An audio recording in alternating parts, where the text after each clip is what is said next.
Welcome back. The Whitecaps lead the Kettleers 1-0. It's the top of the second inning, and Nick Dunn is up for the Whitecaps. This is his first game in a Whitecaps jersey this year.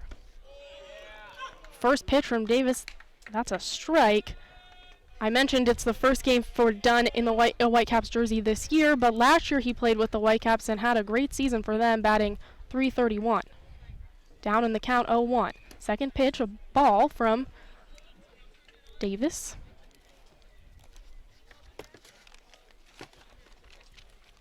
One ball, one strike from the right-handed pitcher out of UC Santa Barbara. Another ball low, a breaking ball. Seems to be what's happening for Davis today. A lot of low pitches. It's a 2-1 count to Nick Dunn. And if Brewster can keep taking those, prevent banging baseballs into the ground, it'll set them up well for the rest of his ball game.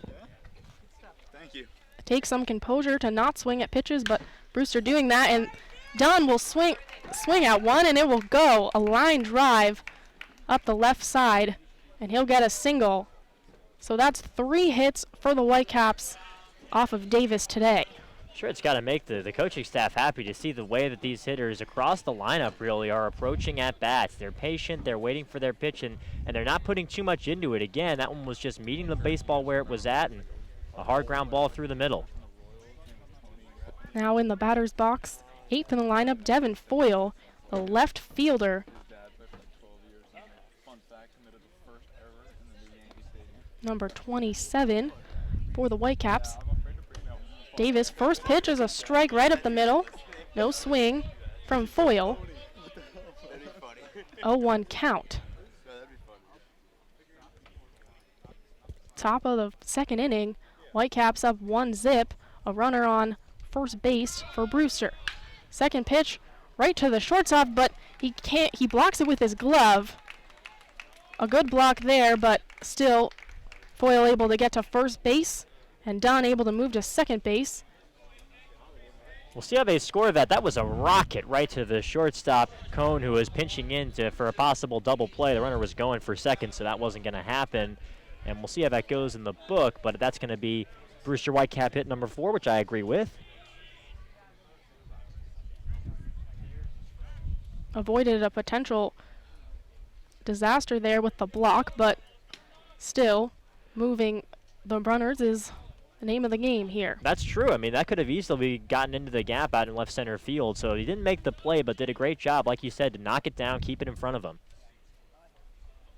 Davis yet to pitch to the 9th batter, A.J. Graffinino, for the Whitecaps. He looks to bunt.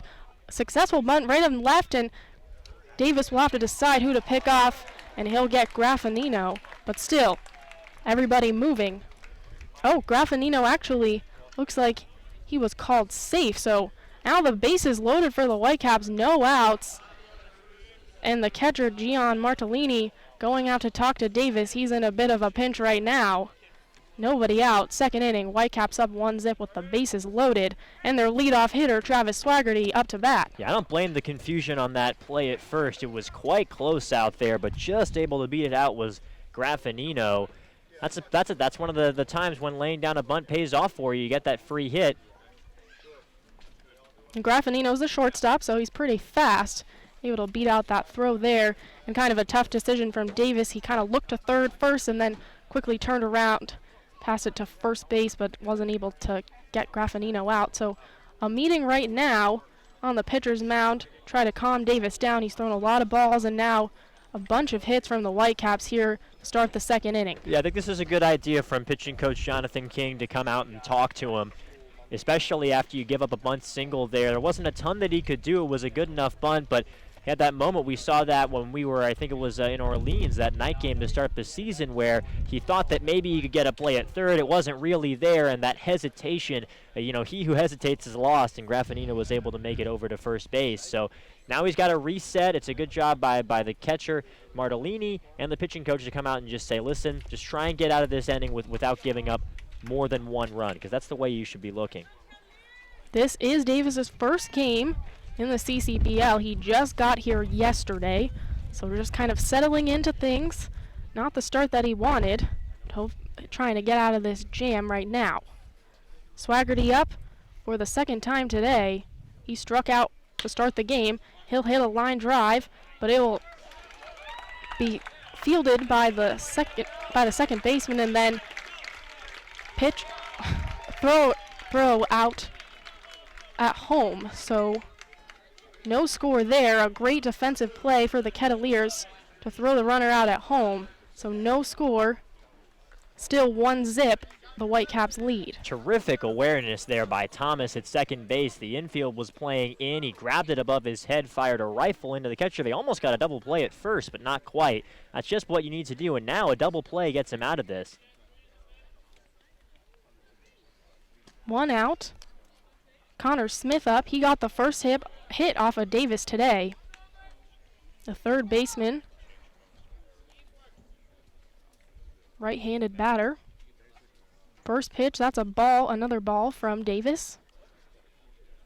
Base is still loaded. 1 out, top of the second inning. Second pitch is a strike, a fastball right up the middle. No swing from Smith. It's a 1-1 count here in the bottom of the second, top of the second. Terrific job painting the outside corner with that fastball. A hit from Smith up to left field, but fielded on the pop fly, and a throw to home. And he's called out. The Kettleers get the double play on a nice throw from Brent Kinnaman, the left fielder, all the way to home. The ball didn't even bounce. An absolute rocket at the hands of Kinnaman to get that runner home, and no score from the Whitecaps in what looked like was going to be a tough situation with 1 out, bases loaded. We'll take a quick break here and have you back for the bottom of the second inning. You're listening to Whitecaps Baseball.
Well, the Kettleers just got out of a bit of a jam. Bases loaded, 1 out, but an unprecedented 2 outs there, and off of an absolute rocket from the left fielder Brent Kinnaman to get the double play and stop a run from scoring. Now Whitecaps Tribuker looking to continue to pitch a scoreless game so far. Bottom of the second. Strike 1 to Gian Martellini, the catcher out of Boston College. 1-1 count. Wind up, pitch low, and that will be ball 2. Boy, just missed there with that fastball. Loved how he started him out with the first pitch curveball. That's something that you don't see too often, but you see it more when you're on the Cape and you got a lot of strong pitchers that are confident in their stuff. A swing and a miss on the fourth pitch from Tribuker. And that's what happens when you start him off with the curveball. Then when you run that fastball, that was 92, not the blow-away most fastball in the world, but he gets him. And a swing from Martellini, and he'll be out. So that's out number 1 for the Whitecaps. Bottom of the second inning. And I think that whole sequence, again, I'm just going back to that first pitch curveball, because then he's able to throw a 92-mile-per-hour fastball, get a swing and a miss. Now the hitter's totally confused, and when he gets a slider down and away and he's trying to protect the plate, he swings and misses at a ball in the dirt. Great at-bat for Will Tribuker. Tribuker trying to mix things up here in his first start in the Cape League. Pass ball there. Ball number 1 for Tribuker against Christian Demby, the designated hitter for the Kettleers, as we mentioned earlier, usually a pitcher for Cotuit. Second pitch, fastball and a swing from Christian Demby. That's strike number 1, 1-1 count.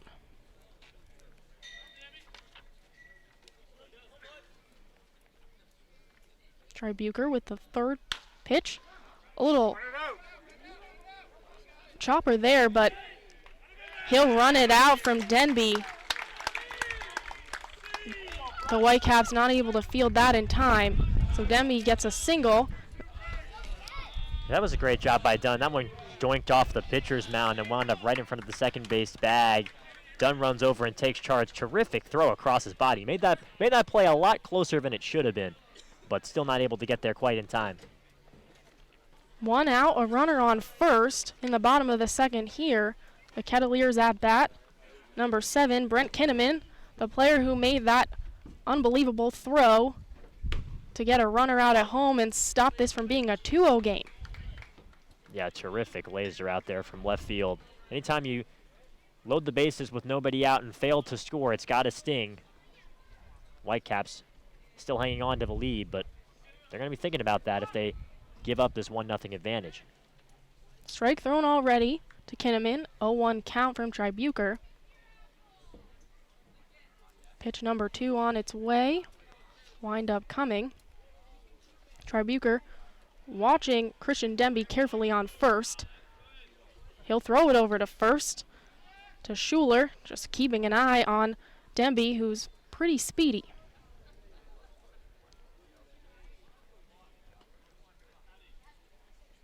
Tribuker with the pitch. Fastball, strike number 2, an 0-2 count.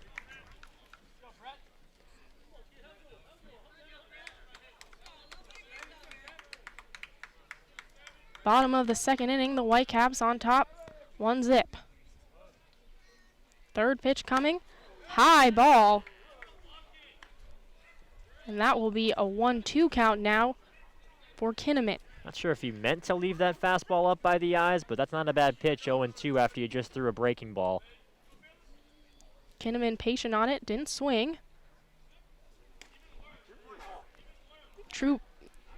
Tribuker throwing it back to first base, keeping an eye on Demby. Does not want that designated hitter to move to second.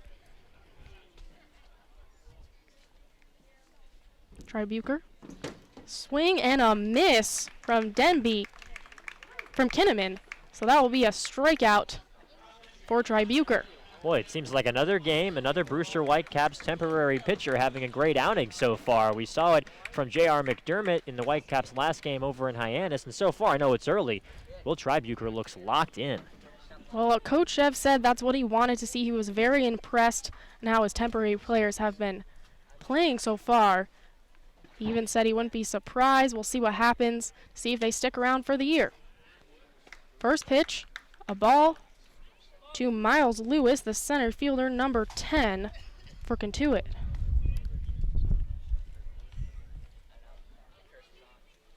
One 0 count for Lewis. Runner on first. Second pitch, high ball. Now it's a 2-0 count. As you mentioned, a couple of Tribuker's pitches have been a little high, kind of the opposite problem that Davis is having, who's been pitching kind of low. Tribuker, the third pitch of this matchup. That's a strike, a fastball right down the middle. No swing from Lewis. Just what he needed there after having a pitch slip out his hand right before. Runner on first for the Kettleers, trying to get their first run here. It's 1-0. Foul ball. Oh, that will stay fair. Up the right side. Pop out, and so that will end the second inning here in Lowell Park. The Whitecaps still up 1-0. Keep listening to Whitecaps baseball.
Welcome back to Cotuit, where we are getting ready to start the top of the third. The score, Brewster 1 and the Kettleers 0.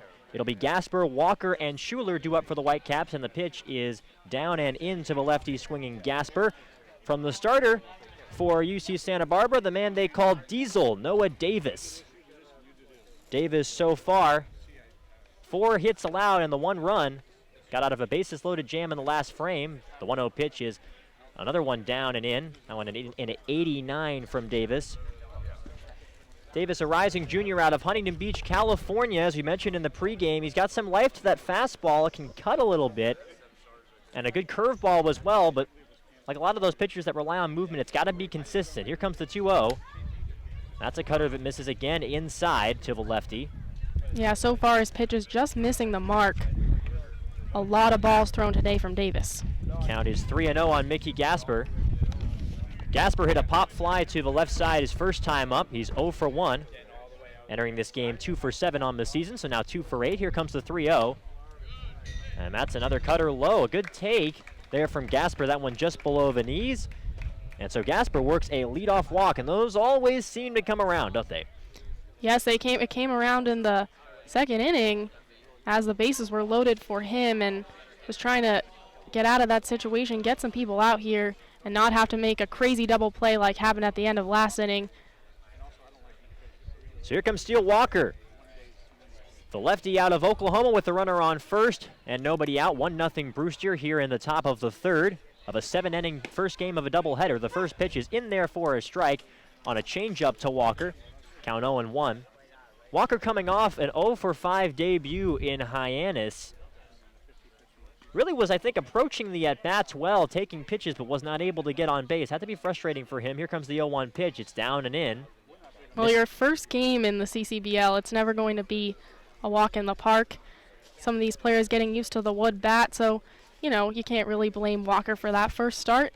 It happens, as we're seeing with Davis right here. You got to get into the swing of things. 1-1 the count on the lefty Walker. And the pitch from the righty is hit high but foul down the right field line, out of play. Walker knows how to swing the wood bat, had a terrific season with the Wisconsin Woodchucks over in the Northwoods League in the Great Lakes area this past summer. Set a franchise record with a 20-game hit streak, hit 5 home runs in that streak, had 7 on the year. He's not afraid of anybody. And as you mentioned, Maura, there's a chance he could be headed over to Team USA. Mickey Gasper standing on first base, leading off. Count 1-2 on Walker. Righty to lefty, the pitch. It's a breaking ball, and it's down and in again. That was a slow curveball at 76. And that evens the count 2-2. Whitecaps have already drawn 2 walks in this game. That brings them to 13. They were tied for the league lead before their postponement for the game that was supposed to be their home opener yesterday. 2-2 pitch swung and grounded foul right back towards us behind the plate. The count will remain 2-2 on the rising junior from Prosper, Texas. These two teams, the last remaining undefeated clubs in the Cape League at 2-0. Both in first in runs scored before heading into yesterday's games. 2-2 on the way to the lefty Walker. That's taken down in again, missing with that fastball. And the count is full 3-2. Walker is not biting on that cut fastball right now from Noah Davis. Count is full with nobody out. Gasper on first. 1-0 Whitecaps. Runners going for second, but the pitch is down and in. So it'll be ball 4 to Walker, and it's back-to-back walks for Davis, his third of the game. And the Whitecaps have 2 on and nobody out on the top of the third. Davis has already thrown 46 pitches today. Only the third inning, so not quite what the Kettleers want to see. He's just kind of trying to find his groove here. Hasn't found it yet. A lot of balls thrown from him today. Does look like there is some action out there in the Cotuit bullpen as a lefty is getting loose. Due up now for the Whitecaps is Pete Schuler with Brewster ahead by a score of 1-0 here in the top of the third. And the catcher Martellini will be heading out to have a conversation with Davis. We'll see if the leash is short here from Cotuit head coach Mike Roberts. Only a 7-inning game, missed the first of a twin bill today, the first Sunday doubleheader of the season. So don't need your pitcher to go quite as long as you would in another situation. And now Mike Roberts is making his way out of the dugout. And I think he's going to end the day for Noah Davis. So I don't think we've seen a signal just yet from him as he heads to the mound. Runners on first and second with nobody out in the top of the third. Davis so far, 4 hits allowed and 3 walks. Got out of a bases loaded, nobody out jam in the top of the second inning. Got a terrific play for 2 terrific plays really from his defense. First it was Thomas, the second baseman, who was able to have quick reflexes and get a force at home for out number 1. And then a terrific throw from the left fielder Brett Kinneman to get a double play to end the inning. And we do now have the signal after the home plate umpire kind of coaxed Roberts into it. And we will step aside. It's a new pitcher for Cotuit. We'll tell you who it is right after this. You're listening to Brewster Whitecaps Baseball.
Back here at Lowell Park, where Brewster is ahead of Cotuit 1-0 as we are in the top of the third inning. The new pitcher is Adam Scott, the lefty out of Wofford. He will come on to throw for the Kettleers, standing at 6'4" and 230 on the mound. A rising senior out of New York.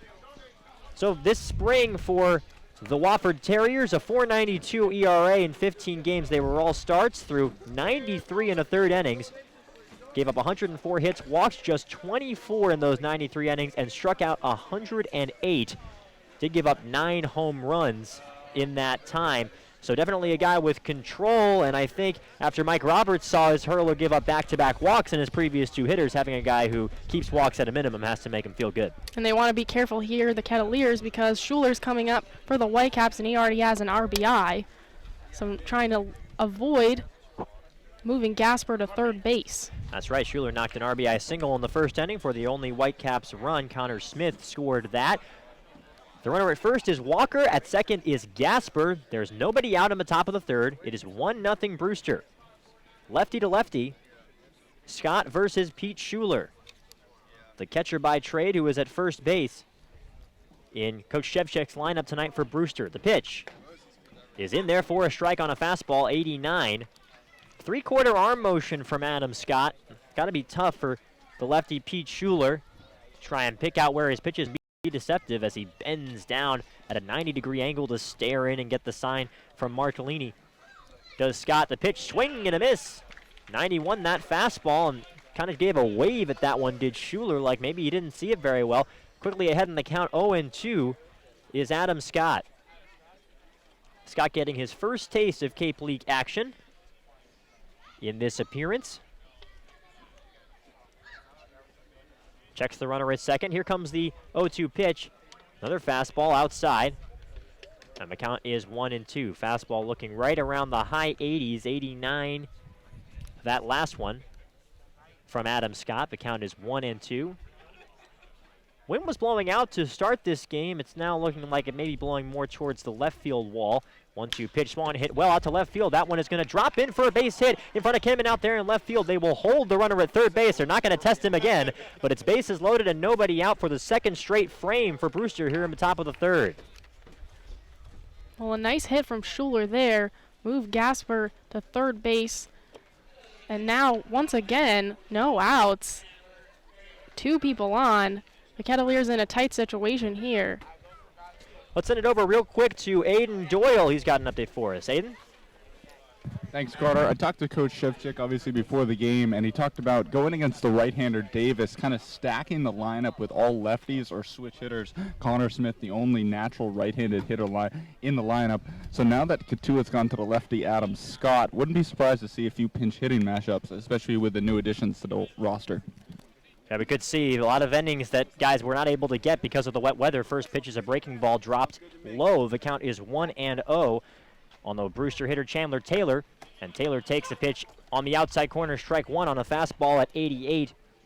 Chandler, the DH in Brewster's lineup today in the first game of this doubleheader. Brewster ahead 1-0, bases loaded, nobody out here in the top of the third.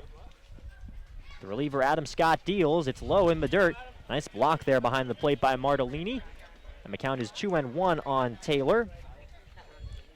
Taylor coming off a decent game in the Whitecaps' last contest in Hyannis. Scored 2 runs, managed to reach base 3 times on an error, a walk, and a single.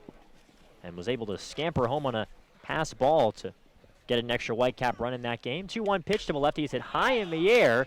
That one's headed right above the pitcher's mound, it looks like, now drifting toward the left side, and on to make the play is the third baseman, Cresto, calling everybody off. He gloves it. Just what the doctor ordered again for the Kettleers. With the bases loaded, they get a pop fly. That one just looked like it went straight up in the air at first glance, and it can be hard to see. Right now, the weather, it's overcast. The sky is about as gray as can be, and it can be tough to pick out a baseball, especially a well-rubbed one, out from that sky. Now it's Nick Dunn's turn. Dunn making his return to the Whitecaps, but the base is still loaded and 1 out. And the pitch, another lefty. That's a breaking ball dropped in for strike 1. Dunn singled to begin the second inning. He was out at home on a force play. The infield is once again in for the Kettleers. They're straddling the border between the dirt and the infield grass. Here comes the 0-1 pitch. Is it high in the air? Foul territory, left side, not very deep. Kinnaman on the run toward the line. He makes the catch in fair territory. And that is out number 2, as they are not going to send the runner from third. They learned their lesson with Kinnaman, and there are 2 gone. It's interesting, the Whitecaps have been very patient before, looking for their pitch, and now two kind of quick hits and pop flies from the Whitecaps. Not really what Chev wants to see from its team, who's usually very patient at the plate. Yeah, I think that's a great point, Maura, especially in this situation when you know that the pitcher's going to have to throw strikes with the bases loaded. Whitecaps ahead in this game 1-0 in the top of the third. 2 outs with the bases loaded here for Devin Foyle. The pitch to the righty is bounced in front of the catcher, Martellini. Foyle, as Aiden mentioned, one of the few folks in the lineup today that can bat from the right side. He's a switch hitter. Batting righty against the lefty Scott.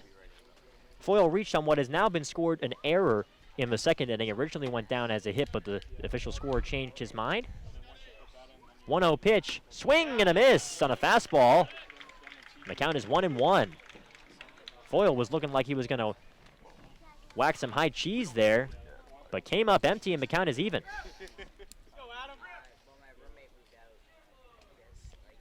Holding the set now is Adam Scott. The 1-1 from the lefty. Swan hit hard but foul down the left field line.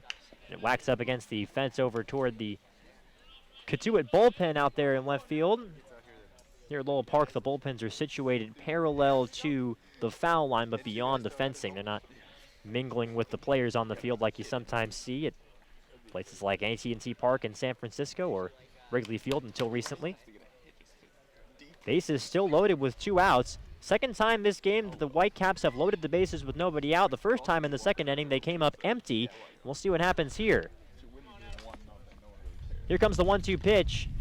It is just a bit low. Count is 2-2. At a breaking ball in at 74 to Devin Foyle. Foyle, a rising junior hailing from Fountain Hills, Arizona, coming off a spring where he hit .250 with a .373 on-base percentage for Kansas. Spent last summer in the Northwoods League with the Wilmar Stingers. The 2-2 pitch is hit high in the air, a pop fly heading toward foul ground and making the bleachers on the right side. And the count is still 2-2 on Devin Foyle.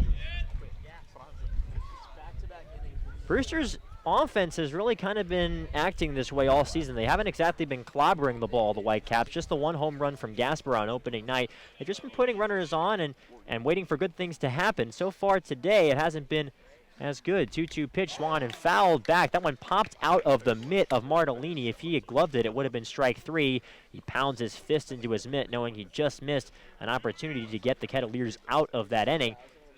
But we will do it again. The count is still 2-2 on Foyle with the Whitecaps ahead 1-0 here, top 3.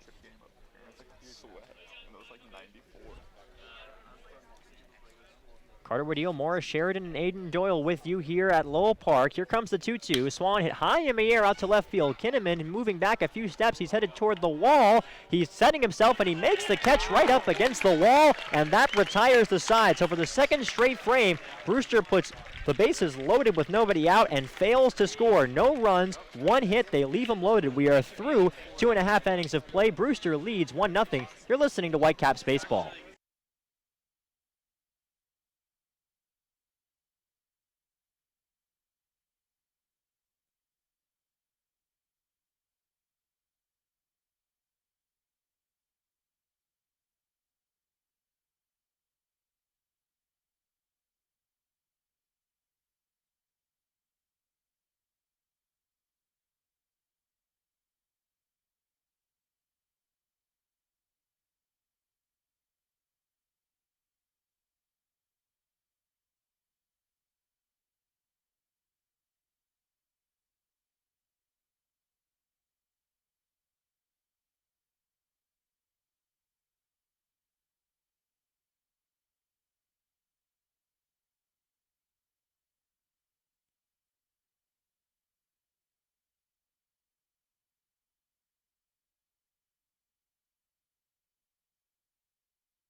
Back at Lowell Park, Carter Rodil and Mara Sheridan here with you. Aiden Doyle joining us as well. Thank you so much for tuning in to Brewster Whitecaps baseball live here on YouTube. Brewster leads 1-0. We're in the bottom of the third inning. Tribuker deals a pitch in there for a strike on the outside corner to the 8-hitter Zach Cohn, the rising junior out of Boca Raton, Florida, Pinecrest High School. One of those guys at the bottom of this order as here comes the 0-1 pitch. It's a breaking ball hit well out to right field. It's going to get down for a base hit in front of Walker out there. Moving toward the gap is Walker and cutting it off, and it's a leadoff single for Cohn. And now it'll be interesting to keep an eye on him. Cohn was 12 out of 18 stealing bases for the Duke Blue Devils this spring. The bottom third of this order for Mike Roberts' team is all very fast. Roberts is a coach who's notorious for being aggressive on the base paths. As Akeo Thomas digs in, he's got more stolen bases than anybody on this club in terms of the spring numbers. 23 of them. The pitch to Thomas is taken outside for a ball. Guarding the bunt for Brewster is the third baseman Smith. He was heading in from third base there on that play. He's inside the infield grass here as the 1-0 comes in. Shows bunt, takes a strike on a fastball. Count is 1-1 on Akeo Thomas. Akeo Thomas, a rising junior, hails from the south side of Chicago. Went to Mount Carmel High School. The 1-1 on the way to the righty, shows bunt and bunts it. Nicely done down the first base line. Running to field, it is Tribuker, a barehanded flip, and he cannot be handled at first base by Schuler, and everybody's safe. A beautiful bunt from Thomas. That's exactly what you were talking about. Thomas, so quick. So Tribuker had to really be fast with that throw and then just kind of bobbled there defensively, but you got two really quick guys on base right now for the Kettleers. And that is scored a hit there. It was a nifty little play there from Tribuker to try and flip that ball off the grass with the bare hand, but it was not to be. It's keep in mind, Schuler's not exactly a natural first baseman. He's a catcher by trade and wasn't able to make what was a difficult play there at first. So it's two speedy runners on first and second with Janista ready to take his tax for the second time in this game. Grounded out to the right side his first time up. The pitch is shows bunt, takes the pitch down and away. Janista was 6'4", this past spring stealing bases, so he's no slouch on the base paths either. The lefty from Wichita State, rising junior. 2 on and nobody out. Whitecaps ahead 1-0, bottom 3. The 1-0 pitch shows bunt and gets it down third base side. Tribuker cuts it off and throws across to first base in time. Taking charge there was Will Tribuker. He turned away. I think that was Graffinino there, the Whitecap shortstop, who was trying to get a glove on that. Or excuse me, no, it was the third baseman Smith. But either way, it was Tribuker who took charge and scored that sacrifice 1-3. And the runners move up to second and third.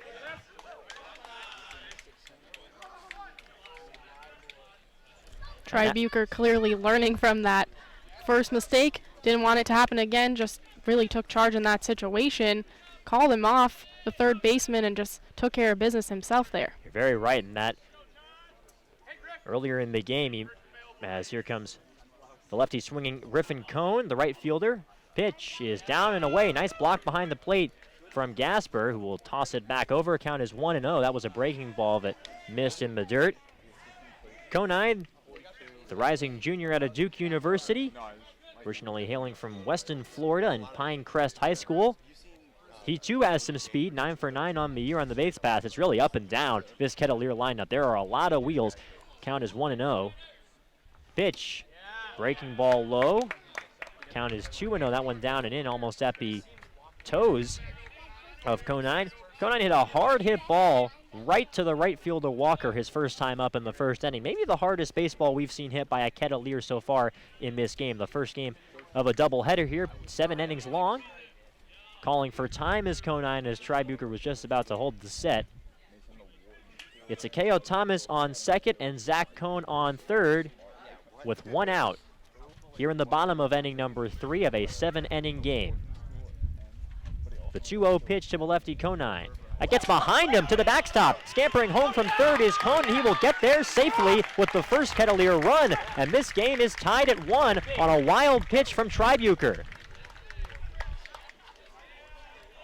Yeah, Gasper unable to stop that, and he seemed to know that Cohn was just going to come in. He's so fast, he didn't even sprint to it because it just seemed like Cohn was almost halfway there when the ball went past Gasper, so really no way for the catcher to get him out on that one. Akeo Thomas moved over to third easily, so Brewster loads the bases with nobody out twice and gets one, and now Cotuit gets one on a wild pitch. 3-0 pitch is a fastball right down Broadway for strike one. The count is 3-1 on the lefty swinging Conine. Not out of the woods yet are the Whitecaps, not in the lead, still just one out, so a high fly ball could give the Kettleers the lead with the speedy Thomas on third. The 3-1 pitch is up high. That looked like a breaking ball without any bite to it. So Conine reaches on a walk, and all of a sudden it looks like Tribuker is starting to lose some of his control here. We are even at 1 here at Lowell Park. Really quite an interesting situation. This is something that only happens in baseball, right? The Whitecaps have put on 5 hits. They've also gotten 3 runners on via a walk. They've left 7 runners on base in this game. And Cotuit has just 3 hits and 1 walk to show for it, and they're even 1-1. Showing bunt and taking a pitch high is the 3-hitter Cresto, with first and third now, and 1 man out. And it looks like the Whitecap pitching coach is going to head out and try and settle Tribuker down a bit with the count 1-0. Yeah, this is a situation that the Kettleers really need to take advantage of, because honestly, with the Whitecaps leaving 7 people on base, this should be a game that's the difference is way different than it is. It's 1-1, but really the Whitecaps just left so many people on. The Kettleers really need to take advantage of this lucky situation they're kind of getting in here. So Brewster pitching coach Austin Straub will head back to the Whitecaps dugout. It is first and third with 1 out. Double play is the possibility. You have to imagine the Whitecaps are pulling for that. The middle infielders, Graffinino and Dunn, are at pretty much medium length in terms of how close they are to home plate. In is the third baseman Smith, and Schuler is holding the runner at first base. That's Griffin Conine at first with Thomas on third. The pitch is taken for a strike on the outside corner to Cresto, so the count is now even 1-1. Nice frame behind the plate from Gasper. That one might have been below the knees, but he gets the call, and the count is even. Griffin Conine, a 2015 draft pick in the 31st round by Miami. The 1-1 pitch shows bunt, takes a pitch low, and the count is 2-1. Tribuker was heading in from the mound there, anticipating a possible squeeze play. The count 2-1.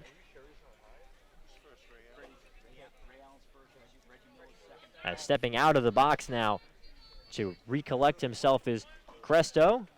He spent last summer in the Northwoods League as well. A lot of Northwoods League alums in this game. 1-1 pitch, swing and a miss on a fastball. And the count is even 2-2. Yes, Conine will say that Northwoods League kind of helped him get in a rhythm, get better mentally. Something that he struggled with in his freshman year. Able to help him this past spring, where he hit .298 with a .425 on base percentage, .971 OPS. First and third, 1 out. Runner goes for second, pitch is swung and grounded softly foul toward the left side, and we'll do it again with the count still at 2-2, and making a long turn and heading back to first base is Conine. With Cresto at the plate. Cresto taking his time here, adjusting the batting gloves, getting the wood back just right. Something that the players are still adjusting to. I mean, keep in mind, this is the 3rd game of the year. These guys played an entire fall and spring with metal bats. They're still adjusting to the wood. 2-2 pitch on the way from Tribuker. It's a breaking ball that misses the outside corner, trying to backdoor him with the slider. Didn't work. Count is full with 1 out. And we'll see now what Conine does over there at first base, whether Roberts decides to send him again in this at-bat. With the count full on Cresto.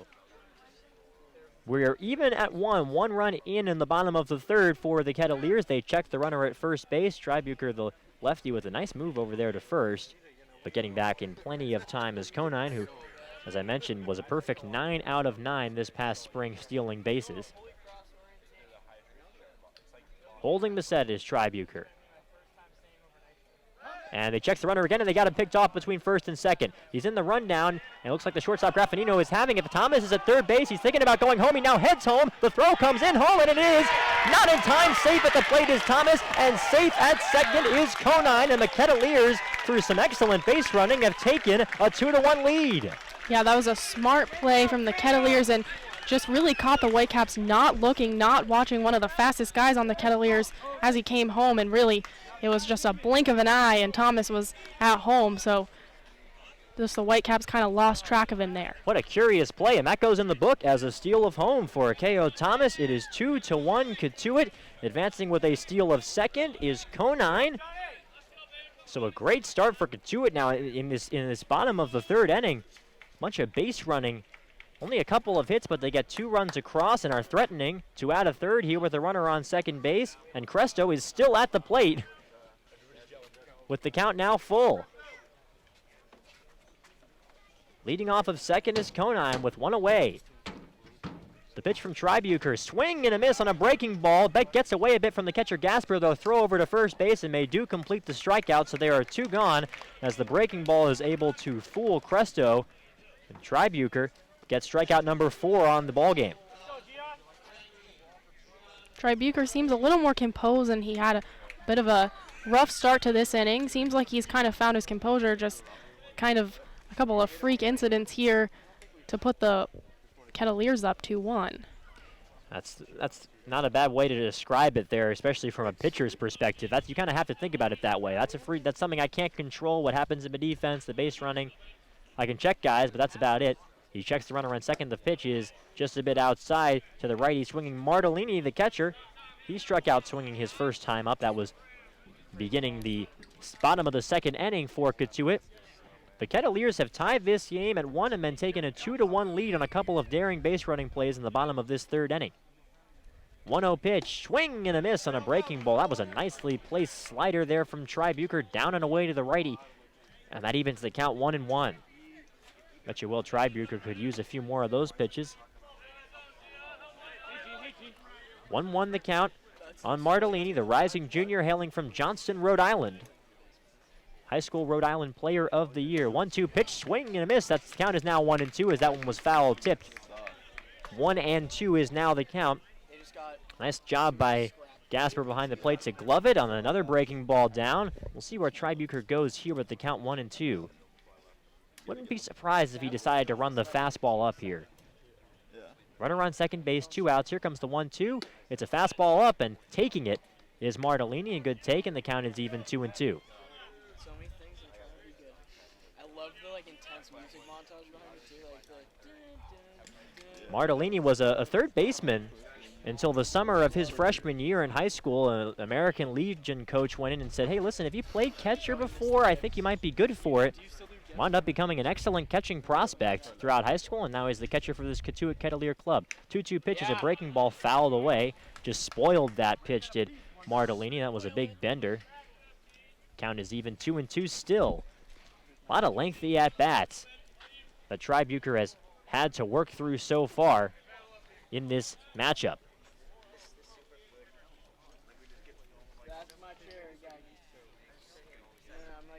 Staring in again is Tribuker, getting the sign from Gasper behind the plate. 2-1 Cotuit with 2 runs into the bottom of the third. The pitch is swung and fouled away. That one kicked off of some of the equipment from Gasper behind the plate, it looked like, from here. And so the count is even 2-2. I'm surprised they ruled a KO a single event. Will Tribuker on this game has thrown 51 pitches. We are in the bottom of the third inning. I mentioned more that Coach Shevchik was looking for him to go 4 in this 7-inning affair. First game of a twin bill. 2-2. That's outside. Runner's going for third, but throw down is not in time. He's safe at third with a stolen base is Conine. A very aggressive play to steal third with 2 outs and the count at what was then 2-2, but it works out for him. The second stolen base of his frame for Conine. Well, Roberts knows his team is fast, so he's going to utilize that. Just some great base running there for Conine. And now, this could be a 3-1 game. Tribuker just trying to... 3-2 pitch is called. Strike 3 on the outside corner. A fastball right on the black, and Tribuker wins the battle. He gets back-to-back Ks to finish off the Kettleers in the bottom of the third. But Cotuit gets 2 very strange runs on the total. The totals are a couple of hits on the inning. They leave 1 runner on third base. We are through 3 full innings of play. It's now 2-1 Cotuit. You're listening to Brewster Whitecaps Baseball. Don't go anywhere.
Welcome back to Lowell Park. Carter Radiel, Morris Sheridan here with you. Let's send it over to Aiden Doyle with an update. Aiden? Thanks, Carter. And as we've seen so far in this game, Cotuit has really manufactured their runs with some aggressive base running, and that's really not anything unexpected from Coach Mike Roberts.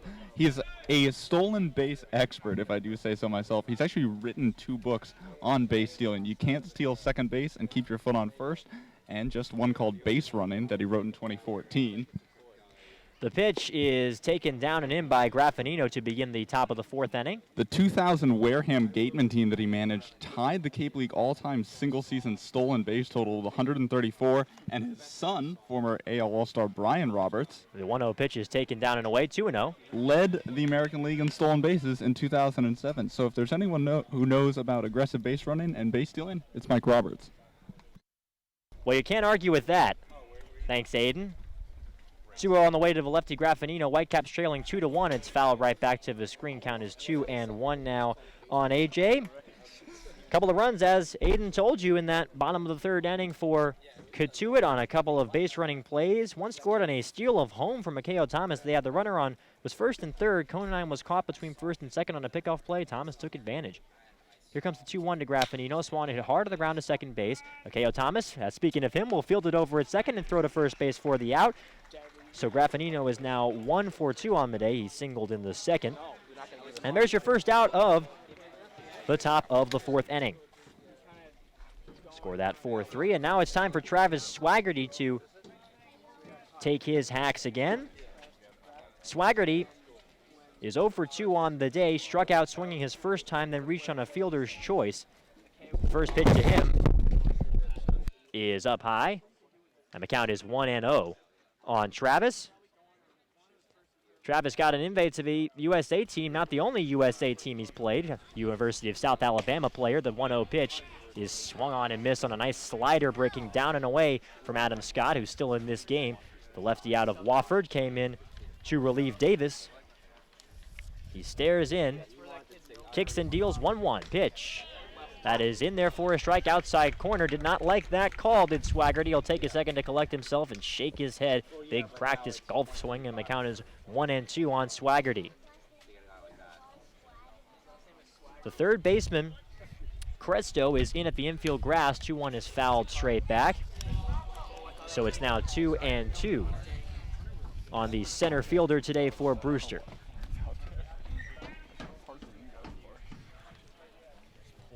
Swaggerty digging in, up against Adam Scott. Here comes the 1-2. Swan and grounded softly down the 3rd base line. It stays fair. Nice play there from Cresto. Throws across the diamond in time to get Swaggerty. Nice job from Cresto to pick that ball off the dirt and make an accurate throw over to Janista at first base. And there are 2 gone on a couple of ground balls to start this 4th inning. Also a nice catch there from Janista. A little low on the throw, but he was able to get it and get out a very quick Swaggerty.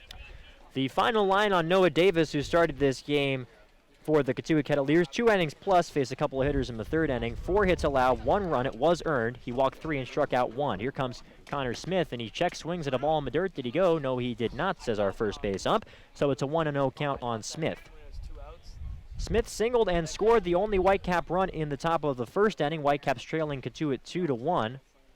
Here comes the 1-0 pitch, fouled right back towards us. That'll make you blink, and the count is 1-1. We're situated right behind home plate here at Lowell Park in Cotuit. And that one was just missed, just got a piece of it, fouled straight back by the Whitecap 3rd baseman. Here comes the 1-1. Swan hit well out to left field. That one is going to get down for a base hit toward the left field line. Moving to his right is Kinnaman. He comes up with it and will fire into second base and keep a single for Connor Smith. Smith was thinking about 2, but Kinnaman has already showed his arm against Smith, with Smith sending it out there after that terrific double play that was scored 7-2 earlier in this game. So it's just a single for Connor Smith. There's a runner on with 2 out. Yeah, that was roped from Smith, but it's funny how one play can just kind of change the course of a game. Everybody's scared of Kinnaman now. Nobody wants to test him. So now it's Mickey Gasper's turn, the switch hitter flipping around to the right side against the lefty Adam Scott. The pitch is up high. They throw down to first base and nearly gets away from the first baseman Janissa, but he's able to leap and come up with it Almost an error there on Martellini, the catcher, but he saw an opportunity. That snap throw always dangerous. Could give up another base. Count is 1-0 on Gasper. Gasper hit a pop fly to the left side in the first inning and walked in the third. 1-0 pitch swung and fouled high in the air behind the plate and will clear the bleachers. So it's 1-1 now on the Whitecaps catcher today. Gasper, a rising senior out of Merrimack, New Hampshire. Part of a Bryant University team that won the NEC regular season title this past spring. 1-1. That's inside. Count is 2-1. Gasper really getting close up to the plate. That one was not too far off the plate, but it nearly brushed his jersey, it looked like, at least from here. And the count on the NEC Player of the Year is 2-1. Holding the set is Adam Scott, runner on first base. The pitch, swung and hit well out to right field. On the run is the right fielder, Conine, and it drops in front of him for a base hit. Heading over to third base and getting in there safely is Connor Smith, and it's first and third for the Whitecaps. A little two-out rally here in the fourth inning. The Whitecaps just being patient, finding their pitches, and not a lot of power on these hits, but just little bloopers that are falling, and that's exactly what the Whitecaps need and want. They're not going to be that power-hitting team, hit a bunch of homers, but bloopers will do it. So here comes Steele Walker, who has continued the patient hitting that he started in his first game in Hyannis. A couple of walks to his credit in this game. It's first and third with two outs. The Whitecaps trail Cotuit 2-1 in the top of the fourth. They loaded the bases with nobody out in the second and third innings, but did not score in either frame. Got their run in the first. Lefty to lefty. Here's the pitch. It's down and into the dirt. As coming up with it, gloving it nicely, was Martellini. So early again, it's 1-0 to Steele Walker, who has seemed like he is just happy to wait for his pitch, even if it doesn't come. The All-Big 12 performer out of Oklahoma. 1-0 pitch hit well out to right center field. That one is going to get down for a base hit into the right center field gap. Running to cut it off is the right fielder Conine. One run will score. Heading into third base and getting in there safely is Gasper. It's a game-tying RBI single for Steele Walker, his first hit as a Whitecap, and Brewster levels the score at 2. And finally, the Whitecaps taking advantage of those runners on, not leaving anybody. 2 outs, but Walker just getting a hit there and getting his teammate to come home. Excellent at bat by Walker, and that might be all she wrote for Adam Scott as Mike Roberts is back out on the mound. And it looks like we are going to see a pitching change. There is a player jogging out from the Cotuit bullpen. And so we will be right back right after this. Brewster has evened the score at 2. You are listening to Brewster Whitecaps Baseball.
Back at Lowell Park, Steele Walker has now chased 2 pitchers from this game so far, as Jace Vancina is going to be called on by Mike Roberts to try and get out of this 2-out jam. Brewster began this fourth inning, the top of the fourth, with a couple of ground balls from the 9-hitter Graffinino and the leadoff hitter Swaggerty, but then 3 straight singles by Smith, Gasper, and the RBI hit by Steele Walker. have tied the score at 2 here in the top of the 4th. This is the first game of the doubleheader, so remember we're only going 7 innings in this contest, so we're right about midway through the game.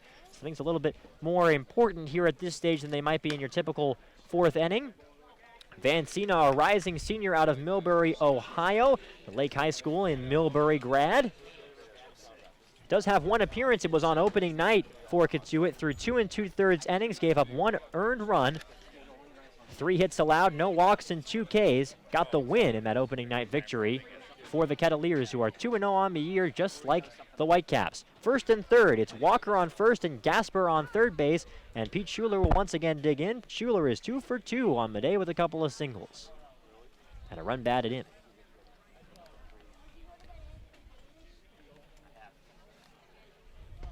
The pitch, runner goes for second, pitch is taken outside, and Walker's going to make it down to second base without a throw. They did not want to tempt Gasper over at third, so the stolen base takes the force play away, and now it's 2 runners in scoring position for Brewster.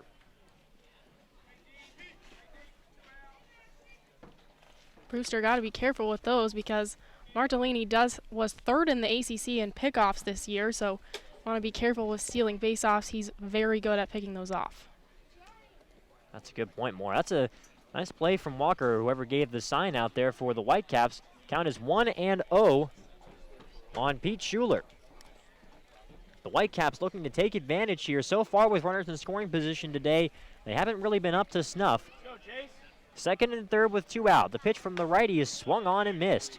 That would a fastball 92, made a nice loud noise in the mid of Martellini, a heavy one that. Count is 1-1.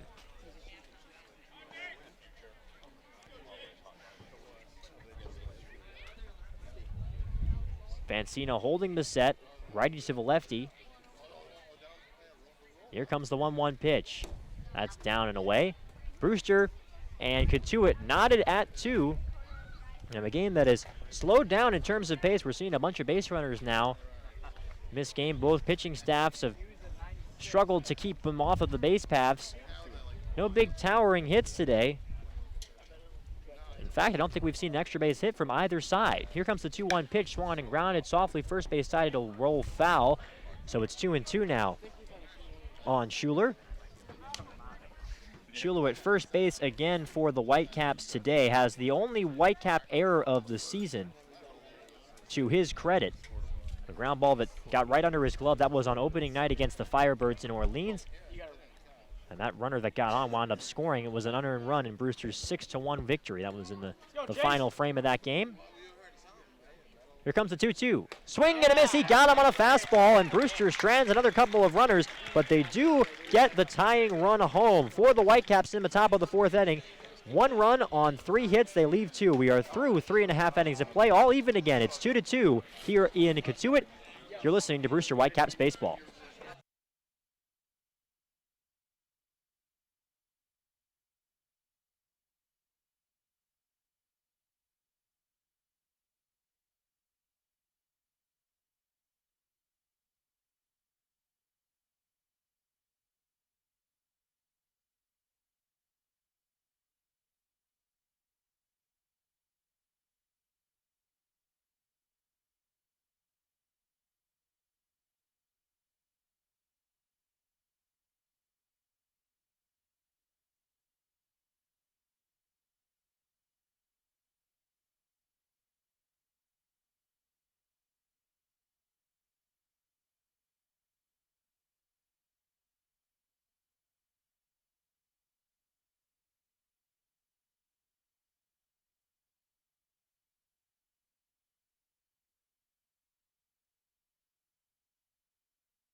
Welcome back to Cotuit. Carter Wadil, Morris Sheridan here with you. Aiden Doyle popping in as well. We are tied at 2 as we get ready to begin the bottom of the 4th inning here between the Whitecaps and the Kettleers, a matchup of undefeated clubs. Will Tribuker is back on the mound for Brewster so far in this game. He's given up 3 hits and a pair of runs. He's also walked 1 hitter, and the lefty deals. The pitch is just a bit low to the righty swinging Christian Demby, the designated hitter in this first game of a 7-inning doubleheader for the Cotuit Kettleers. Demby, a rising junior from Raleigh, North Carolina, takes a fastball for strike number 1. Count is even now 1-2.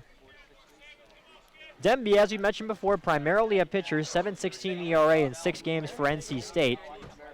As the pitch is down and away and gets by to the backstop behind the mid of Gasper, so the count is 2-1. But did get in to the batter's box with the Wolfpack, did Demby. 12 games, was 5 for 17 with 1 home run and 3 runs batted in. Here comes the 2-1 on the way to the right. He gets one and fouled right back.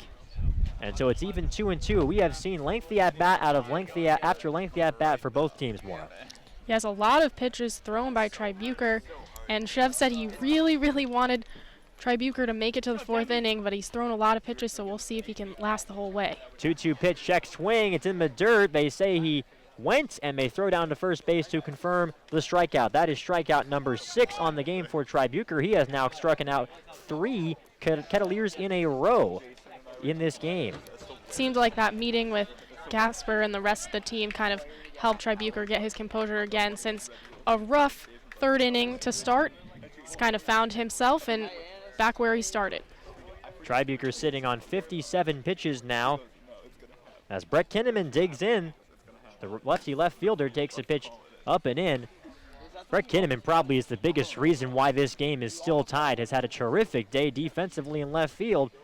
Made a throw down and to end the top of the 2nd inning on a double play. 1-0 pitch is swung and grounded foul first base side. It was Smith who was sitting trying to get the sacrifice fly, and it did not happen. He gunned down Devin Foyle, who's no slouch on the base paths, at home plate with plenty of time, and since then, nobody has tested his arm. Count is 1-1. Kinnaman struck out swinging his first time up, and the breaking ball up near the eyes of chin music there on one that just didn't bite there from Tribuker, so the count is now 2-1 on Brett Kinnaman. Kinnaman, another NC State Wolfpack, back-to-back NC Staters in this Cotuit lineup, a rising junior from York, Pennsylvania. And the pitch is swung on and missed. A 90-mile-per-hour fastball. Count is 2-2. When you got a guy like Tribuker, 90 looks a lot faster than it would with some other pitcher, since he has such good breaking stuff that can kind of get you out of your rhythm. Here comes the 2-2 pitch to Kinnaman. Swung, a hit on the ground to short. Fielded over there by Graffinino, who'll throw across in time. A nice hard ground ball fielded there by AJ at shortstop. So it's 2 gone here in the bottom of the 4th. Despite a lot of pitches thrown, this is kind of the inning that the Whitecaps want Tribuker to have, you know, really just getting the first 2 guys out, looking to get the 3rd here, and then probably call it a day for the pitcher out of Michigan. Now it's Miles Lewis's turn. The switch hitter batting from the right side. Takes a pitch down in the dirt on a fastball that just didn't quite locate for Tribuker. He's had trouble getting strike 1 on that fastball in this game. It makes it tougher for a guy like him when you can't get that fastball to set up the rest of your pitches. Important for a lot of guys here on the Cape. He deals 1-0, Swan, a hit on the ground. It's off the glove of Tribuker, but now to the shortstop, Graffinino. He throws across in time, and that retires the side. I think that did catch the webbing of Tribuker's glove, so I'm going to score that 1-6-3. It's a 1-2-3 bottom of the 4th inning for Tribuker, just what the doctor ordered, as you said, Maura, for Brewster. We're through 4, tied at 2 here in Lowell Park. You're listening to Brewster Whitecaps Baseball.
Back at Lowell Park, where we're even at 2 through 4 innings of play.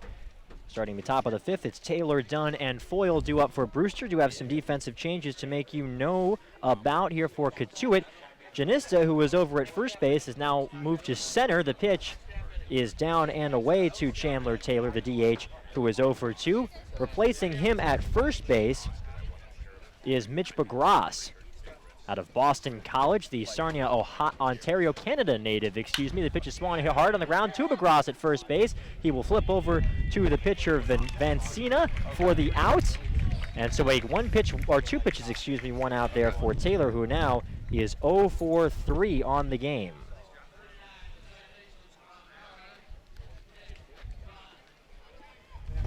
So Vancina moves over to center, and I would think that would mean that Lewis is out of the game. And replacing him in the 7th spot in the order is Bagras for the Kettleers. Here's the lefty swinging Nick Dunn against the righty Vancina, who deals a fastball low at 91.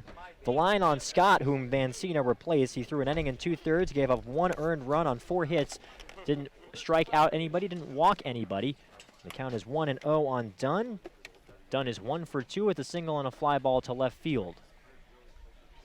The 1-0 pitch is fouled back to the screen. And the count is now 1 ball and 1 strike. So Bagras, the Canadian, is in there at first. Dunn, his first game this season with the Whitecaps, a returner for Jamie Shevchik's squad. 1-1 pitch is bounced about a foot in front of the plate on a breaking ball at 81, and the count is 2-1. As Vancina, the righty out of Michigan, is having trouble locating his pitches. Will try Bucher's college teammate. Here comes the 2-1 pitch to the lefty. Swan and fouled back, and the count is even now 2-2. Looks like there was a little bit of frustration there on the Whitecaps second baseman's face. Looked like he just missed a pitch he could have hit. That was a fastball that was up in the zone. And the count is 2 balls and 2 strikes on Dunn.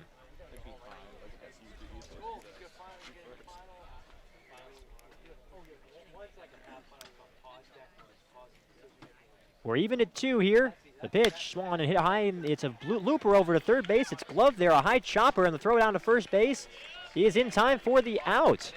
That was a strange little ground ball. I think that might have hit the dirt in front of home plate and then bounded up in the air. But Cresto at third wasn't phased. He threw him out, so there are 2 gone.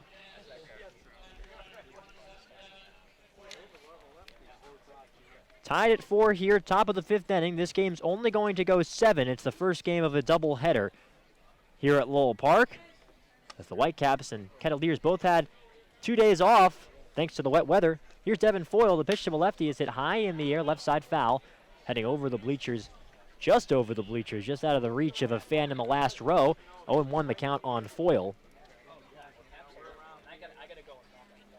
Foyle, the Kansas product, reached on an error in the 2nd and flew out to left in the 3rd. The pitch is Swan hit high in the air into shallow center field. Coming on is Janista on the run. He makes the catch, falling to the ground, and a sliding grab for Janista. Not bad for a guy who started the game at first base. And that retires the side for the Kettleers. The Whitecaps go down in order. We are through 4.5 innings of play. Tied at 2. You're listening to Brewster Whitecaps Baseball.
Welcome back to Lowell Park. We are even at 2, getting ready to start the bottom of the 5th. Just got done with the 5th inning stretch here in the first game of a doubleheader, only playing the 7 innings. You got to take me out to the ball game in somewhere. I don't want to leave without singing that. So the Kettleers do it here in the middle of the 5th inning. Tied at 2. New pitcher to tell you about for the Whitecaps. It's Taylor Williams. Like you said, Maura, Tribuker went 4 innings, and that was enough for Coach Jamie Shevchik. He gives way to the righty from Xavier. The final line for Tribuker, 4 innings pitched, 3 hits, 2 runs. They were both earned, 1 walk and 6 Ks. That's about what all you can ask for a guy like that to come on in a situation like this, right? Yes, a great showing for him. Attempt, really trying to make his name get picked up by somebody. So that's kind of the game you want to have. Zach Cohn is the batter for Cotuit. He takes the pitch outside. The shortstop singled and scored on a wild pitch. That was the first run of the game for Cotuit. They wound up adding another one on a strange steal of home. 1-1-0 pitch. Fastball right down Broadway in at 93 from Taylor Williams. He's got a live arm. Fastball in the low 90s. Has a slider in the mid 80s. But his control is what kind of can keep him from really working hitters well. 1-1 pitch. There's a nice one at 94 on the outside corner. And the count is 1-2 as the rising junior from Castle Rock, Colorado is pitching well here so far.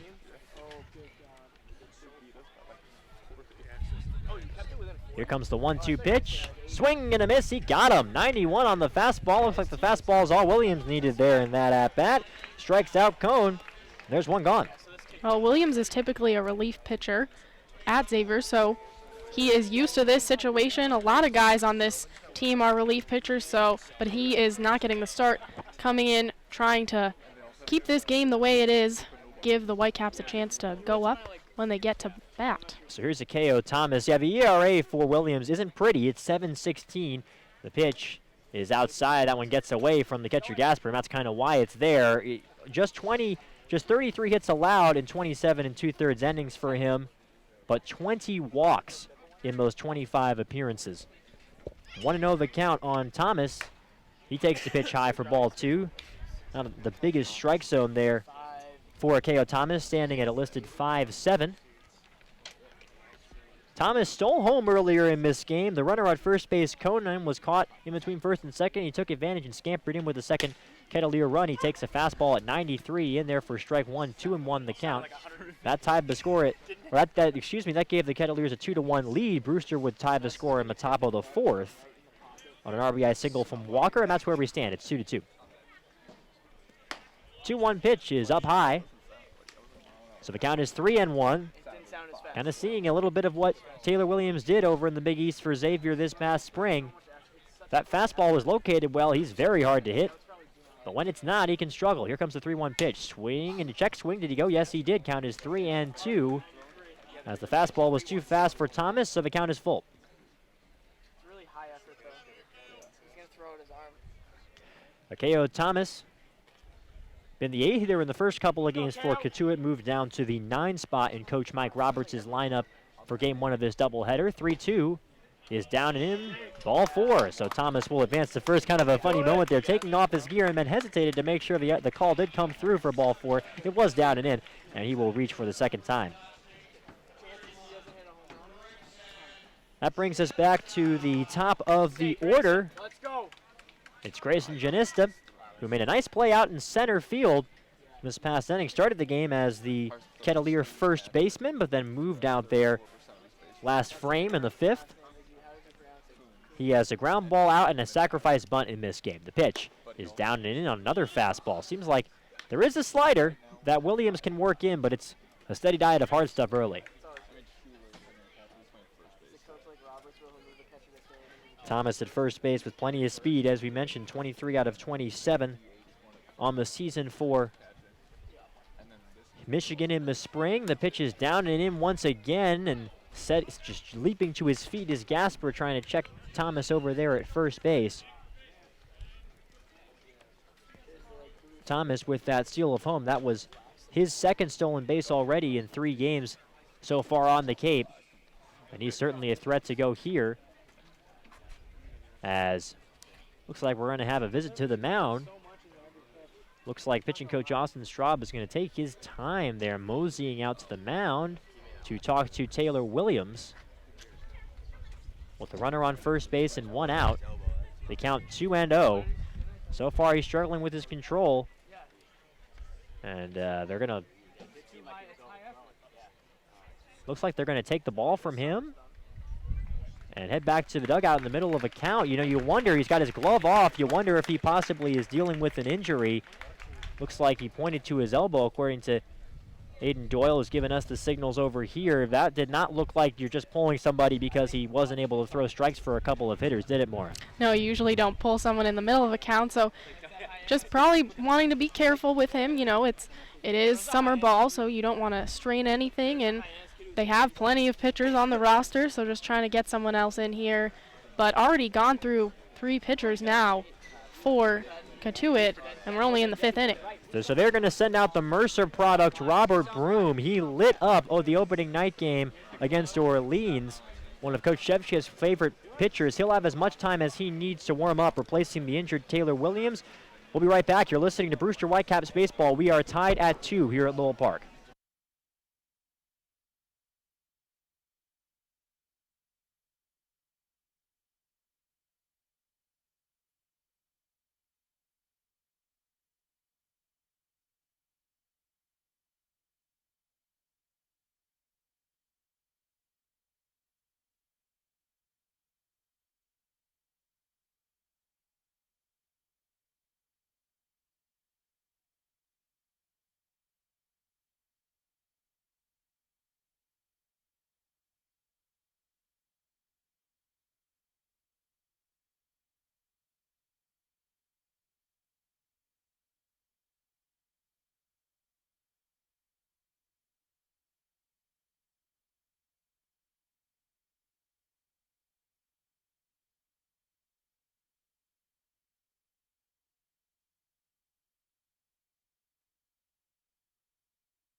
Welcome back to Lowell Park. Robert Broom is on. He looks like he's ready, and this is a guy that Coach Shevchik has been really excited about, Maura.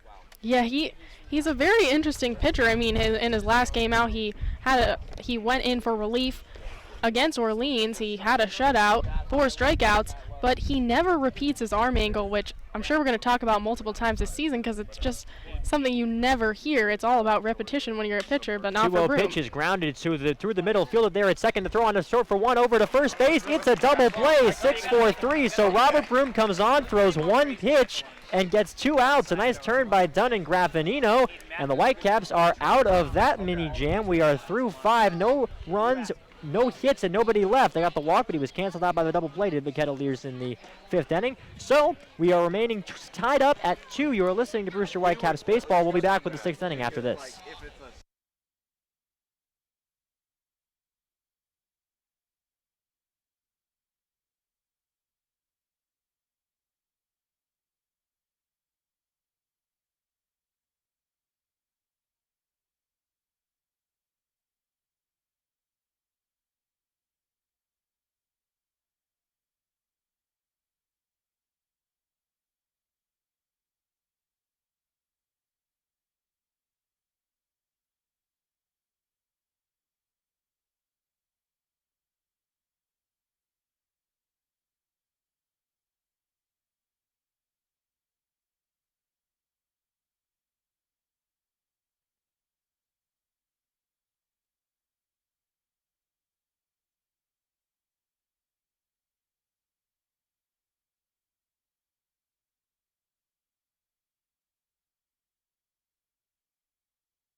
Oh, 4-6-3. Welcome back to Lowell Park. It's 2-2. The top teams in the West Division and the East Division respectively tied up. Brewster Whitecaps and the Cotuit Kettleers. AJ Graffinino up for the Whitecaps to start this 6th inning. Jace Vancina still on the mound for Cotuit. First pitch is a strike, a fastball. Well, it's Father's Day, and AJ Graffinino, he has a father that was pretty successful in baseball.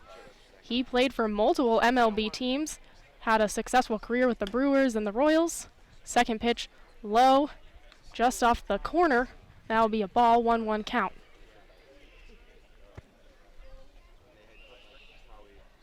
Vancina, second pitcher out of Michigan we've seen today. Third pitch is a ball. That one will just miss the left corner. Graffinino ahead in the count, 2-1. Top of the 6th inning. We're tied up 2-2 here. Graffinino will hit one right to the first baseman, and he will be out. So 1 out in the top of the 6th inning. Jace Vancina. Nice job by the Mitch Begras, the Boston College product over there at first. Kind of a tricky hop. We may see a lot of those both in this game and in our second game later on today, with the infield kind of recovering from the wet weather we've had. Now up for the Whitecaps is the top of the order, Travis Swaggerty. He's 0 for 3 today. Hasn't had a great day, looking to change that here in the top of the 6th. First pitch was a strike. Here comes the second pitch from Vancina, and that's another strike. A whiff there from Swaggerty. Yeah, 2 big swings on fastballs out of the zone for Swaggerty. You think he might be being a little bit over-aggressive here in his first time out as a Whitecap.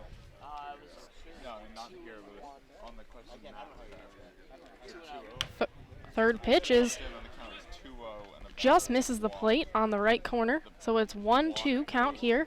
Swaggerty didn't swing at that one, had some patience there at the plate. If any other action such as a hit and error. And the fourth pitch, another ball right on the left corner there. Fastball just missed for Vancina.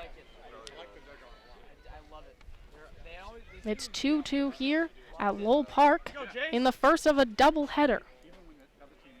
Vancina winds up, a swing and a miss, and he gets him. Swaggerty 0 for 4 on the day, and that's out number 2 for the Kettleers. That's tough. All 3 of those pitches that Swaggerty swung on were fastballs, and I'm pretty sure all 3 of them were up out of the zone. he's got to be more patient at the plate and kind of be more confident that he's going to see a pitch if he's going to want to keep those numbers going for Brewster. But it's his first time out. He's adjusting to the wood bat like a lot of these players are. Line for Taylor Williams, who got pulled. Third of an inning pitch, 1 walk, 1 K. Now, up for the Whitecaps, Mickey Gasper, the catcher. The right-handed player. Up 1-0 in the count so far. Second pitch, he'll ground it out, picked up by the third baseman, and that's out. Gasper gets out running to first, and that's the side down for Vancina. Still tied up 2-2, a very quick top of the 6th. We'll be right back. You're listening to Brewster Whitecaps Baseball.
And we're back here. The Whitecaps and the Kettleers tied up 2-2 here in the bottom of the 6th inning. Robert Broom back on the mound for the Whitecaps. He threw 1 pitch. That's all that it took. A double play there, so he's back after just throwing 1 pitch. The first pitch to Conine, Griffin Conine, fouled off on the first base side. An 0-1 count. We'll talk about the Father's Day connections. Got another one here. Griffin Conine's dad, Jeff, played 17 years in the big leagues, a 2-time All-Star. Broom getting the signal from Mickey Gasper behind the plate. Conine signals he wants more time. Take a couple practice swings before stepping back in the box.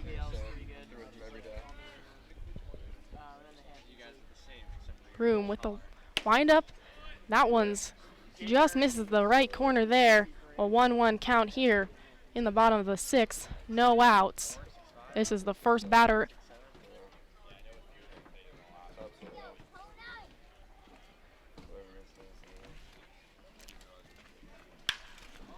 Conine's foul looks like it's gonna stay fair. Oh, it's a home run. A 4-bagger for Griffin Conine. Barely went out, almost a foul on the left side. And Griffin Conine makes it a 3-2 lead for the Kettleers here in the bottom of the 6th. Well, it looked like the crowd was a little surprised, and I was a little surprised. Looked like he was kind of fighting that pitch off, as you said, Maura, but he carries over 320 out there down the left field line, sneaks it inside the foul pole, and the Kettleers have a lead. No outs, it's the bottom of the 6th. That's the first home run Robert Broom's given up, and in fact, it's the first run Robert Broom's given up. First base runner of the season. Scoreless, 2 scoreless innings when they played Orleans. First pitch against John Cresto, the third baseman for the Kettleers. That will be a strike Count 0-1. Oh, I thought it was foul by a mile. No outs here in the bottom of the I 6th. thought it would end up where the bullpen was. Cresto whiffs it on the second pitch, so it's an 0-2 count. Broom ahead. Boy, he really pulled the string on that one. The radar gun here says 67. Not sure how accurate it is, but either way, that was a real Bugs Bunny pitch. Yes, Broom known for his breaking balls. His off-speed pitches are some of the toughest probably people will see in the CCBL. That last one, a ball, missed it by a lot, but that one also 68. 1-2 count, bottom of the 6th. John Cresto, the third baseman for the Kettleers, up. Broom, once again, can't seem to find the zone, and that's another ball there. Only 69 miles per hour, and the count is 2-2. Let's go, Johnny.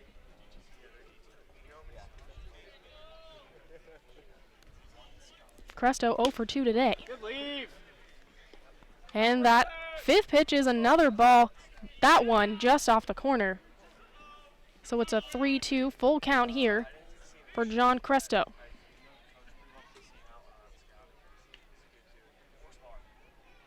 Go win it, Johnny. And that next pitch is a strikeout. Almost had a piece of it, just barely late there for Cresto, but that's a strikeout for Broom, the first out of the bottom of the 6th for the pitcher from Mercer. Yeah, just had just enough break on it to fool Cresto there. That's strikeout number 5 for Broom on the season. It's that late movement that can really befuddle hitters. One of the reasons why Coach Jamie Shevchik is so high on this kid. Next up, number 19, Gian Martellini, the catcher for the Kettleers. First pitch from Broom's a strike, a fastball for the pitcher from Mercer. 0-1 count to the BC batter. Broom with the second pitch. That's another strike. Martellini hasn't swung at any, but it's an 0-2 count. 1 out in the bottom of the 6th. A homer from Griffin Conine gave the Kettleers the lead in this inning. 3-2. Cotuit's up on Brewster. That last pitch, a breaking ball, just missed the corner. Broom really known for those pitches. That was a terrific pitch trying to get the back door. Couldn't get the call with the count 0-2. Sometimes the strike zone will shrink with that count. That was right at the knees. 1-2 count for Martellini, and he'll swing at that next pitch, and that's another strikeout for Broom. 2 in a row. 2 outs for Robert Broom. The Whitecaps down 3-2 after a homer from Conine. Boy, I do not envy the Cotuit righty hitters who have to go against this righty Submariner Broom. That breaking stuff is on today.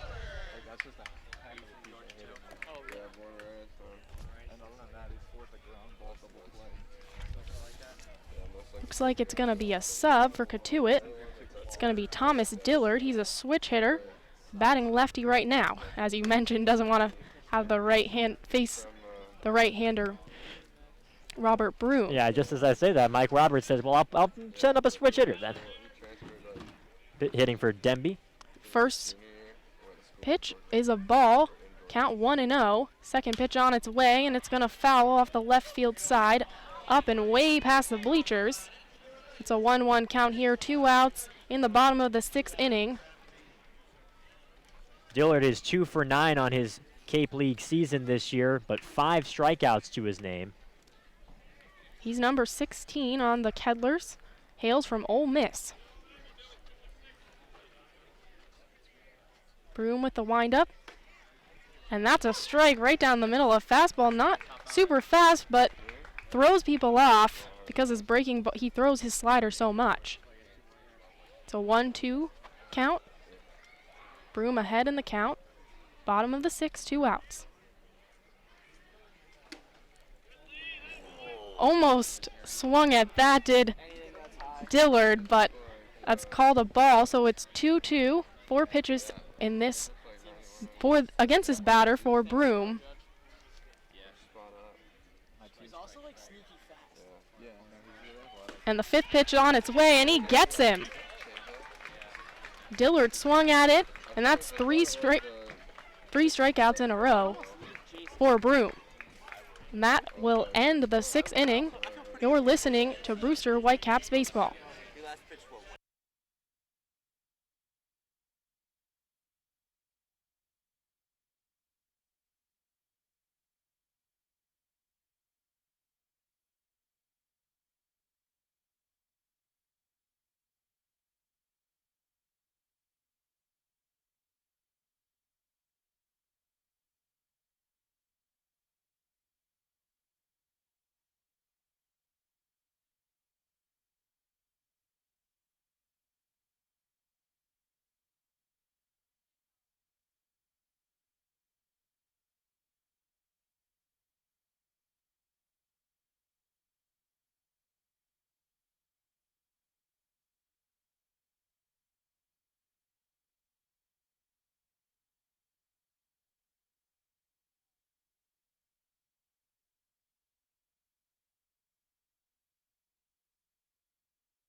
Well, after a homer from Griffin Conine of the Kettleers in the bottom of the 6th, Cotuit is up 3-2 on the Whitecaps here in the top of the 7th inning. Let's go, Clark.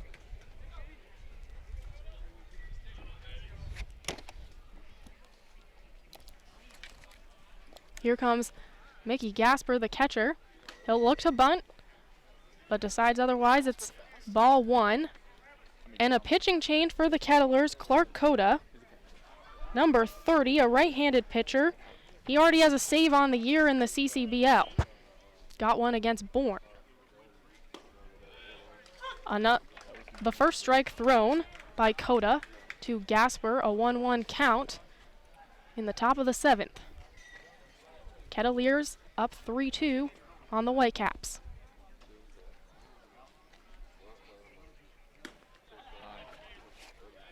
And that third pitch is going to be a ball. Coda trying to find his groove here. As I mentioned before, he's already played for the Kettleers. 2 innings pitch, no runs, no hits in that game. So he's the ultimate relief pitcher for the Kettleers so far. Gasper fouls one deep to left behind the bleachers. Coda. And it's a 2-2 count.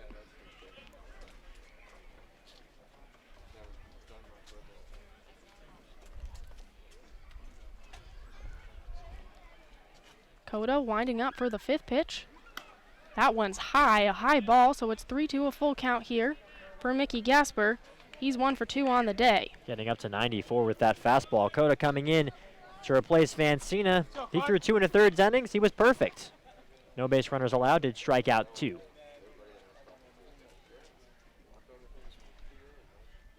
Coda winds up. Another foul from Gasper, really working Coda on his first batter of the game. Still a 3-2 count. Top of the 7th inning here. Coda trying to get his second save of the year already. I don't remember him doing that. Roy's gotten a little cheeky. This is savage already. Coda winds up the pitch, and Gasper looks like it is going to be a homer. Mickey Gasper responds to Conine's homer with one of his own, so it's 3-3, tied up again. The Whitecaps and the Kettleers knotted up. They were very similar shots, weren't they? Gasper just trying to push that one over down the right field line. It's his second homer of the season. And Brewster is back in this game. What a game we have so far. A 7-inning affair. We're in the 7th, so these are the last 3 outs for Brewster, and they're able to get a run to tie the game. Quite the response from Gasper. It was so hard to see that one, but once again, it's almost foul. A couple inches and it would have been foul. But nevertheless, it's 3-3, no outs, top of the 7th inning. Hang on. Up now is Steele Walker, hails from Oklahoma. Fouls the first pitch out, 0-1 count.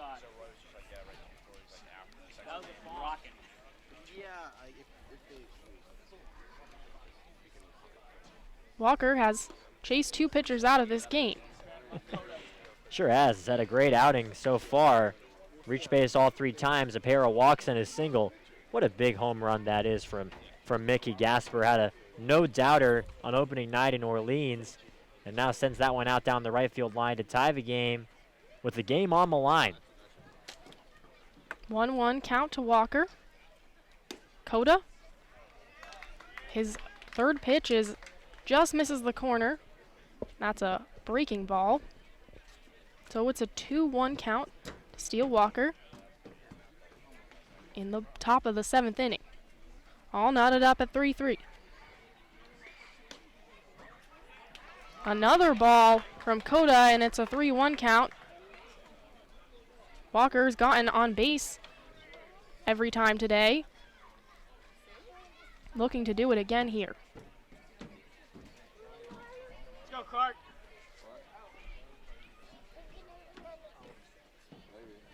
Coda winds up, and Walker ropes one right to center, but it's picked up by Miles Lewis.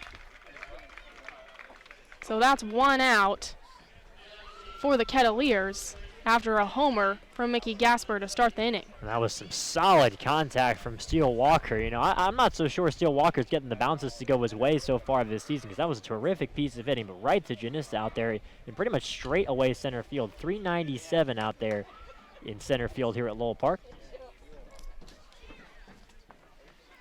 Now up is Pete Schuler. He has an RBI on the day.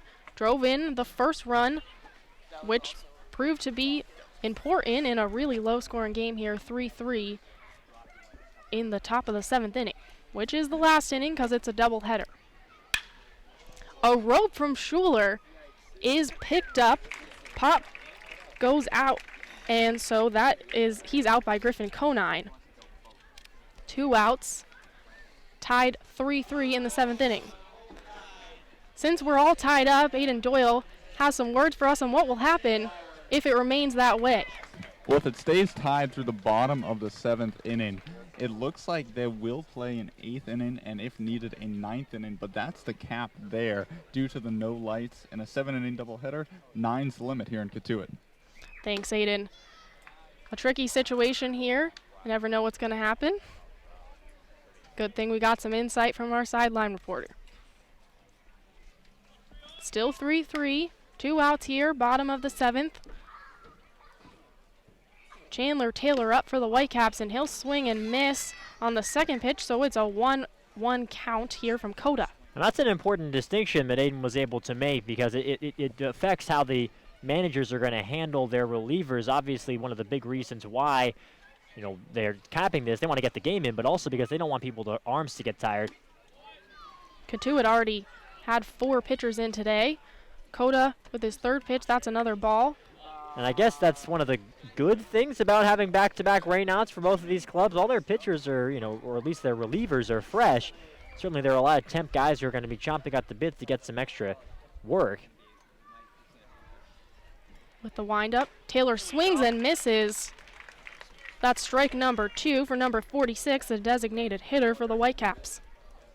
That fastball, it's coming in at 93, 94. I don't think it has a ton of movement from what I can see from Coda here. And another strike thrown, so he'll strike him out. Chandler Taylor will get a strikeout. That's 3 outs. So after a homer from Mickey Gasper, it's all tied up here, 3-3, going into the bottom of the 7th. You're listening to Brewster Whitecaps Baseball.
Well, it's 3-3, all tied up here at Lowell Park.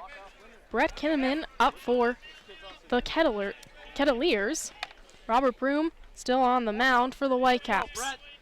Gave up a home run to start the 6th and then struck out 3 in a row and throws a strike to begin his stay on the mound in the 7th. I think this is just the guy that Jamie Shevchik wants in a potential walk-off situation here, doubleheader 7th inning.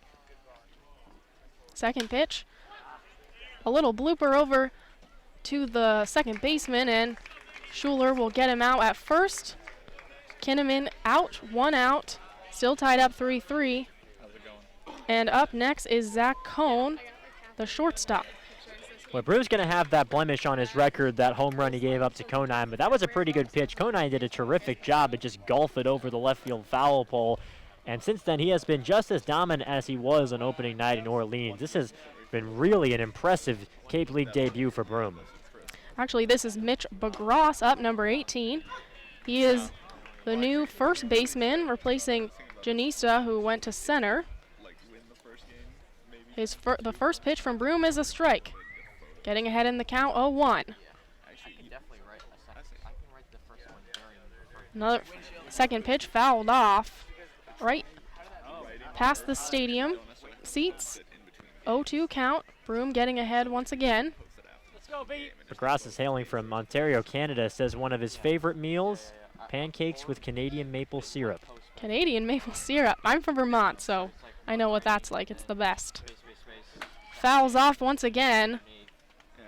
Still an 0-2 count. Broom's already struck out 3 today.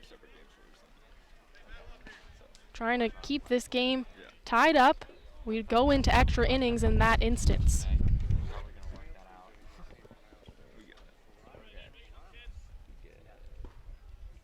Broom. McGrath hits it up right to the second baseman again. Over to Schuler in a deja vu kind of play, and he's out. So that's 2 outs for Broom here in the bottom of the 7th. Deja vu is right. Right back to Dunn. 2 shorthanded plays.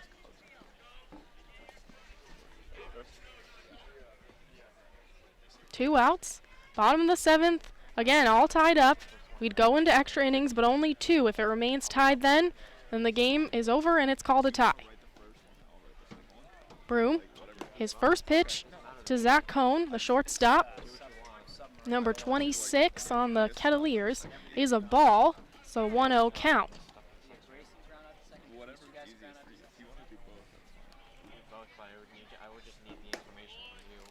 Second pitch is also a ball. That's a fastball, just missed the right side of the corner. Cohn 1 for 2 on the day. 3 for 7 on the season. Batting already has 2 RBIs to his name. A strike there from Broom. A fastball. Haven't seen his breaking ball yet against Cohn. Yeah, that was a fastball, but it still looked like that. I mean, that wasn't straight, that fastball that he threw at 86. It had some arc to it. Broom, once again, another strike here, so it's a 2-2 count. 82 miles an hour for Robert Broom. 2 outs for the Whitecaps, trying to push this game into extra innings. Yeah, for somebody like who's adjusting to a wood bat, it's hard to face stuff like this. Broom once again gets him, whiffs from Cohn, and so we're going into extras. Tied up 3-3. The Kettleers and the Whitecaps. You're listening to Brewster Whitecaps baseball.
Welcome back to Lowell Park. We're getting ready to begin an extra 8th inning. That is the case when you're playing a 7-inning game in a doubleheader situation. The Whitecaps have 7, 8, and 9 due up with the score tied at 3 against Clark Cota, who's back on the mound for the Kettleers. It'll be Nick Dunn, Devin Foyle, and A.J. Graffinino, starting with the lefty swinging Dunn. Dunn in his return to the Whitecaps is 1 for 3. The righty Cone deals. It's down and away. There is some fog rolling in from beyond the outfield wall. It's a little hazy if you look out towards the scoreboard in left center. The wind is blowing lazily out towards center field. Seen 2 home runs already in this game. 1-0 pitch is hit hard right to the second baseman, Thomas, who makes the grab on a hot shot from Dunn, and there's one away. Nice heads-up play from Thomas. Some people may not be paying attention, might not get that one. That one was hit hard, roped right to him. But that gets one out, and in extra innings, that's what you need. Hit that one right on the screws, did Nick Dunn.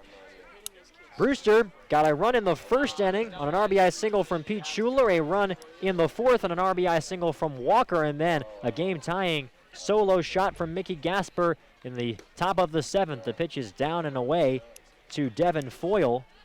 The Cotuit runs a couple of base running scores. A wild pitch brought in Zach Cohn in the third, and then a steal of home from Makeo Thomas on a pickoff play. Those were 2 runs in the third for the Kettleers. Here comes the 1-0 pitch. Swan and a soft ground ball fielded there by the pitcher Cota. He will trot over to first and flip to the first baseman Bagras, and there's out number 2. Cota could have let that one gone to second, but he reached out. He's 6'2", got plenty of wingspan to grab that baseball, and so he makes the out. He scored that 1-3, and there are 2 gone quickly here in the top of the 7th.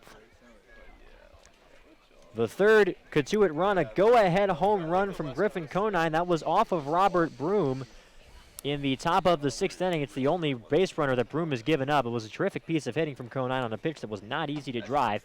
Here's Graffinino, the lefty, against the righty Cota, and he takes a pitch to strike on a fastball at 90. The count is 0-1. Graffinino reached on a bunt single in the second. That's his only hit of the game. He's 1-for-3. 2 undefeated teams in this first game of the doubleheader. 0-1 pitch is a breaking ball low. Want to make sure we're crystal clear, as Aiden let us know last inning. This game is going 7 regulation. And now that we're in the 8th, they're going to play 1 more frame after this if it's needed. But if we're tied after 9 innings, they're just going to call it a draw and get ready for the second game. Because there aren't any lights here in Cotuit. They want to make sure they get the baseball games in. 1-1 on the way to the lefty Graffinino. It's a fastball down and in at 92. To his credit, Cota, since giving up the home run to Gasper on his first hitter, has yet to allow a base runner after that. 5 straight retired with a strikeout of Taylor to end the 7th. The pitch is swung hit high in the air, foul left side over the concourse and toward the snack area. And the count is 2-2. There's some rumblings out there. That was over toward the parking lot. I sure hope nobody's prized automobile was dented out there, but I'm not going to say that isn't what happened. Can't see from our vantage point. You got to have a good insurance policy on your car when you park here in Cotuit. Here comes the 2-2 pitch, holding the set. Pitching out of the stretch here is Cota. It's a breaking ball, up and in. Didn't have any bite to it. At 79, count is full. Both of these teams at 2-0 atop their divisions, and both of them coming off 2-day layoffs. The Whitecaps looking to become the last undefeated team in the league, and the same with the Kettleers. Here comes the 3-2 pitch. It's outside, ball 4. Fastball got away from Cota, and the number 9 hitter is on for Brewster with 2 away. And that'll bring up Travis Swaggerty. His first game as a Whitecap so far hasn't been as well as he would have liked. He's 0 for 4. Didn't reach on a fielder's choice, has 2 strikeouts to his name. And before he comes on and hits, we're going to have a pitching change as Mike Roberts is heading out to the mound. We'll see who he is summoning right after this. Cota's day is done. We are in extra innings, the top of the 8th, tied at 3. You're listening to Brewster Whitecaps Baseball.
Back at Lowell Park, where we are in the top of the 8th inning of a 7-inning regulation game. Do the math, it's extra innings.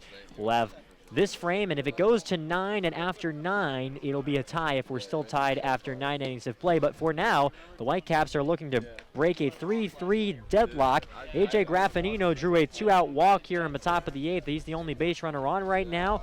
And Mike Roberts decided he didn't want to see any more of Coda on the mound. He calls for Zane Collins, the lefty out of Wright State. Collins, a rising junior from Ohio. This year for Wright State, a 2.83 ERA in 15 games, 92 1/3 innings pitched in those 15 starts. Only 75 hits allowed, 35 walks, and 77 Ks. This is his first taste of Cape League action this season. It will be, as I mentioned, Travis Swaggerty, the lefty, leading off against the lefty Zach Collins. With Graffinino on first base and 2 outs, tied at 3, top of the 8th. They check the runner over at first base. Nifty little move there from Collins as they make sure Graffinino is staying put.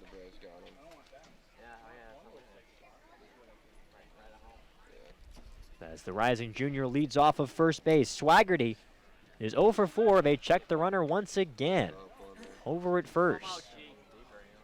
And a team that's been patient and composed, that's been one of the things that Coach Jamie Shevchik has really liked about his guys, especially his temps. Travis Swaggerty has looked a little overeager so far in this one. A strikeout, a fielder's choice, a ground ball, and another K. Let's see if he gets this pitch. He does. It's a breaking ball inside. Count is 1-0. That was a curveball. That was at 88 from Zane Collins. Graffinino at first base. You wonder if it's going through Shevchik's mind to maybe send him here with 2 outs, try to get him in scoring position, and for that reason, they will check him over at first base again, trying to keep that thought in his mind. Connor Smith standing on deck for Brewster. We are tied at 3 in the 8th of a 7-inning game. Again, they check the runner. And the count is 1-0. There's still one more game to be played in this one. It'll happen later today, about a half hour after this game is over. Zach Hooper's going to get the ball for Cotuit. We're still not sure exactly who's going to get it for Brewster. As they check the runner once more, the count is 1-0. After 2 games that were washed out, it's a twin bill for Brewster that starts a pretty brutal stretch. Their next 2 off days were eaten up by those 2 canceled games, so they're off tomorrow. But it's a long stretch of games. The 1-0 pitch is a fastball up high. Count is 2-0. That stretch is going to be, I believe it's 17 games in 16 days. There's one Sunday doubleheader this time next week for Brewster, as the Whitecaps have had to wait for their home opener after having that one called off yesterday due to poor field conditions. 2-0 pitch. That is in there. Strike number 1. That was at the knees. Swaggerty thought it was below the knees. And the count is 2-1.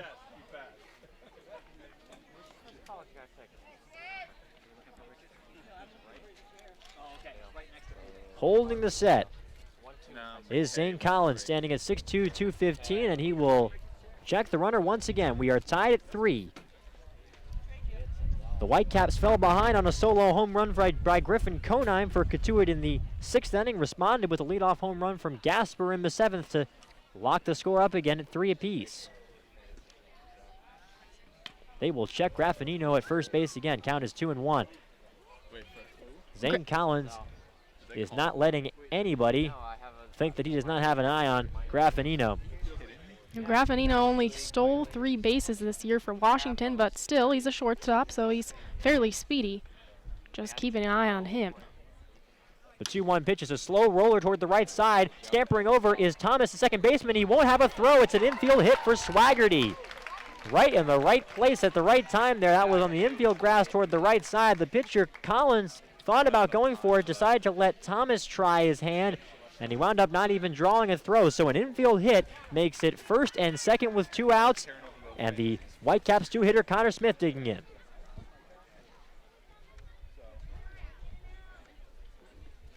Smith on the day has a couple of runs scored for the Whitecaps in this 3-3 game. He singled in the 1st inning, and also in the 4th. He is 2 for 4 on the day. hit that high fly ball that was thrown in by Kinnaman out in left field for a double play. In the second pitch is Swan hit on the ground left side. It's fielded by the third baseman Smith. He fires across and Smith is out at first base. Nice play by Cresto over at third. So a little mini jam is evaded there by the Kettleers as they call on Collins, and he does the job. No runs on one hit. They leave 2 to the Whitecaps in the top of the 8th. We're going to the bottom of the 8th. We are tied up at 3. You're listening to Brewster Whitecaps Baseball.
It will be 9-1-2 for Cotuit in the bottom of the 8th. A potential walk-off situation here in extra inning baseball. First game of a doubleheader. It's a KO Thomas, the speedy second baseman, leading off, the number 9 hitter. He'll be followed by the 1-2 hitters Janista and Griffin Conine for Cotuit. Only 2 extra base hits in this game, 2 home runs, 1 from Gasper and 1 from Conine. Conine was the first one in the 6th inning.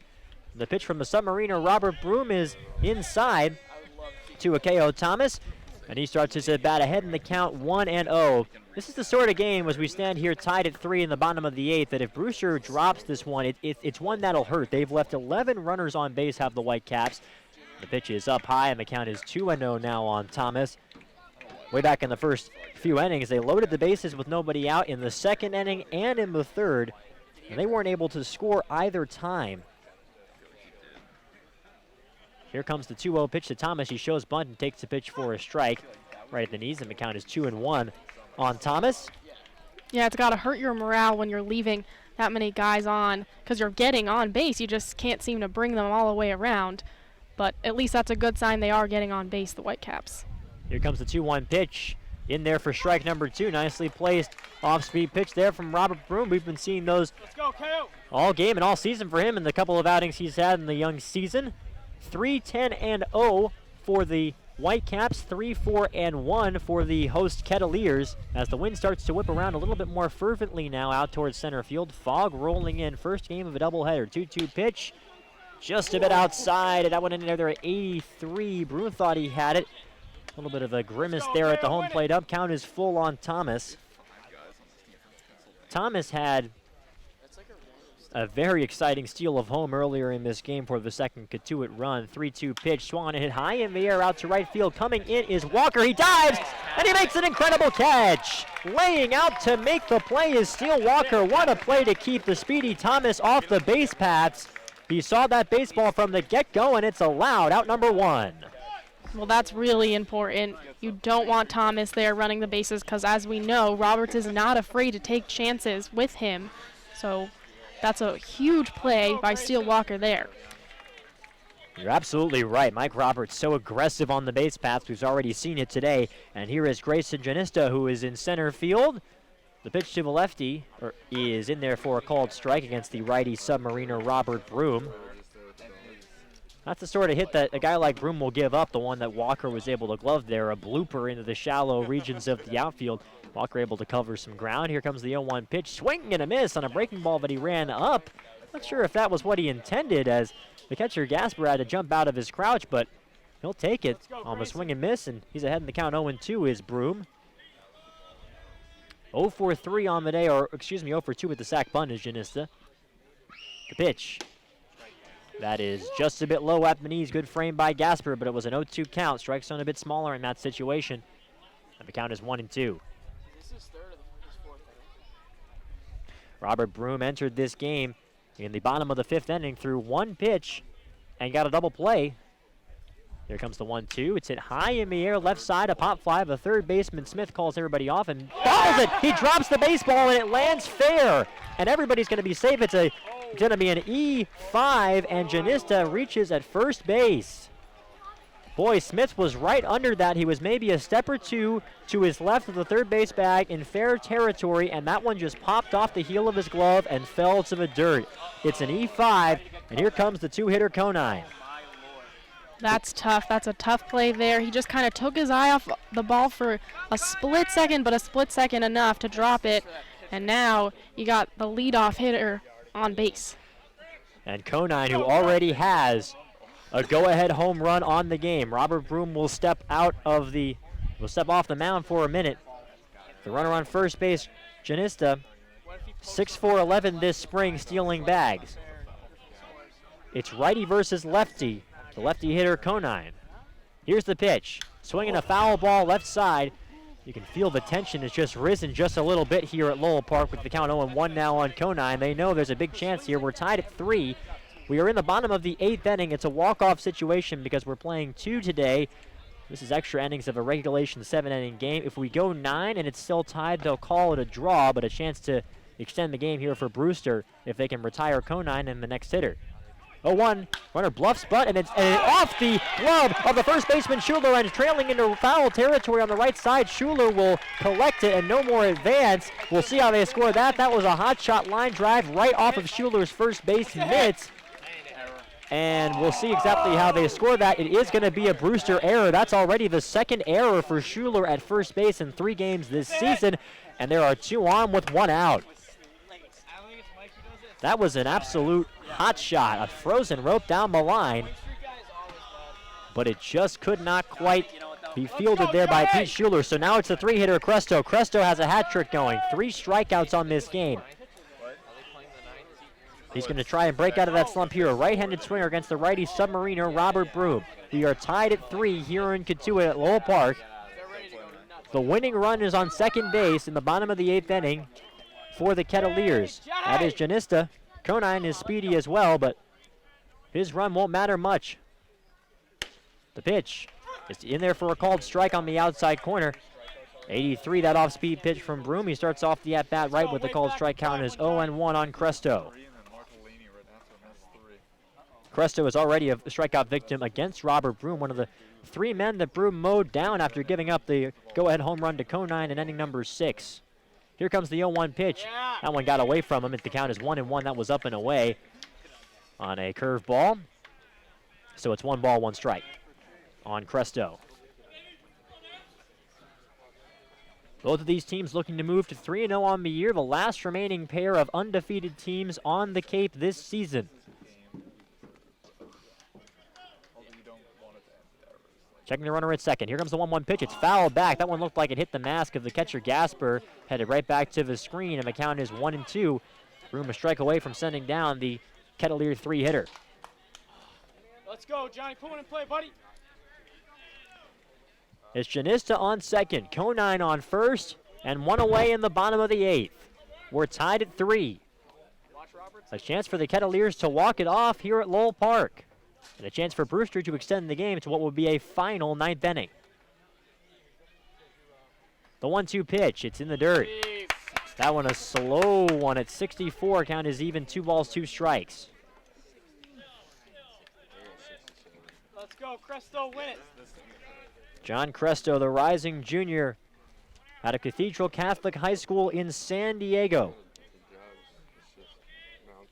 Shares a high school with the Brady Aiken, the former #1 overall pick. 2-2 to the righty. Swinging a high fly ball, foul ground right side and getting into the seats. We'll do it again, the count 2-2.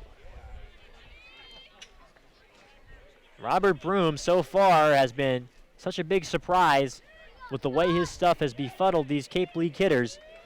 A couple of errors, a dropped pop fly by the third baseman Smith, and then a line drive off the glove of the first baseman Schuler have put these 2 runners aboard. just the one hit given up by Broom. It was the home run by Conine in the 6th. We're tied at 3. The 2-2. Swing and a miss. He got him out in front of that 65-mile-per-hour bender. And it's a golden sombrero for Cresto. 4 strikeouts on the game today. And now it's up to Gian Martellini. Well, that's a big out in Cresto in the number 3 hitter, but now you got the number 4, and there's 2 people on bases, so Broom has his work cut out for him here. Martellini, the catcher, hailing from Boston College. Robert Broom now has 5 strikeouts today. He had 4 in his last outing. Come on, Gian, let's go. So he's already up to 9 on the season. Terrific numbers for the reliever out of Mercer. 2 on, 2 out, tied at 3. The pitch to the righty is swung and hit hard into center field. Coming on to make it to Swaggerty. Lands in front of him. Rounding third and heading home. The throw is going to be not in time. He's safe at the plate, and the Kettleers win it. It's a walk-off winner for Cotuit. Coming in with the winning run is Grayson Janista. It's an RBI single to center field for Martellini. And the first game of this doubleheader goes to the Kettleers, a game that has to sting for Whitecap fans. They fall by a final score of 4-3. Those 2 errors at the end, really just a tough break for the Whitecaps. They were right in it, and Broom pitched really a great game, but just couldn't get past the defensive mistakes. And they still got to play another one, though, so the celebration will be a quick one because they got 7 more innings to play, these 2 teams. That is definitely a tough pill to swallow, and you're right. They're going to have to get up a half hour from now and play another game, and it's going to be, I think, an interesting task to see how Jamie Shevchik and his staff handle that. Usually a loose atmosphere, but it has to be pretty deflating. The Whitecaps leave 11 runners on base in this first game of the Twin Bill over the course of just 8 innings, remember. And they fall by a final score of 4-3. We're going to take a quick break. When we come back, we'll send it down to Aiden Doyle. He's going to have some folks for us to talk to, and we'll get you teed up for our second game of our Twin Bill. Don't go anywhere. We still got a lot of baseball left from Cotuit. You're listening to Whitecaps Baseball. Cotuit takes the first game of the Twin Bill 4-3. We'll be right back.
Back at Lowell Park here, Carter Woodhill and Morris Sheridan. We'll hear from Aiden Doyle in just a bit. We're wrapping up the first half of the doubleheader here today. Cotuit defeats Brewster by a final score of 4-3 on a walk-off single by Gian Martellini.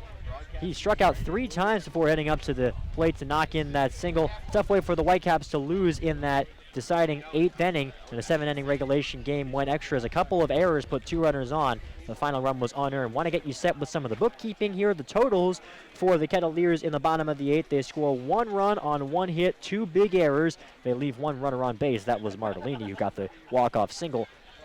The line score for the game, Brewster, 3 runs, 10 hits, 2 errors. They leave 11 runners on base, which has to hurt for Jamie Shevchik. Cotuit, 4 runs on 5 hits, 1 error. They leave 4 on base. The winning pitcher is Zane Collins, who threw just 1 out.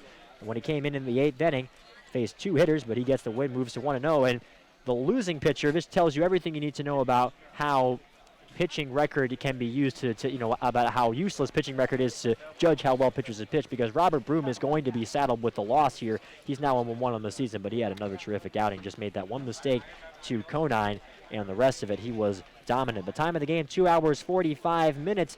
Brewster now falls to 2-1 with the loss, and Cotuit is the last standing undefeated team on the Cape.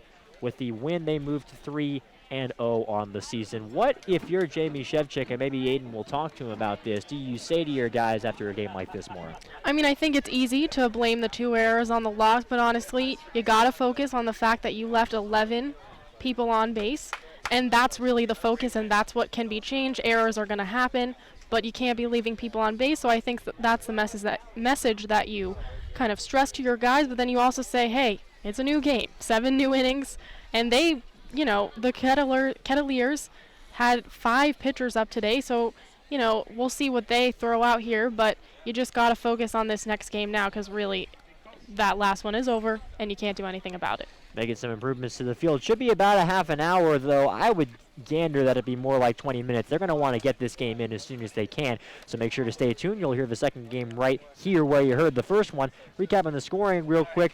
The Whitecaps got on the board first with an RBI single from Pete Schuler on the top of the first inning. Then Brewster was unable to score in the second or the third. They loaded the bases with nobody out in both of those frames and could not bring a run around to score either time. I think maybe the play of this entire game was the throw from left field by Brett Kenneman out there in left to nab Devin Foyle at the plate. What would have been Brewster's second run of the game was tagged out, and they weren't able to score. That ended the second inning on the double play. The Whitecaps would fall behind 2-1 on a couple of base running runs, if you will. A wild pitch brought in Zach Cohn, and a steal of home brought in Akeo Thomas to make it 2-1 Kettleers in the bottom of the third. Brewster added a run on the top of the fourth and an RBI single from Walker, and then it was the 2 home runs that we saw in this game. We saw the home run from Conine in the bottom of the 6th inning, a solo shot, and then a leadoff home run from Mickey Gasper, another solo home run in the Brewster half of the 7th. That tied the game at 3, and then we went to extras, and we saw the walk-off single from Gian Martellini. So you are now all caught up. What do you think is the one thing that Brewster can focus on heading into this next game? Or maybe, do you think it's more of baseball strategy that's going to be on their mind? Or do you think it's more just getting over the loss? I think you just got to get over the loss. It's the first one, so they've never done that together as a team. So I think you just got to put the focus on, getting over that. And, it shouldn't be too hard. It's a quick turnaround, but everybody having fun out here. I think there's about to be a pie eating contest. So got to keep the fans entertained. Keep it light. Yeah, it's Father's Day. I think everyone just in a good mood, and hopefully that can just spread to the Whitecaps and they can move on and just play this next one 7 innings fresh.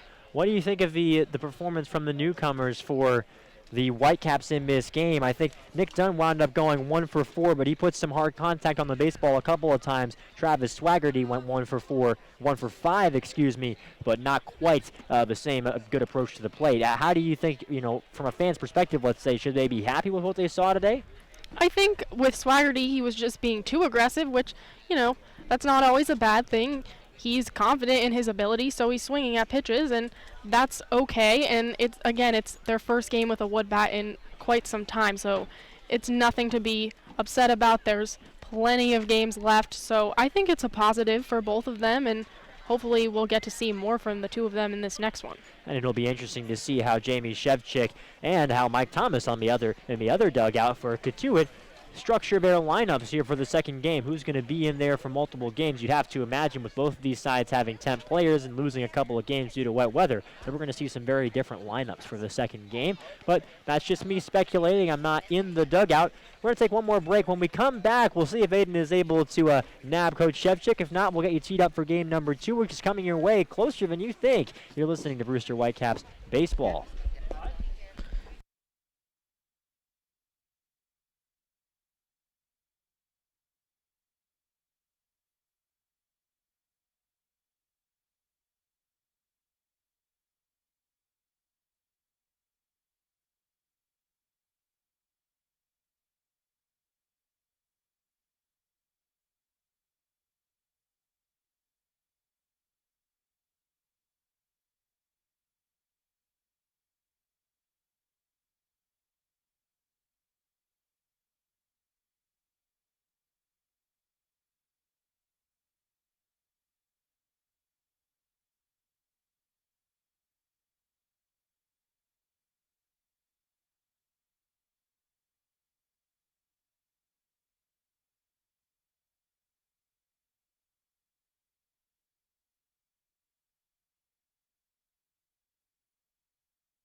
Back at Lowell Park, Carter Woodell and Morris Sheridan here in the booth. Let's send it now over to Aiden Doyle, who is with Jamie Shevchik. Aiden? Obviously a tough way to lose your first loss of the season, 4-3 at the hands of the Kettleers. What do you say to a team like this in the middle of a doubleheader to get them to bounce back for game 2? Yeah, we still got 41 more games to go, so it's way too early to hit the panic button. Our guys still played pretty good. We made a couple mistakes, obviously defensively that cost us, but stuff like that's not going to happen on a regular basis. So I chalk it up as a fluke, and the key is getting this win right here. Walking out of here with a split is a victory, in my eyes, of course, so for the day at least. Mickey Gasper, the home run to tie them on top of the 7th at 3-3. What does it say about your team's ability to bounce back in adversity? Well, it's really loose in the dugout. And Mickey's a very good hitter. I think Mickey's going to be one of the better hitters in this league for sure. So, and he's a natural leader in the dugout out there. So he's a guy we're going to find a way to get in the lineup a lot. And when he's not, he's going to be ready to hit when we need to. But the attitude is loose. And, they have to stay loose. We still have 7 more innings of baseball to go. So, like I said, to walk out of here, we finished this day at 3-1. We're in a great spot. Before the game, you said you wanted 4 innings from your starter, William Tribuker. You got 4 innings from him. How would you assess his performance tonight? I thought he was a little rusty, but it was, he threw well. I mean, that's the first time that we got a chance to see him pitch. He pitched primarily out of the bullpen at Michigan. He had a couple spot starts, but I thought he gave us a chance to win a baseball game. The home run that Broom gave up, tough break for Williams. I don't know what the arm injury is going to be, but Tribuker threw well enough. We're short on left-handers, so he might be a guy that we're going to have to find at least 1 or 2 of those lefties that are going to have to work their way in the bullpen eventually. So we're trying to get the chance to see everybody pitch early on. All right, thanks, Coach. All right, thank you, Aiden. And we'll see what the situation is there with Williams, who, remember, left the game with some arm discomfort and a good start. As you said, I like the way the coach summed it up. He gave him a chance to win the baseball game for Tribuker. What do you think more coming in of Coach's comments about staying loose in the face of this 4-3 defeat? Well, I think that's very true, and he said in his mind if they split this doubleheader, then that's a victory. So I guess they're approaching this as, you're not going to win them all, but got to move on. First loss of the season, as he said, there's so many more games to go, and you're going to lose one eventually. It's baseball. People don't go undefeated, so I guess they got the first one out of the way. All right, for Morris Sheridan and Aiden Doyle, I'm Carter Woodell. We're going to sign off for now here from Brewster. We will be right back for Game 2 in just about 20, maybe 15 minutes time if we're running as long as I think. And the final score of this first game in 8 innings, Cotuit defeats Brewster by a final score of 4-3. We will see you for Game 2.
And welcome back to Lowell Park, where we are getting ready to begin game number 2 of our twin bill here between the Brewster Whitecaps and the Cotuit Kettleers.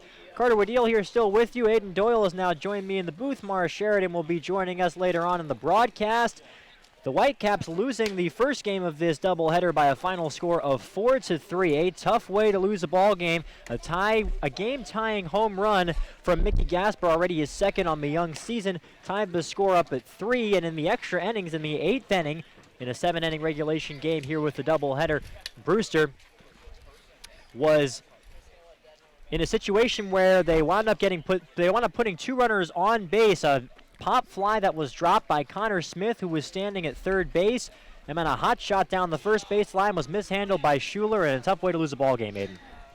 Absolutely. I don't think there's really any tougher way to lose a ball game. Robert Broom takes a tough luck loss there out on the mound for the Whitecaps. The righty out of Mercer, in my mind, was phenomenal. Even the pitch he gave up the home run to Griffin Conine, he really located it low and outside. Conine just went down and got it and put it out to where the wind was blowing.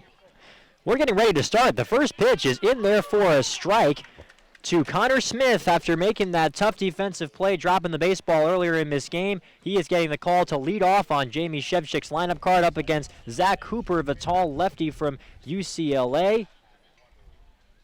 And the pitch. Justin Hooper deals a breaking ball in there for strike 2. That one just caught the outside corner of a lineup for Brewster. Connor Smith, Nick Dunn, Mickey Gasper, then Curry, Walker, Costas is in the lineup, and then Datras, who is new to the team, Swaggerty, and Coons, the bottom third of the Whitecap order. The 0-2 to the righty is hit high in the air, foul ball down the right field line, and we'll do it again with the count 0-2 on Connor Smith. Justin Hooper is one of the most intriguing prospects, not only in this game, but in the entire league this summer. Big lefty out of UCLA. He's got unbelievable stuff if he can command it. Mid to high 90s fastball, really sharp breaking ball. But control, once again, as we've seen with a lot of pitchers so far this summer, has been his issue in LA. The 0-2 pitch is a fastball that missed down and in. Hooper's fastball can get into the low 90s. He's got a slider that will go down and away to the lefty hitters. And he's got pretty deceptive with that three-quarter arm angle. But like you're saying, Aiden, the numbers, they back up the point. 26 walks and 46 innings pitched. The pitch is hit high in the air, straight up in the air, now heading toward the right side, and Hooper's going to call everybody off and make the play near the foul line on the first base side. Turned away the catcher for Cotuit today, Thomas Dillard, who is behind the plate for the Kettleers in his second game, and makes the grab. So that's a nice little show of assertiveness there from the starter for the Kettleers. I was going to say, that's not something you see every day, is the pitcher taking charge on a ball like that. Oftentimes you see him kind of delegate that responsibility, in this case, to either the catcher or the first baseman. Rarely do you see the pitcher get involved on a pop-up like that, but Hooper marches to the beat of his own drum. All right, that'll bring up Nick Dunn, the second baseman, one of 3 acquisitions today for Brewster. If you weren't with us for the first game, Brewster brought up Nick Dunn, Kyle Datras, and Marty Costas. All 3 of those people are in the lineup for this second game. The first pitch to Dunn is a breaking ball down and away for ball 1. The count 1-0 on Nick. Earlier today, Nick Dunn in his first game returning this season went 1 for 4. Was a Cape League All-Star for the Whitecaps last year. 1-0 pitch is hit high in the air to shallow right field, coming in a few steps and making the grab. Out in right field is Griffin Conine, and there are 2 gone. For those of you at home wondering about this pitcher, Justin Hooper, picture Chris Sale, Randy Johnson. Those are the 2 pitchers who I think compare most to him. He's a big, tall, lanky lefty, kind of got that 3/4 arm slot that you mentioned. Not quite as violent a delivery as Chris Sale has, with a big leg kick and, coming across the body, but very similar physiques. The first pitch is just a bit low to the Whitecaps 3-hitter Mickey Gasper on a fastball. That was in an 88. It's more of a slider pitch there. The count is 1-0 on Gasper. Getting you set on the Cotuit defense real quick, as we're waiting on the 1-0 here from Hooper. The pitch gets away from him on the inside part of the plate. That one looked like it knocked off of the leg or the knee area of our home plate ump, who's taken a minute to collect himself there. That looked like it might have knocked where there isn't any padding up on the knee or the thigh area. In any case, out comes Dillard to talk to Hooper. The defense for the Kettleers, one of the big reasons why they won that first game is Kinnerman out in left field. Brett Kinnerman, who left fielder, he had a terrific play where he fired in a runner from home plate to pull off the rare 7-2 double play on a sacrifice fly attempt. He is out in left. Janista is out in center field where he ended the first game. Conine is in right. Cresto is at third base. At shortstop today for Cotuit is Zach Cohn. The second baseman is Thomas. Back there at second, Begras is at first, and Dillard is behind the plate. So that's the defense that the Kettleers are trotting out. Here's the 2-0 pitch. It's hit well out to center field. Coming on is the center fielder Janista, and it drops in front of him for a base hit. So Mickey Gasper is on once again. He has been hot to start off this Cape League season. It's a 2-out single for Brewster. So far, he's definitely been the most productive hitter in this Whitecaps lineup. Obviously, 2 home runs. Those are the ones that's going to make the headlines, but he's been getting on base at a pretty high clip. And even when he's not hitting the ball out of the ballpark, he's making solid contact, so constantly putting pressure on opposing defenses. And here comes Michael Curry, who was in at the DH for Brewster in this lineup for the second game. Curry was not in the lineup for game number 1. Standing in from the right side up against the lefty Hooper. The pitch is down and in. Nice job behind the plate by Dillard to block that pitch. I think that it's fair to say Dillard is going to have a few more chances to show off his blocking ability in this game against a, you could say, effectively wild hurler in Justin Hooper.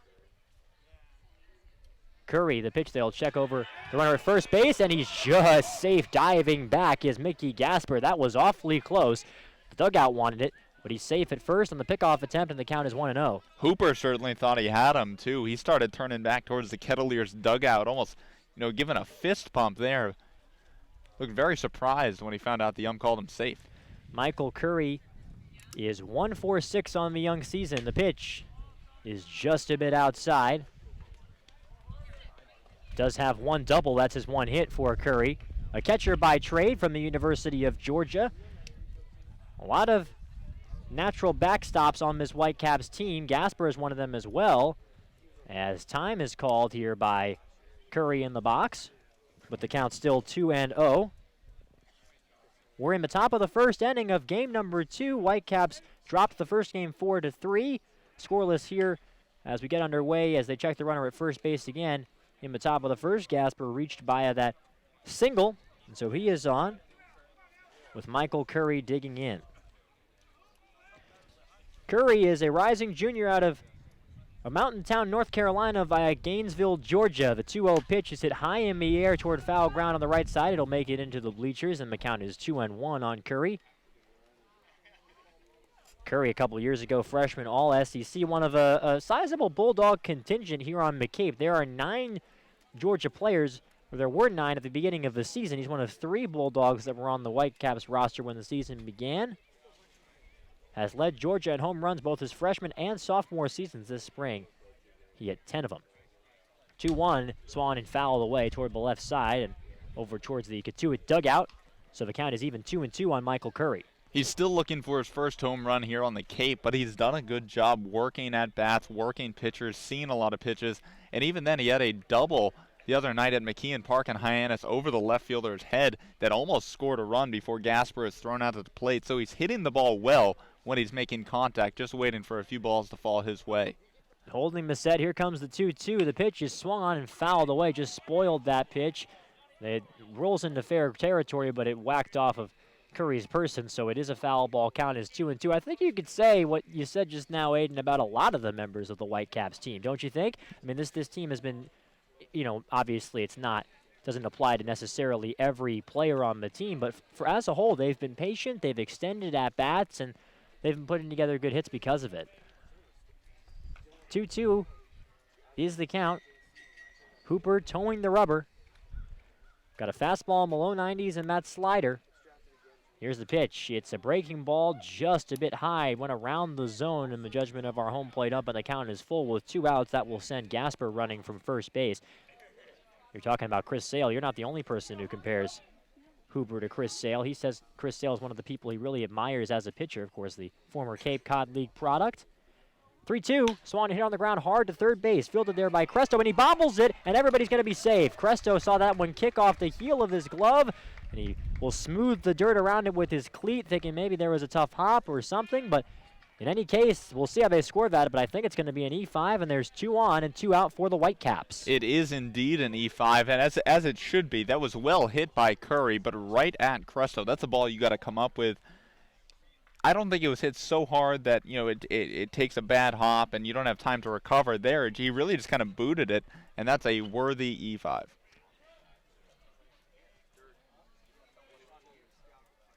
So that'll bring up Steele Walker, who has a unique title from that first game. Chased 2 pitchers from the game in Game 1. He takes the pitch low to start his at-bat. He drew a walk in the 3rd inning that wound up being the final batter that Davis faced, and then an RBI single in the 4th inning. Chased Scott from the game for Cotuit. The Kettleers used 5 pitchers in the first game of our twin bill. Davis, Scott, Vancina, Cota, and Collins, who faced just 2 hitters but wound up with the win.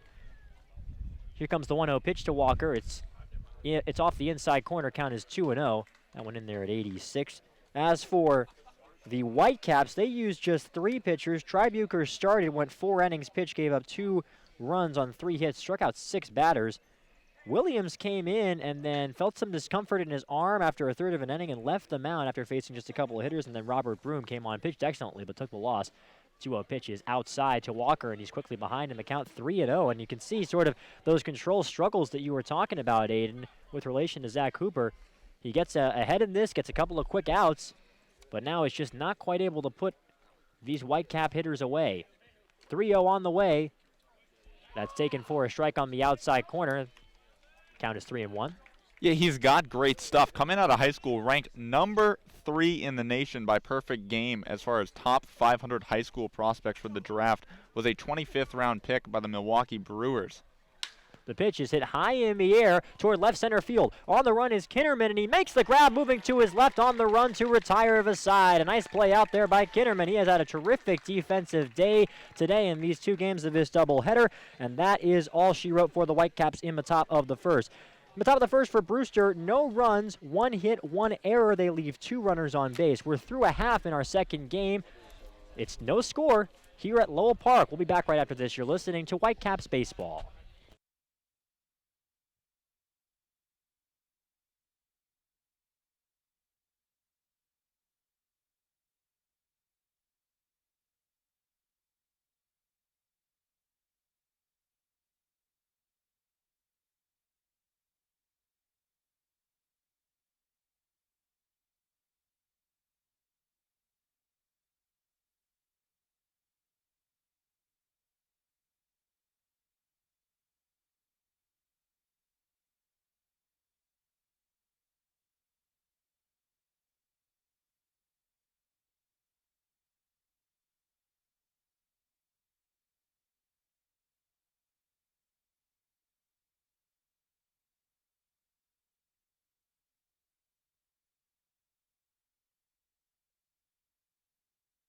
Back at Lowell Park, getting you set with the Cotuit lineup as we're ready to start the bottom of the first inning. Akeo Thomas will move from the 9 spot to the leadoff spot for this second game of the doubleheader. He'll be at second base. Griffin Conine is in right field hitting second. Grayson Janista will be at center field hitting third. Brett Kinnerman will clean up and play left field. John Cresto is at third base batting fifth. Thomas Diller will be catching, hitting in the 6th hole. Mitch Begras will be playing first base and batting in the 7th spot. Luke Alexander is the DH in this second game for Cotuit, hitting 8th, and Zach Combe will round out the lineup playing shortstop. They will face Joe Molatier, the righty out of Monmouth, starting this second game for the Brewster Whitecaps today, standing at 6'2", 195. The rising sophomore from Sellersville, Pennsylvania. Primarily a reliever, made some spot starts for the Monmouth Hawks in his career last season. 19 games, 4 starts. The ERA, 3.74 with a 55 and a third innings pitched to his name. Did walk 22 hitters in those 55 innings pitched. Thomas, the righty, digs in against the righty Molatier, and the first pitch is a fastball below the knees. The count is 1-0. Molatier is not a guy who's going to blow anyone away. He relies on a lot of movement, throws a 4-seam, 2-seam slider, and a changeup. 1-0 pitch is taken for a strike at the knees. Nicely located there. The count is 1 ball and 1 strike. And, of course, right after I say that, he paints the outside corner with a 92-mile-an-hour fastball. But here comes the 1-1. Down and away to Molatier. Brewster looking to move to 3-1 on the season. Cotuit is now the last standing undefeated team in the Cape Cod League after beating the Whitecaps in Game 1. They're 3-0. 2-1. That's outside at 89. Steady diet of hard stuff early on from Molatier. And the count is 3-1 against Thomas. Thomas had a good game in all assets, really, in Game 1. Here comes the 3-1 pitch. It is in there for strike 2 at the knees to Thomas. Had a great game at the plate, was able to reach base twice in 3 plate appearances. Had a great base running day, stole home on a pickoff attempt to first base. And had a good day defensively at second. 3-2 pitches inside, and Thomas gets his second game off on the right foot. He draws a walk. So the Michigan man will be on first base, and that'll bring up Griffin Conine. the command's got to be the recipe for success for Molatier because, like I mentioned, he relies so much on movement and doesn't have necessarily the stuff to blow someone away like a Justin Hooper does. Hooper can get away with that lack of control simply based on how good his stuff is. Molatier doesn't have that, so if he's not commanding those pitches, he might run into some trouble.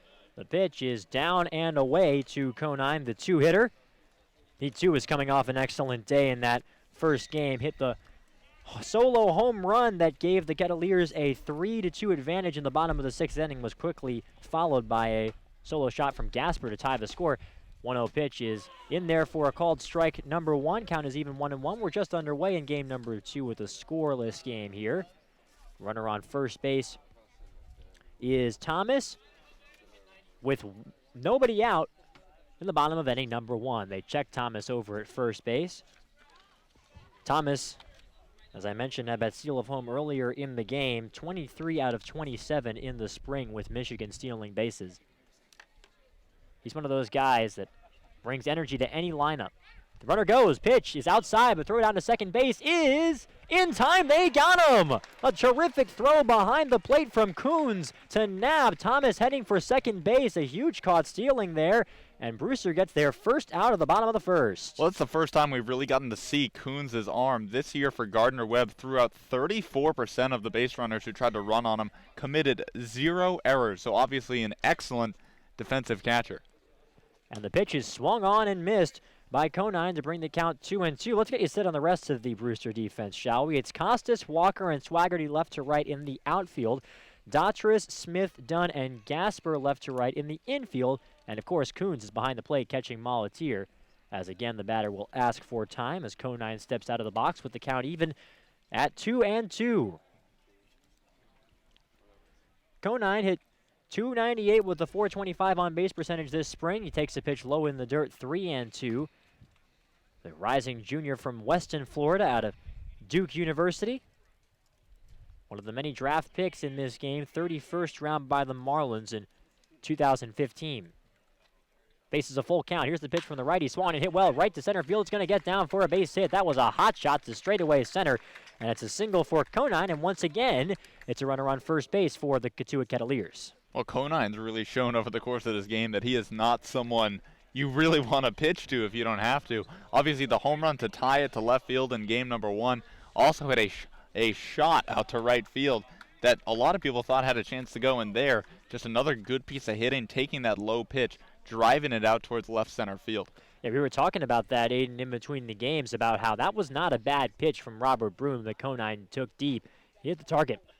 The pitch is low to Grayson Janista, the three-hitter. Count 1-0 on him now. Sometimes good hitting can beat good pitching, and that's what Conine has been doing so far in this game. He leads off of first base. Conine, to his credit, is also an excellent base stealer, 9 for 9 in the spring, stealing bases, and had one earlier today. Here's the pitch. It's outside, counts 2-0. Molatier struggling to get that first pitch strike very early on in this game. Janista started the game at first base in our first game today in the leadoff spot, then moved to center field. He did reach on that crucial error in the eighth inning. The pitch is a high chopper right side, fielded by the first baseman Gasper, and he will run to the bag and make the play.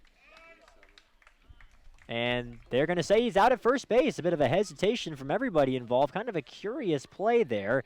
But Gasper got it. He was looking to see if he could get the scoop and get the force at second base. But then he decided to just run over and get the 3 unassisted. So that's what he did. The runner does move over to second. So it is now Conine at second base. Shanista is retired, 3 unassisted. And now it's Brett Kinnerman who is stepping into the cleanup spot for this game.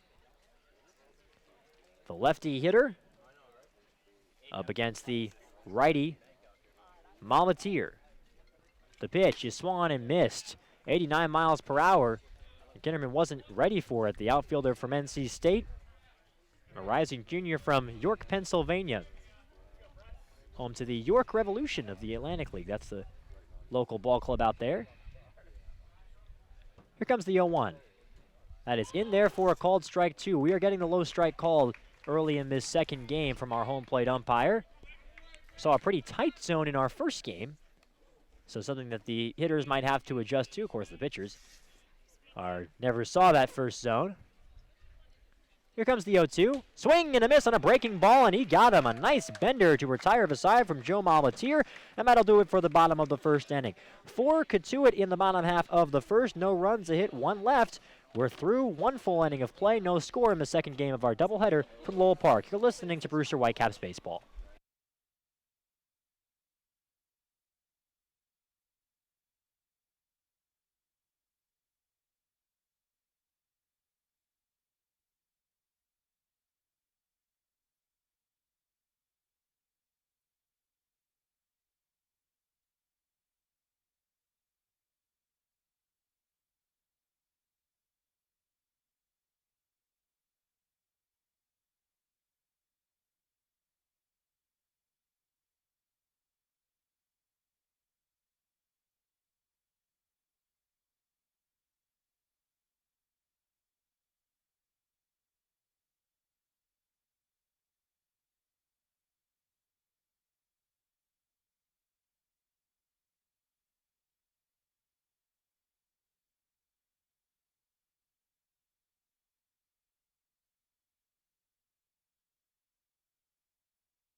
Welcome you back to Lowell Park. It'll be Marty Costas digging in for the Brewster Whitecaps to begin the top of the second inning. We're scoreless here in game number 2 of our doubleheader. Cotuit took the first game by a score of 4-3. Carter Woodeel and Aiden Doyle here with you as Costas digs in from the right side against the tall lefty 6'7", 235 Justin Hooper. And the first pitch is a fastball at 87 that just missed outside. For the count is 1-0 on Costas. Costas, one of 3 players that the Whitecaps called up last night. He was called up along with Dunn and Kyle Dautris. The first pitch is down and in. The count is 2-0. And speaking of call-ups, Justin Hooper was a call-up himself last night. He was called up along with Noah Davis and Luke Alexander. Davis, the starter in our first game last night. 2-0 pitch is swung hit high in the air toward foul ground behind the plate, and will get behind the plate foul into the seats. Count is 2-1. So these 2 players that are facing off were not on their teams 24 hours ago. It's the beauty of the Cape League. There are constantly guys coming in and out. The roster, the team themselves having to establish that chemistry just kind of on the run. Costas fouls another pitch back behind the plate, and the count is 2 balls and 2 strikes now on Marty. Costas, a junior out of Baltimore, Maryland via Archbishop Curley High School. Started all 61 games for the University of Maryland 2017, hit .322 with a .429 on base percentage, 13 home runs. The 2-0 pitches, the 2-2 is taken low. The count is full on Costas. I think a big thing for Costas, too, is having a guy like Nick Dunn, who's already been here in Brewster and had a successful season on that Maryland team to kind of mentor him. 3-2 pitch hit well out to left center field. On the run is Kinnerman moving to his left, and he makes another running catch. Boy, Kinnerman has done it all in this game. He makes another catch on the run to his left toward left center and robs a possible extra base hit from Marty Costas. There's 1 gone in the top of the second. Well, Costas hit that ball hard, really. I mean, he just roped that one out towards left center, but Kinnaman's shown he's a very good defensive left fielder out there here for Cotuit. Running that one down, ran one down to end the first inning, and then obviously in game number 1, the throw home. That was a huge momentum changer there in game 1. That's a deja vu moment because Steele Walker hit a ball right to the same spot in the ballpark, and Kinnaman ran that down too. Here's Kyle Dottris. He takes a pitch in there for a strike on the inside corner at the knees. The count is 0-1 on Dottris. We are scoreless, top of the second of game number 2 of the doubleheader. The wind is blowing out pretty significantly now. Here comes the 0-1. It's low. And the count is 1 ball and 1 strike. It isn't very consistent as to where it's blowing out, though. Game number 1, it was only to left. Now it's shifting to right a bit and left. But either way, the ball will be flying here at Lowell Park in Cotuit. And it's already pretty dark. The sky is completely covered with clouds. Overcast day, 1-1 pitch, swing and a miss out in front of the 80-mile-per-hour breaking ball in the dirt. That was a good pitch there from Hooper. Dropped his arm angle a little bit for that one, and the count is 1-2.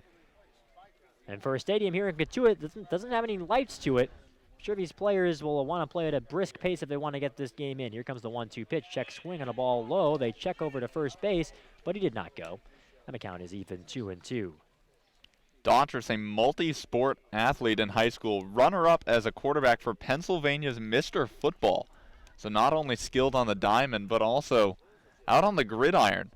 UNC obviously having a good year with Mitchell Trubisky getting the number 2 overall pick in the NFL draft. 2-2 pitches inside. The count is full, and a connection to the pitcher as well for Dottris because he started his college career at UCLA, where Justin Hooper is currently attending. Now with UNC squad, but had such a great regular season this year. Was thwarted by Davidson in their regional 3-2 pitches inside.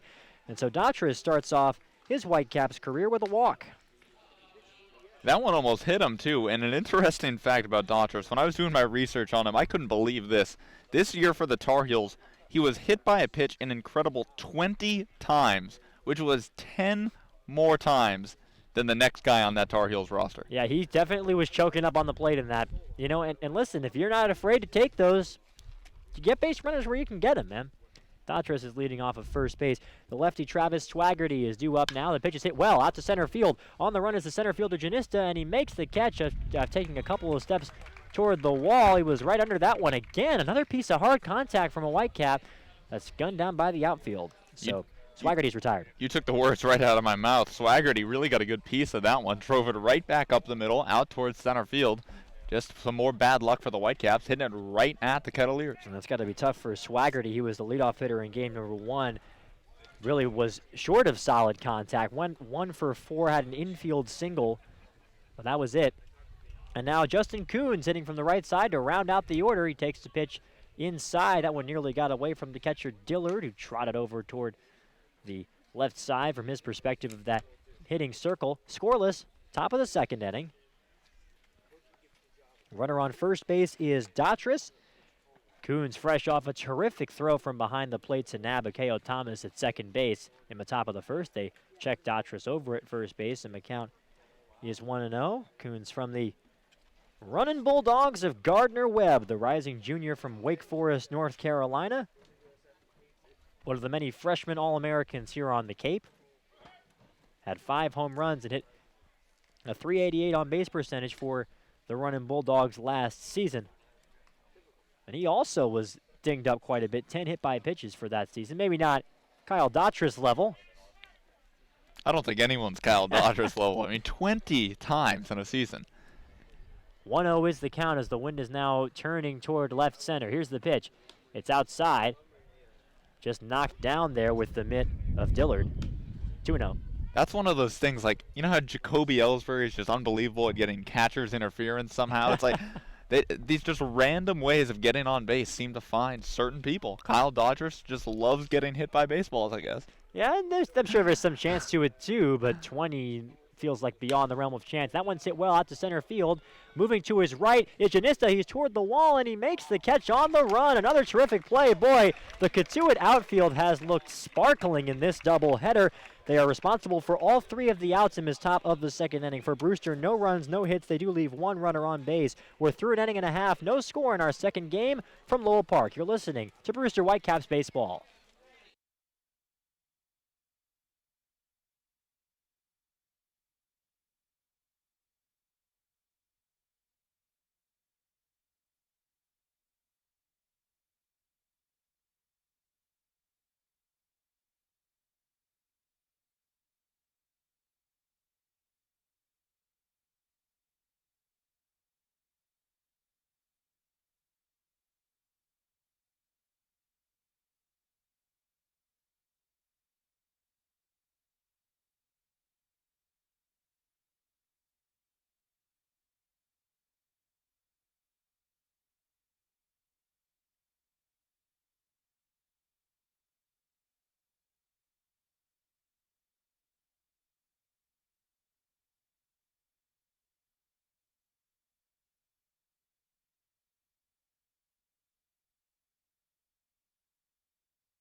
Welcome back to Lowell Park.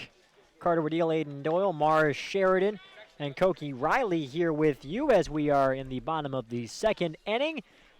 No score in the second game of our doubleheader. It'll be Cresto, Dillard, and Begrast for Cotuit, and Cresto swings and misses at a first pitch breaking ball from Joe Molatier. We've seen a lot of first pitch breaking balls in this doubleheader. We saw it from Will Tribuker for the Whitecaps, and now our home plate umpire is asking for something to come through the PA. He's gesturing to his ear at the press box. Maybe there are kids clamoring about. I mean, not sure what that's about. This is Well, we're ready to get back into action there. I'm not sure what he was staring in the press box for, but the count is 0-1. It sounds like something you'd usually see at a tennis match. The pitch is swung on and missed. A fastball down and in. Nice location from Molatier. Quickly ahead in the count 0-2, right? Doesn't that seem like something like, hey, gentlemen, please turn off your cell phone or something? Or golf match, Right. something. For the U.S. Open. 0-2 is the count on Cresto, who was hitting in the 5 spot in game number 2 for Cotuit. 0-2 pitch, swing and a miss. He got him. Strike 1, strike 2, strike 3. Cresto is down. And after striking out 4 times in 4 at-bats in game 1, he's continuing the trend with the Molatier's second straight strikeout to start the second. Well, June 18th seems to be a day to forget for John Cresto. 5 at-bats today, like you mentioned, 5 strikeouts. So now here's Thomas Dillard, who's doing the catching. Did not play in that first game. He swings and misses. 89. Boy, Molatier's doing a good job of running that fastball down and into the righties and down and away to the lefties. I would say that's that two-seam fastball he seems to be throwing where it moves, like you mentioned, into the righties. 0-1 pitch, swing and a miss. He fooled him again. The count is 0-2. And you really don't need to blow anyone away, especially in this league. If you can move the ball, like obviously Molatier is having success thus far, if you can move it, you can be successful. Change speeds, change locations. 0-2 pitch, taken for strike 3 on a two-seamer that caught the lower part of the zone. Terrific at bat there from Molatier. So far, he's thrown 6 pitches and gotten a couple of Ks. 1 looking, 1 swinging. Can't really ask for much more. Yeah, that's a terrific start to this second inning for Molatier. 3 Ks for him on the whole on the day, and now a chance for an immaculate inning here as Begrast steps in. The lefty, the pitch, swung and fouled away. The count is 0-1. The immaculate inning still in play. Begrast entered the game as a defensive replacement, only had 1 at-bat in that first game. It was a ground out to second. He's back where he was at first base to start game number 2. Here's the 0-1 pitch, swung on and fouled behind the plate, so the count is 0-2. And Molatier ahead in the count here, looking for the immaculate inning. If you're not familiar with what an immaculate inning is, it's extremely rare.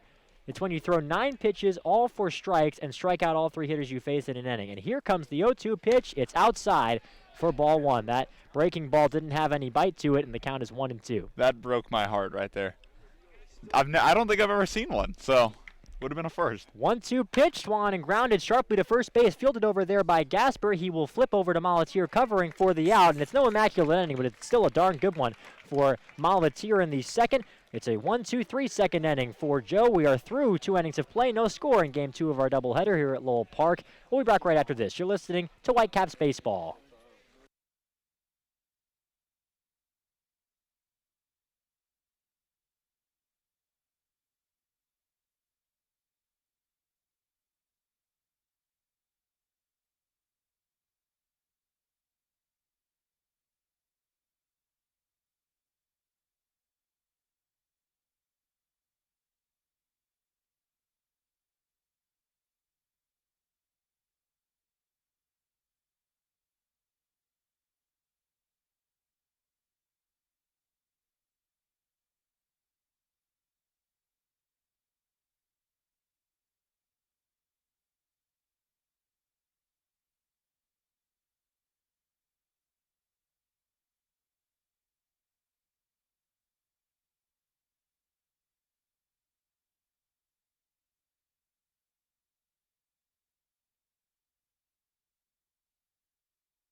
Back here at Lowell Park in Cotuit, and it's the top of the order due up for the Whitecaps. Connor Smith, Nick Dunn, Mickey Gasper coming to the plate against the big lefty, Justin Hooper for the Kettleers. Still no score here in Cotuit. One hit apiece. Cotuit with the only error of the game thus far, as Connor Smith digs in for the Whitecaps. This one chopped in between short and third, fielded on a backhand by the shortstop Cone. Long throw on to first, not in time. Connor Smith beats it out. A close play at first base. Kettleers not happy about that one, but it appears as though the Whitecaps get things started with a leadoff single here in the third. We've seen a couple of bang-bang plays so far in this doubleheader that have been close over there at first base. You have to like the hustle either way there from Connor Smith. He obviously coming off a rough game in the field with that key error in the first game loss of this doubleheader, but he was able to beat that one out. Nick Dunn steps in now, lefty-lefty matchup. Dunn, last year's Whitecaps Offensive Player of the Year, led the team in hits and RBI. As Hooper throws on to first, and Smith gets back easily. Dunn, second baseman out of the University of Maryland, one of the Terrapins, second on last year's team in average, only trailing Bryce Jordan of LSU. Batted .311 in the Cape League last year and was an all-star. Hooper working from the stretch, kicks and deals. This one lifted in the air, foul down the third base line. Count moves to 0-1. I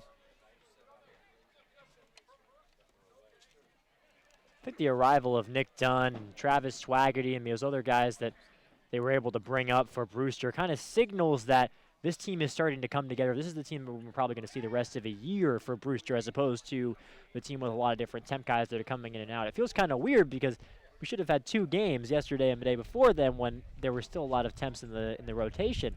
But now they're being forced to make decisions without too much actual baseball here on the Cape to work with.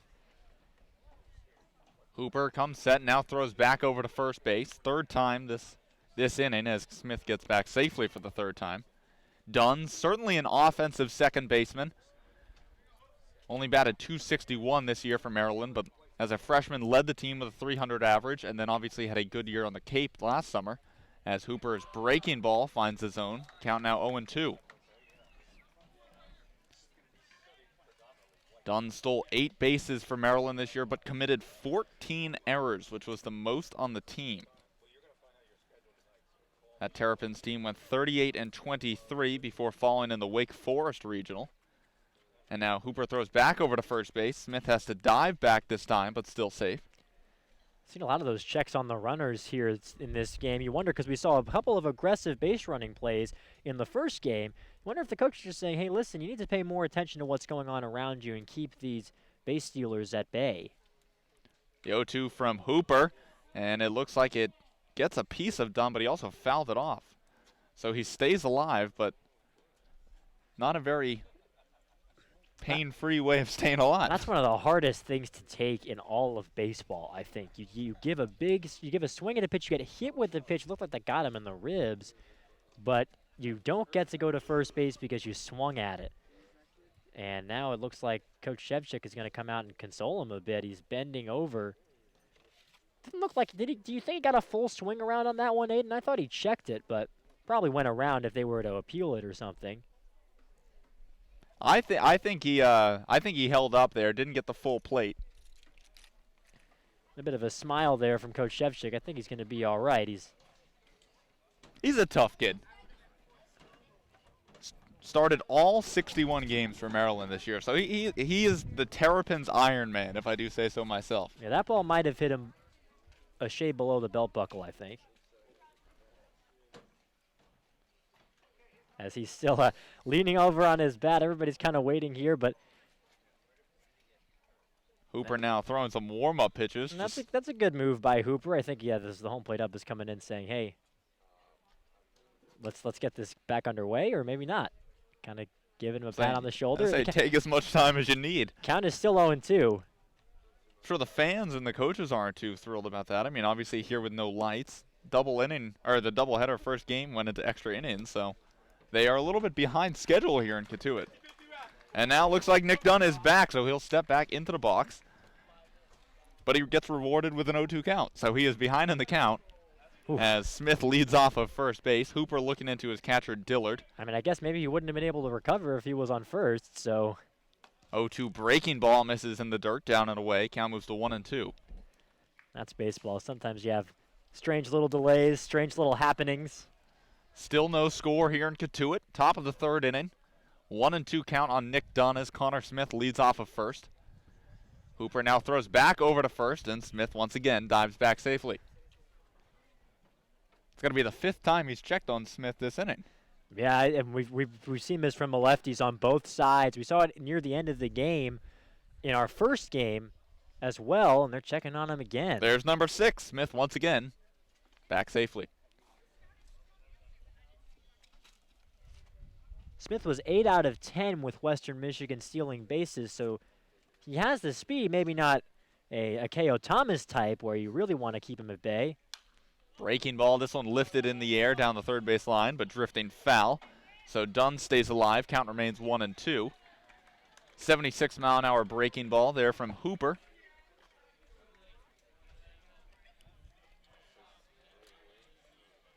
Hooper, having talked with him last year when he played for Cotuit, one of the more interesting characters you're going to find in the Cape League.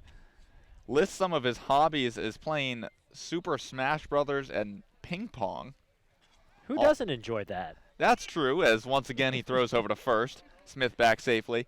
Also an avid tetherball fan. I can tell you last year after games and practices, there's a tetherball. Is it a pole? A tetherball Yeah, a pole? pole. Yeah. Here at Lowell Park. He'd have a field day out there. As Dunn lifts this one in the air, it'll stay in the infield. It's the shortstop Cone coming in and taking charge for out number 1. Lost a hat, but he made the play. Tetherball, eh? Yeah. I can tell you, Hooper was by far one of the most interesting interviews we ever had the chance to do last summer. Really just an interesting character. Lot of personality there. Fun guy. And now that'll bring up Mickey Gasper, switch hitting. Number 3 hitter today for the Whitecaps. Singled in his first at-bat. Once again batting right-handed against the southpaw Hooper. First pitch breaking ball misses down and in. That's the sort of pitch that a lot of folks have been going for, that breaking ball down and in. Gasper, I think one of the reasons why he's had such a hot start to his season on the Cape League is the plate discipline. He knows when to take a rip and when to lay one off. He led his Bryant Bulldogs team in walks this year with 42. As he looks at another breaking ball downstairs, so he's quickly ahead 2 balls, no strikes. And only 18 strikeouts. That's what's really impressive to me. A lot of times folks will be very patient. They'll rack up walks and they'll rack up Ks if you hit as many home runs as he did, but 42 walks and 18 Ks. I know it's in Bryant, you're in the NEC, maybe not the best pitching. That's still really impressive. 2-0 from Hooper. This one lifted in the air out towards left center field. Moving to his left is Kinnaman once again, and he makes the catch. So 2 away here in the top of the third. Deja vu all over again for the 3rd time in just 2 2/3 innings here in game number 2 of this doubleheader. Brett Kinnaman runs the ball down in the left center field gap. Yeah, that one hung up there just a little bit too long. That was really right in the power alley out there in left center. Kinnaman ran into his center fielder Janista when he was out fielding that.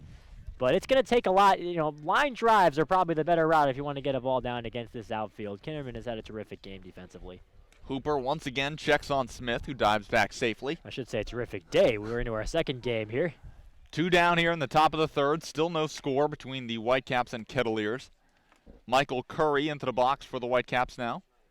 Right-handed hitting designated hitter out of the University of Georgia as Hooper checks on Smith. Boy, that's got to be the 10th time this inning. It's at least 9. Maybe, maybe he wants to be more confident in his pitches. I don't know. I'm not sure exactly what it is. First pitch from Hooper. This one fouled right back in front of us, so Curry behind 0-1. And it could get into the hitters' heads, too, stop their rhythm. I mean, we've seen every pitch that Brewster hitters have faced, and they faced a lot of pitchers that have worked quickly early in this season. So having these big gaps in between pitches, probably not good news for the rhythm of these Whitecaps batters. There's number 11 as Hooper throws over to first to check on Smith. 0-1 the count on Curry. Reached on an error by the third baseman Cresto back in the first inning. Now looks at a breaking ball over the outside edge. Curry didn't like it. but he's behind in the count 0-2. Yeah, he didn't like it, but I think that was the right call. That was a well-placed breaking ball in the outside corner. So Hooper 1 strike away from getting out of the top of the third as Curry calls time.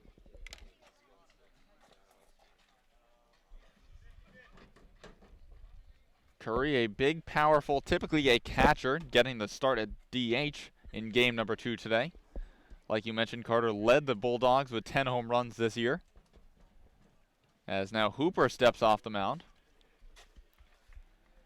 Give these guys credit. They are not playing like they're at 6 p.m. in a field without lights. They are taking their time, which they ought to. 0-2 the count. Breaking ball lifted in the air to shallow right field. Thomas drifting back, and he'll put it away for the third out of the inning. So Connor Smith leads off the inning with a single, but fails to get any further. No runs, 1 hit, no errors, 1 man left on base. We're through 2.5 here in Cotuit. Still no score between the Kettleers and the Whitecaps. Keep it right here. You're listening to Whitecaps Baseball.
Luke Alexander stepping into the box for the Cotuit Kettleers, switch hitting designated hitter out of Mississippi State. He'll face Joe Molitier, who has worked 2 scoreless innings thus far for the Whitecaps.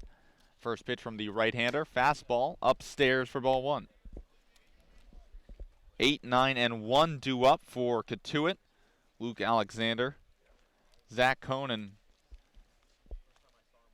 as this one ripped down the left field line, but hooking foul, and the count evens at 1-1. Nice swing on that from Alexander, though. Another piece of solid contact. Seems like for a scoreless game, we have seen a ton of hard contact early on in this second game of the Twin Bill. Molitier working through the windup, and is 1-1. Breaking ball, peeled down the first base. They say he went. So the count moves to 1 ball and 2 strikes.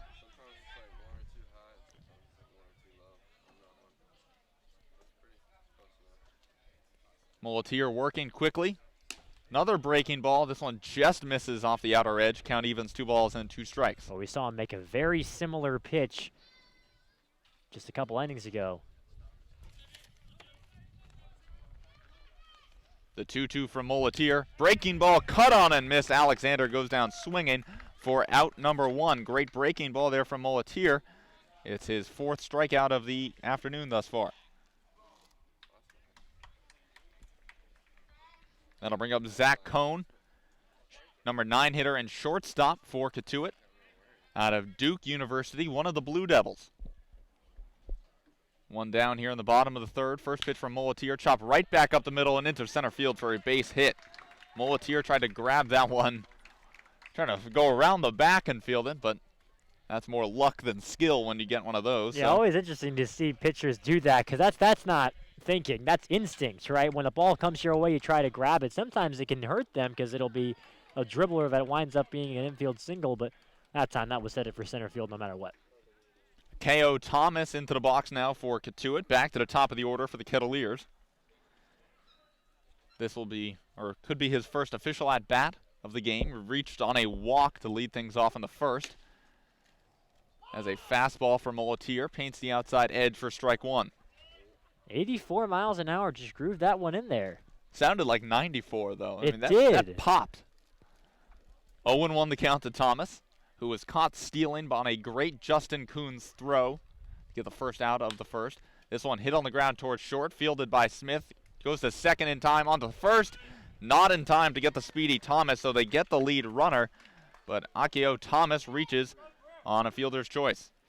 Yeah, it's going to be hard to grab Akio Thomas, and I'm sure he's going to be thinking about redemption over there on first base now with 2 outs. A tailor-made situation to send him, but still a nice play over there by Smith over at shortstop to get the flip. It was very close down at first. Number 2 hitter Griffin Conine steps into the box now for Cotuit. He's 1 for 1. Right fielder, another one out of Duke University in Durham. He went 1 for 3 in game number 1 and now places this one just down the left field line. That one rolling into foul territory for a base hit. Thomas into third standing up and Conine into second. So a softly hit double for Griffin Conine. He's 2 for 2 on the day. He put enough onto that one. I think that just tailed down the line, went into foul ground. There's a lot of foul ground, especially to left field here at Lowell Park to get down there. And I'm sure Thomas had one of the easiest motors over to third base that he'll find. That's actually, I think, the first extra base hit that we have seen today, with the exception of the 2 home runs that we saw in game 1. So first double or triple of the afternoon from either team. Now Grayson Genesta stepping in for Cotuit. Left-handed hitting center fielder out of Wichita State. Second-year Kettleer. He grounded out to the first baseman in the first. Chance here to do some damage with 2 Cotuit runners in scoring position. First pitch from Mulletier. Fastball misses outside for ball 1. Genesta, a former freshman All-American for Wichita State. Behind in the count 1-0. And the count evens at 1-1. That was a well-placed fastball there from Mulletier. That's something he needs, especially in a key situation like this, up against a capable hitter like Genista. Mulletier working from the stretch. Comes set and deals. Waved that and missed by Genesta. Way out in front of that one, and now Mulletier heading the count 1 ball and 2 strikes. Yeah, that was not a great swing from Genista. That fastball does have a bit of run to it, but that looked from here like it was out of the zone from the get-go. Mulletier 1 strike away from getting out of this. This one broken bat, hit on the ground towards first, fielded on a hop by Gasper. He flips to Mulletier in time for out number 3. So the Kettleers put 2 runners in scoring position but don't score. We're through 3 here at Lowell Park. Still no score between the Kettleers and the Whitecaps. Keep it right here. You're locked in to Kettleers baseball.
Steele Walker, Marty Costas, and Kyle Daughtris do up against the lefty out of UCLA, Justin Hooper, who comes from a very athletic family. Maura Sheridan has more.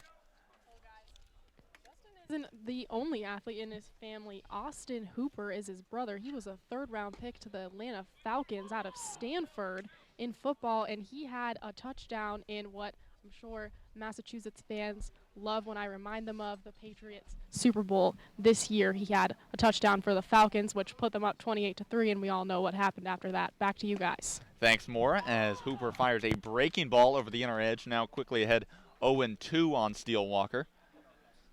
So how about that?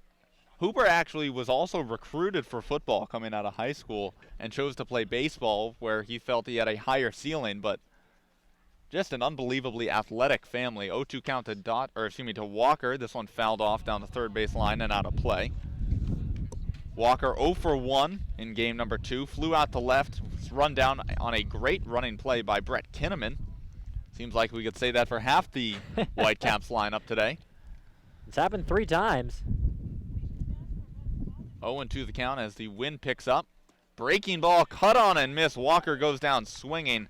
Hooper buried that one in the dirt, and he gets out number 1 here in the top of the 4th. That's just the first strikeout for Hooper so far. I think Walker knew that as soon as he started his swing that was not going to be a pitch he was going to get, and he would on.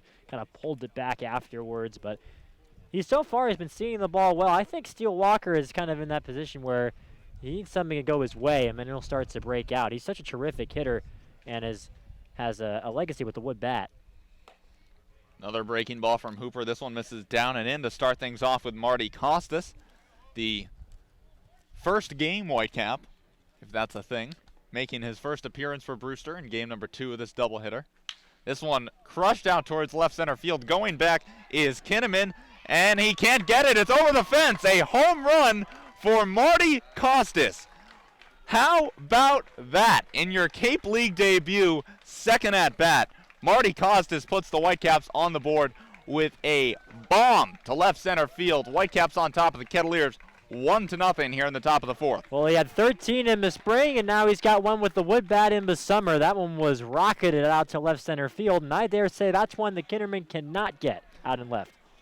Although I was hesitant there to call it a home run because I just assume everything hit out there into that power alley is going to be run down by Brett Kinnaman. That'll bring up Kyle Daughtris now, third baseman out of UNC Chapel Hill. Walked back in the second inning. And now the pitch from Hooper, hit on the ground towards short. Now moving to his left is Cresto, throws on to first in time for out number 2.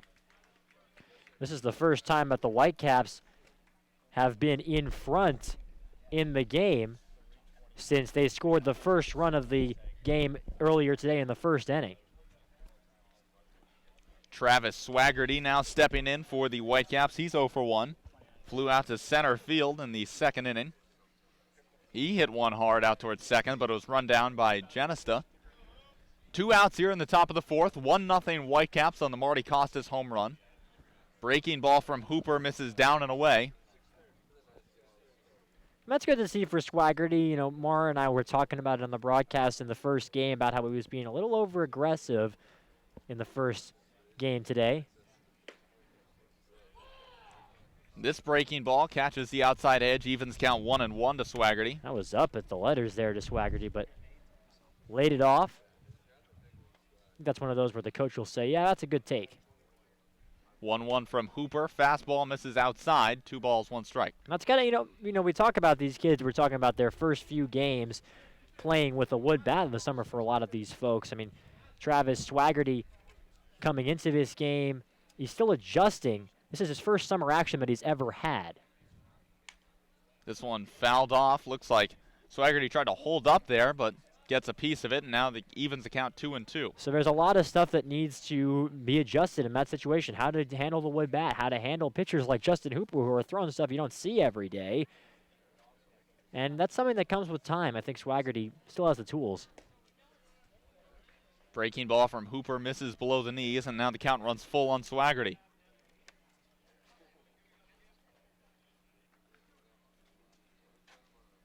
Full count to the right fielder out of South Alabama. Lefty-lefty matchup. Payoff pitch. In there, strike 3. Hooper froze him with a breaking ball. So down go the Whitecaps, but they get on the board on a moonshot home run from Marty Costas to left center field. They lead the Kettleers 1-0 as we move to the bottom of the 4th. Keep it right here. You're listening to Brewster Whitecaps Baseball.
1-0 the score here at Lowell Park in Cotuit. That run coming on a Marty Costas home run in the top of the 4th inning. So the Whitecaps lead, but they'll have to face the heart of the Kettleers order. Brett Kinnaman, John Cresto, and Thomas Dillard due up against the righty Joe Molatier, who is through 3 scoreless in his Cape League debut. Misses downstairs with a fastball to Kinnaman, who struck out swinging to end the first. Yeah, Molatier coming out for 4. That's how long Tribuker went in the first game of this twin bill. Breaking ball from Molatier, cut on and missed. Count evens at 1-1. Makes it a little easier if you're a starter. You're playing a 7-inning doubleheader game instead of the traditional 9 innings.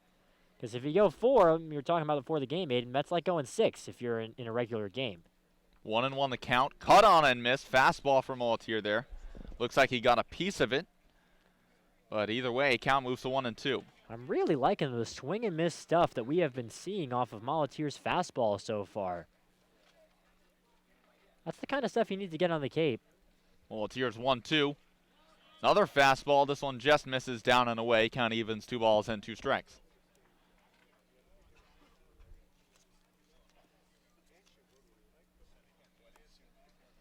Molatier through the windup and is 2-2.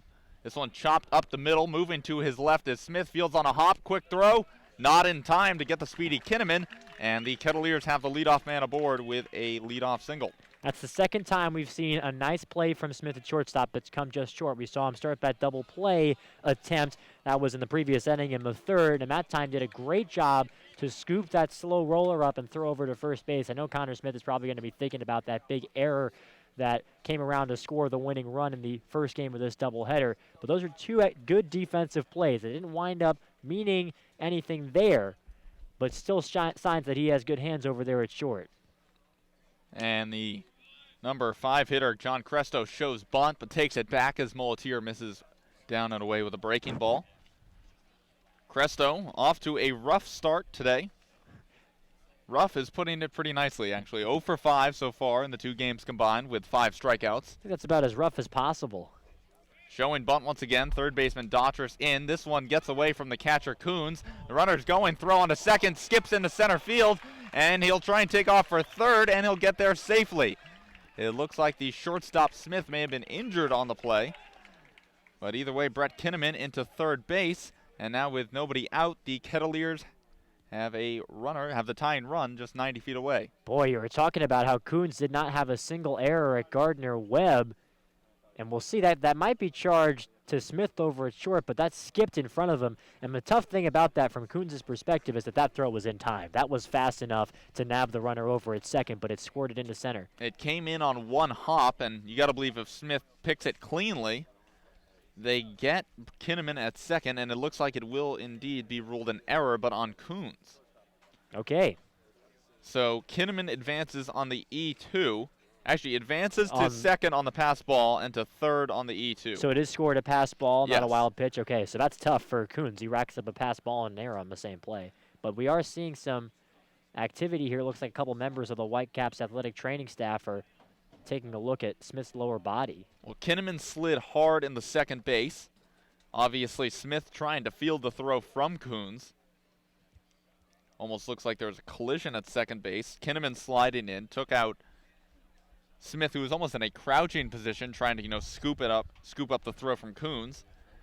And he's trying to walk it off. Looks like at this point he'll stay in the ball game, but we are yet to get confirmation on that. Either way, Kinnaman at third base, 2 balls and no strikes on Cresto. That's tough on Justin Coons. He's still shaking his head and kicking some dirt behind home plate. Just to himself, nothing crazy, but just you can tell that that's still on his mind, that play. That's to shake it off like any ball player will, and I'm sure he will. And now the two members of the Whitecaps training staff will retreat back to their own dugout, and Connor Smith will stay in the ball game. So 2 balls, no strikes to John Cresto. Brett Kinnaman on third base for the Kettleers. Nobody down here in the bottom of the 4th inning. Whitecaps on top of the Kettleers 1-0. Although they're being out-hit 4-3, each side with 1 error. Infield in for Brewster. Outfield playing Cresto straight away. Wind blowing out here at Lowell Park.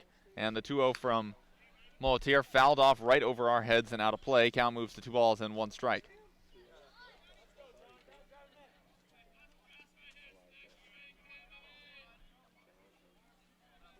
Cresto, a third baseman out of Santa Clara. Be ahead in the count, 2-1. And this one hits him. A fastball up and in right off of what looks like the left hand. And now the Kettleers have runners on first and third with nobody down. What a strange inning this has been in the fourth. You get a little dribbler, and then a pass ball, and error on the catcher, moving to third. Now a big hit by pitcher. That one thumped him right in the arm. And that'll bring up the switch hitter, Thomas Dillard, catcher out of Ole Miss. He's 0 for 1 today, struck out looking in the second. And he has an opportunity to tie this game up or more for Cotuit, with Kinnaman on third, Cresto on first, and nobody down here in the bottom of the fourth. Molitier working from the stretch, kicks and his first pitch to Dillard. Misses down and away for ball 1.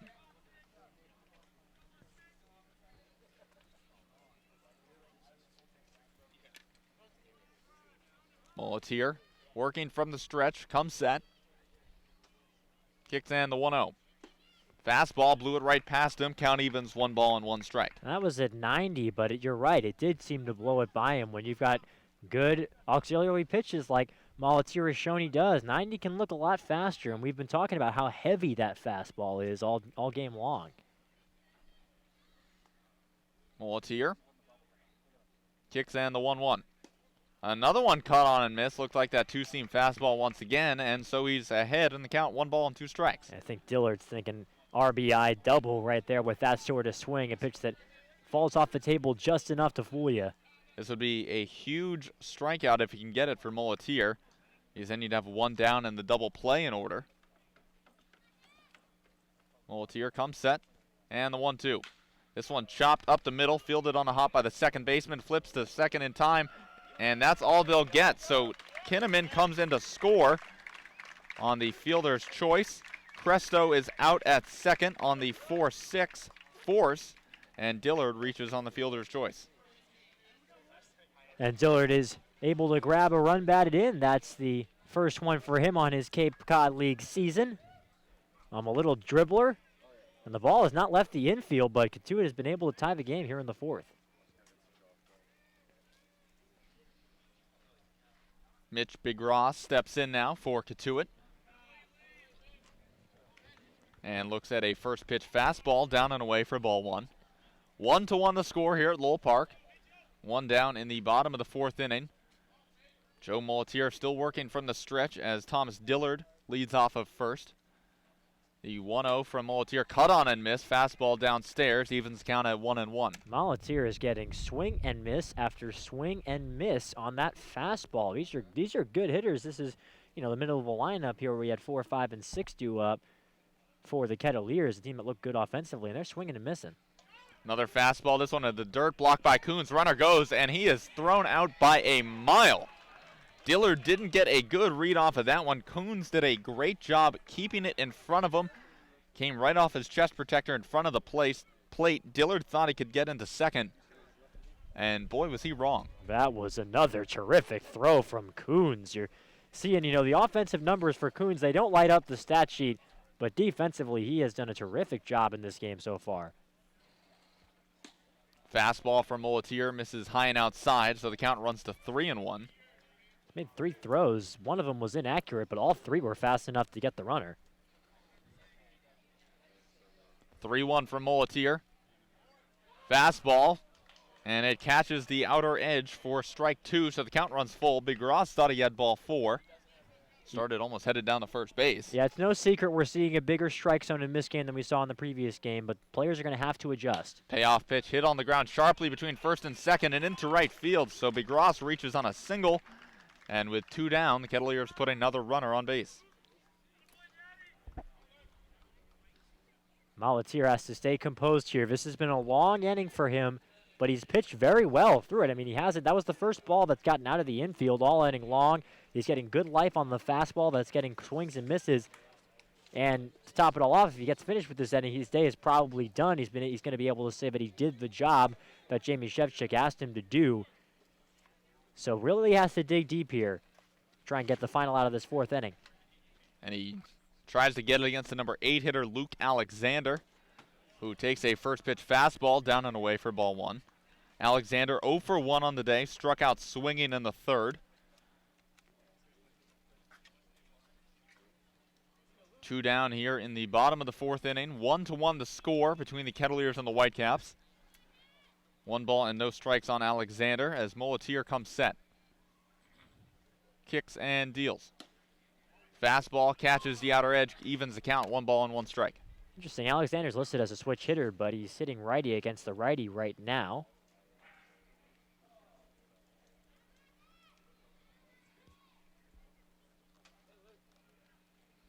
One and one the count. Molitier deals.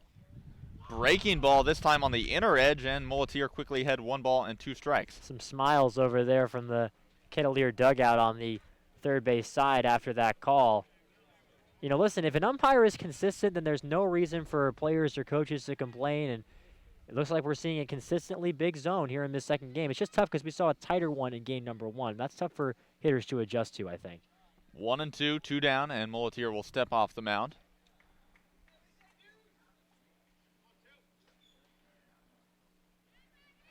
Now back on the rubber. Comes set and the 1-2. Breaking ball just misses upstairs. Count evens, 2 balls and 2 strikes. That looked pretty good to me. That was a very similar pitch to the one we just saw. But that's another thing that you see with umpires. The strike zone will get smaller with 2 strikes and get bigger with 3 balls. That happens across all levels. You'll see that with big league umps. 2s across the board here at Lowell Park as this one's roped into left center field. That'll get down and roll. Cut off by Costas. DeGrasse moves to 3rd. Throw comes into the shortstop Smith. And Luke Alexander picks up his first hit for the Kettleers. Great piece of hitting. Just ran out and met the ball. Kind of given that longer at bat and took advantage of it. Big spot here for Molitier. I know it's the 9 hitter coming up, but this is a very important hitter for him. Knowing that his job is to go for and keep his team in the game. Right now, we see a tied score and a runner on 3rd. If he can get the 9 hitter, he'll feel very good about his outing. And if he doesn't, it's going to feel like one that got away, I think. 1st and 3rd for Cotuit. 9 hitter Zach Cohn digs into the box. 2 down here in the bottom of the 4th as the fog begins to roll in. This one lifted in the air, foul over the Whitecaps dugout and out of play. Cohn singled in his first at bat in the bottom of the 3rd. Now has a chance to put the Kettleers on top with the go-ahead run just 90 feet away in Mitch Bigras. Molitier set and his 0-1 runner goes. Swing and a miss, throw down to 2nd, cut off by Molitier, and they have the runner between home and 3rd and a rundown. Coons throws back to 3rd, and they get him. So it is a 1st and 3rd situation. The throw from Coons was cut off by the pitcher Molitier. He threw back to Coons, who threw back to the 3rd baseman Daughtris, and they get the runner there to end the inning. So the Whitecaps get out of a bit of a jam, and we move to the top of the 5th inning. The score remains 1-1 here at Lowell Park. Keep it right here. You're locked in to Kettleers Baseball.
Welcome back to Whitecaps baseball. Justin Coons leading off for Brewster. It'll be 9-1-2 in the Whitecaps order, due up against the new pitcher. It's Zane Collins for the second time today as he misses downstairs with a breaking ball. First pitch to Coons.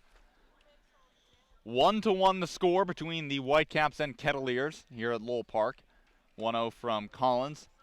Fastball misses off the plate, so Coons quickly ahead, 2 balls, no strikes. Now you say every time you come to the ballpark you see something you've never seen before. You've seen a few things like that, but number one, the winning pitcher taking the mound for another game the same day. Fastball from Collins misses below the knees, 3 balls, no strikes now. And you got to wonder if throwing in the first game, then taking some time off, now coming back in the second game, maybe it's gotten to him a little bit, although he finds the zone here with a fastball. 3-1 now the count on the 9-hitter Coons. And if you're worried about overwork, he only faced 2 hitters in that game. Came on in the 8th inning, gave up an infield single and a ground out, and that was it. This one roped into left field. That'll get down for a base hit. So Coons with a leadoff single for Brewster. And the Whitecaps have the leadoff man aboard here in the 5th. Coons has had a great all-around day, hasn't he? Not only can he do it behind the plate, but here showing off the bat as well. And I think it's time for a pinch hitter for It is indeed. Brewster. Looks like Cesar Trejo is getting ready to come on. So Cesar Trejo will indeed enter this game for Brewster. The infielder from UNC Greensboro.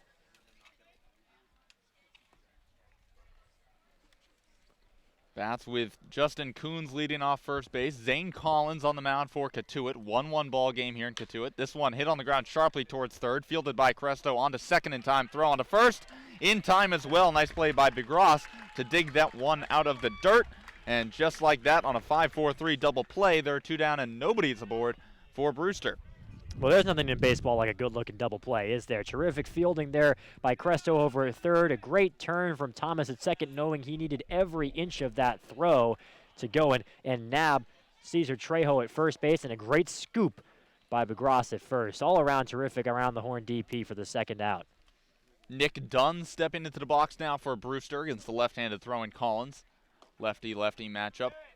First pitch breaking ball misses down and in. 1 ball, no strikes now to the second baseman, Dunn. Dunn 0 for 2 on the day. Flew out to right field in the first, then popped out to the shortstop as he fouls this one right over the Kettleers dugout.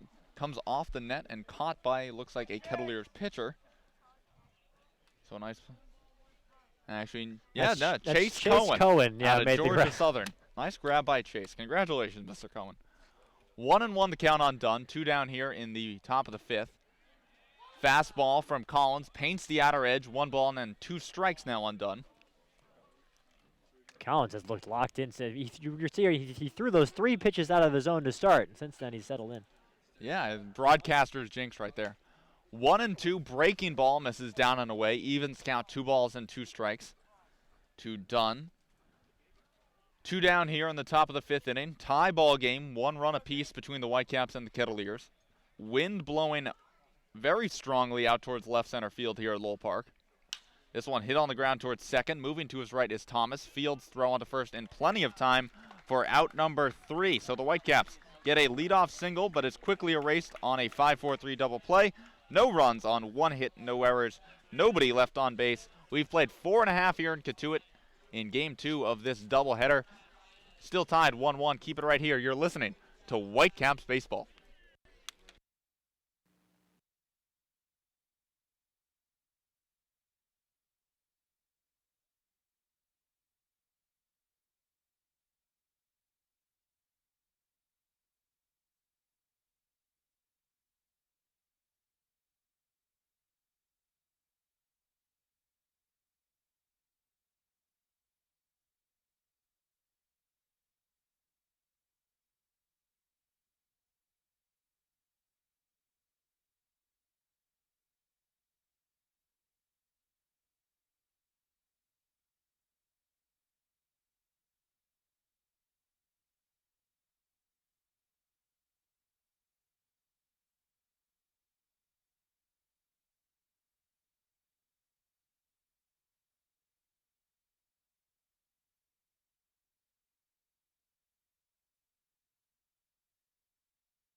Joe Molitier back on the mound for his 5th inning of work for the Whitecaps, and he will face the bottom and then top of the Kettleers order. Zach Cohn leading things off. Cohn was the batter in a bizarre play to end the 4th as he looks at a first pitch ball from Molitier. Fastball missed.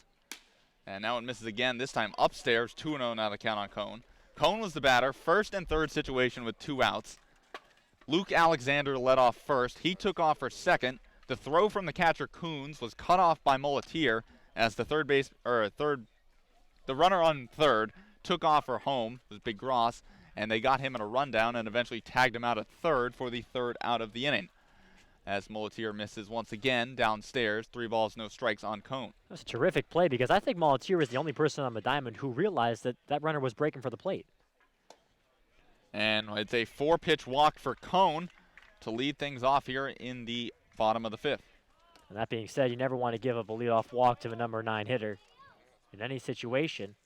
It's the sort of thing that always seems to come back around to score. Those pesky leadoff walks. We saw that leadoff infield single for Cotuit wound up scoring their only run of the game the previous inning in the 4th. Came in on that fielder's choice from Dillard. Back to the top of the order for the Kettleers. Akeo Thomas digs in for Cotuit.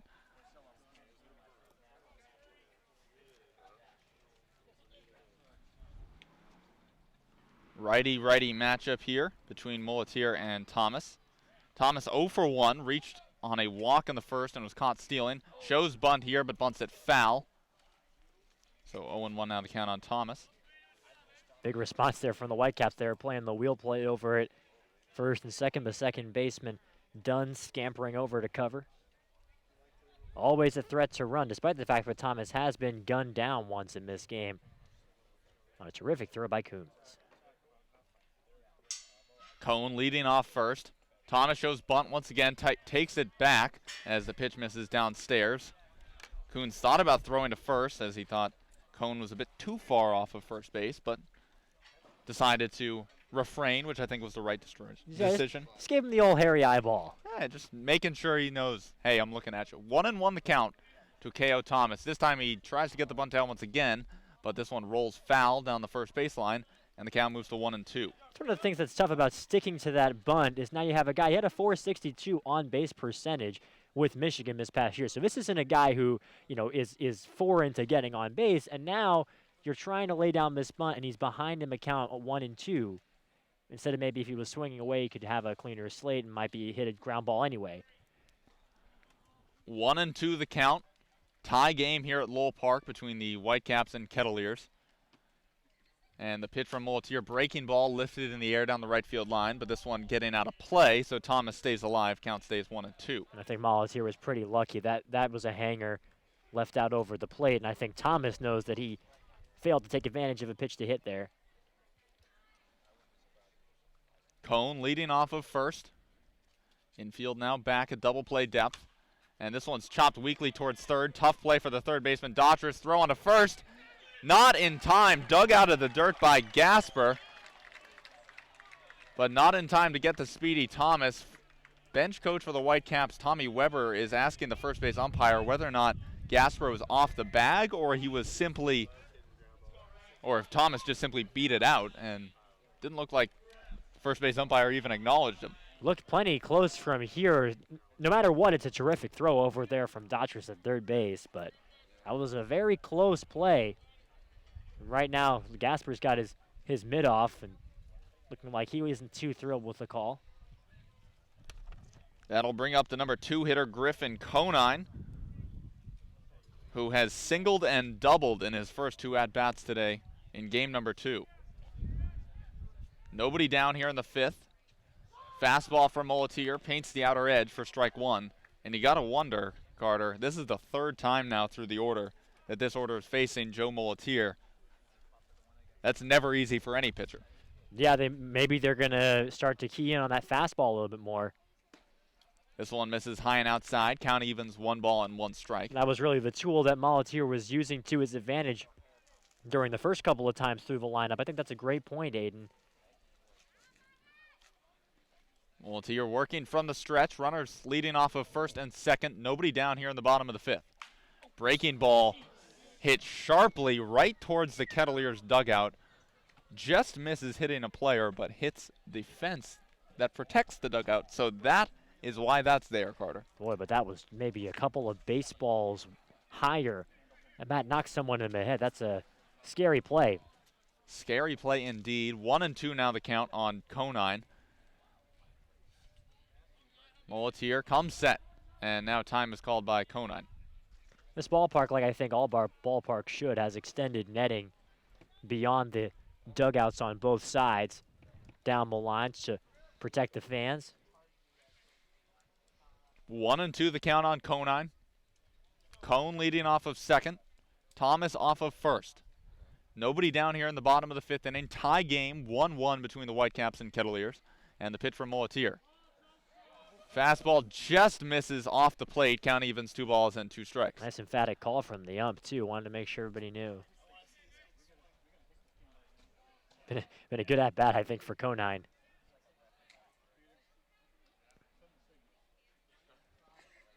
Mulletier looking into his catcher, Coons. Now comes set and deals this one's chopped foul towards the Whitecaps dugout, and Conine stays alive.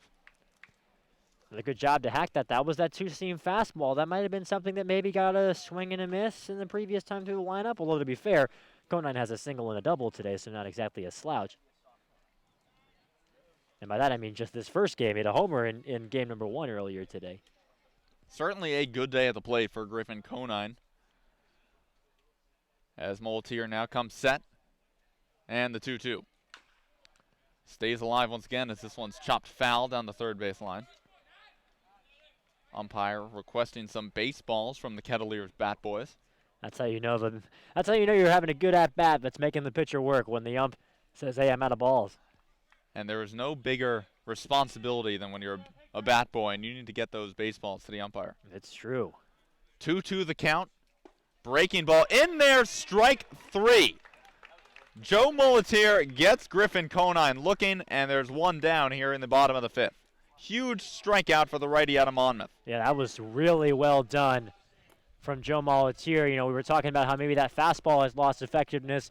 Well, he changed it up. He dropped the curveball in there, and I think that's a great awareness for Mulletier coming in third time through the lineup to mix it up like that and go with the curve. Takes a lot of guts against a powerful hitter like Conine. That'll bring up Grayson Genesta, who ropes one into right center field. Coming on is the center fielder Walker. He won't get there. They're waving Cone home. The throw is cut off by Gasper. It gets away from him. And Grayson Genesta will stay at first base with an RBI single. A KO Thomas to second. And the Kettleers take a 2-1 lead here in the bottom of the fifth inning as Cone comes around from second to score on the Grayson Genesta RBI single. And you wonder how much longer the leash is for Mulletier. I was surprised when he even came out to pitch in the fifth inning. The Whitecaps, as we mentioned, only burned 3 pitchers compared to 5 for the Kettleers, although to be fair, the fifth one came back and is the pitcher of record right now. But we'll see how Jamie Shevchik handles this, now trailing in the game. And he really needs a win. He said he really wanted to split when he was talking to you after the game. Brings up Brett Kinnaman, who looks at a first pitch fastball from Mulletier right at the knees for strike 1. Kinnaman today, 1 for 2, struck out swinging to end the first, and then led off the fourth with a single. Would advance to second on a pass ball and then gets a third on an error by Coons. This one's chopped right back to the pitcher Mulletier. Fields throws on to first in time, but Thomas moves to third and Genesta moves to second, so essentially a sack bunt for Right. Brett Kinnaman, and 2 down here in the bottom of the fifth. That's a great way to put it. We've seen a couple of plays like that when Thomas was trying to bunt and hit an infield single, and now a high chopper right into the dirt. And now it's up to Cresto. Big spot here. It's kind of funny, you know, when we're sitting here, we're in the fifth inning, but it's a 7-inning game. So really, it's like we're in the seventh. It's a late inning situation. Mulletier working from the stretch, comes set, and his first pitch to Cresto. Fastball at 91 miles an hour, misses off the plate, so Mulletier still showing some pretty good velocity later in his outing. Whitecaps with an off day tomorrow, and then the grind really starts. 17 games in 16 days after that. This one's lifted in the air, foul over the first base dugout and out of play. Count evens, 1 ball and 1 strike. And maybe that's something that Jamie Shevchik is keeping in mind too when he's using the pitchers. Although a lot of guys are still coming in and out. You have to at least have that in the back of your mind that you're going to go through a long stretch without an off day. Paul Milto and Jonathan Stever activated yesterday, I believe. Cut on and missed by Cresto, so Mulletier ahead in the count, 1 ball and 2 strikes.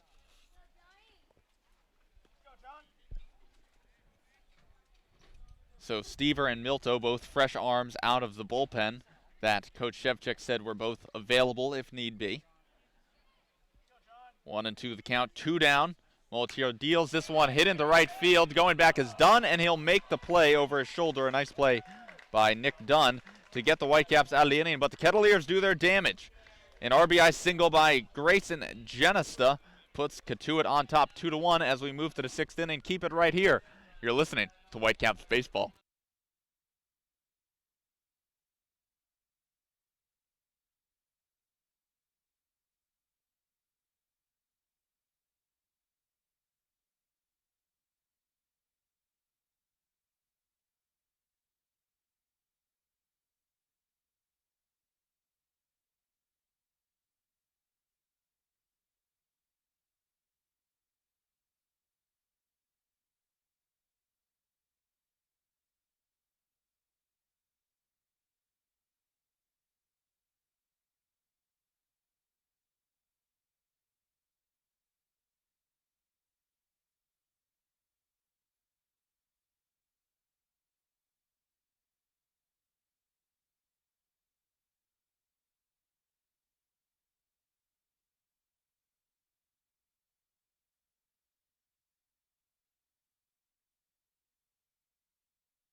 Welcome back to Lowell Park, where the Whitecaps trail the Kettleers 2-1 in the second game of a doubleheader, heading into the 6th inning of 7 as Mickey Gasper takes a breaking ball up high out of the hand of Zane Collins, who is back on the mound. Collins got a single from Justin Coons, a double play off the bat of Smith, and then a ground ball off the bat of Dunn. When he came out in the 5th inning, and the 1-0 pitch is taken for a strike. Count is 1 ball and 1 strike on Gasper. And I know it's the 6th inning now, and not the 7th, but is there really anybody the Whitecaps would want up more in this spot right now than Mickey Gasper? Already with 1 game-tying home run today in the later innings. That was in the 7th inning of our first game today. Although he was batting left-handed there, not right. 1-1 pitch. It's a breaking ball taken for strike 2 at the knees. Gasper doesn't like the call. Not showing it too flamboyantly, but he takes a step out, resets. Count is 1 ball and 2 strikes on Gasper. The pitch. A breaking ball just a bit outside. And the count is 2-2 on Mickey Gasper in this particular game. Singled in the 1st inning. And then in the 3rd, hit a fly ball to left field that was run down by a running Kinnaman. And he swings and misses at a breaking ball, and he's down on strikes there. Mickey Gasper falling for an 84-mile-per-hour slider there from Collins. Collins has his first strikeout of the day in either of his appearances.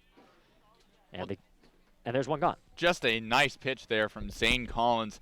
You know, you're working the ball in, you're trying to get him jammed, force something, swing at something and put something in play that he doesn't like, and then get him to chase that outside slider. Just a real nice pitch.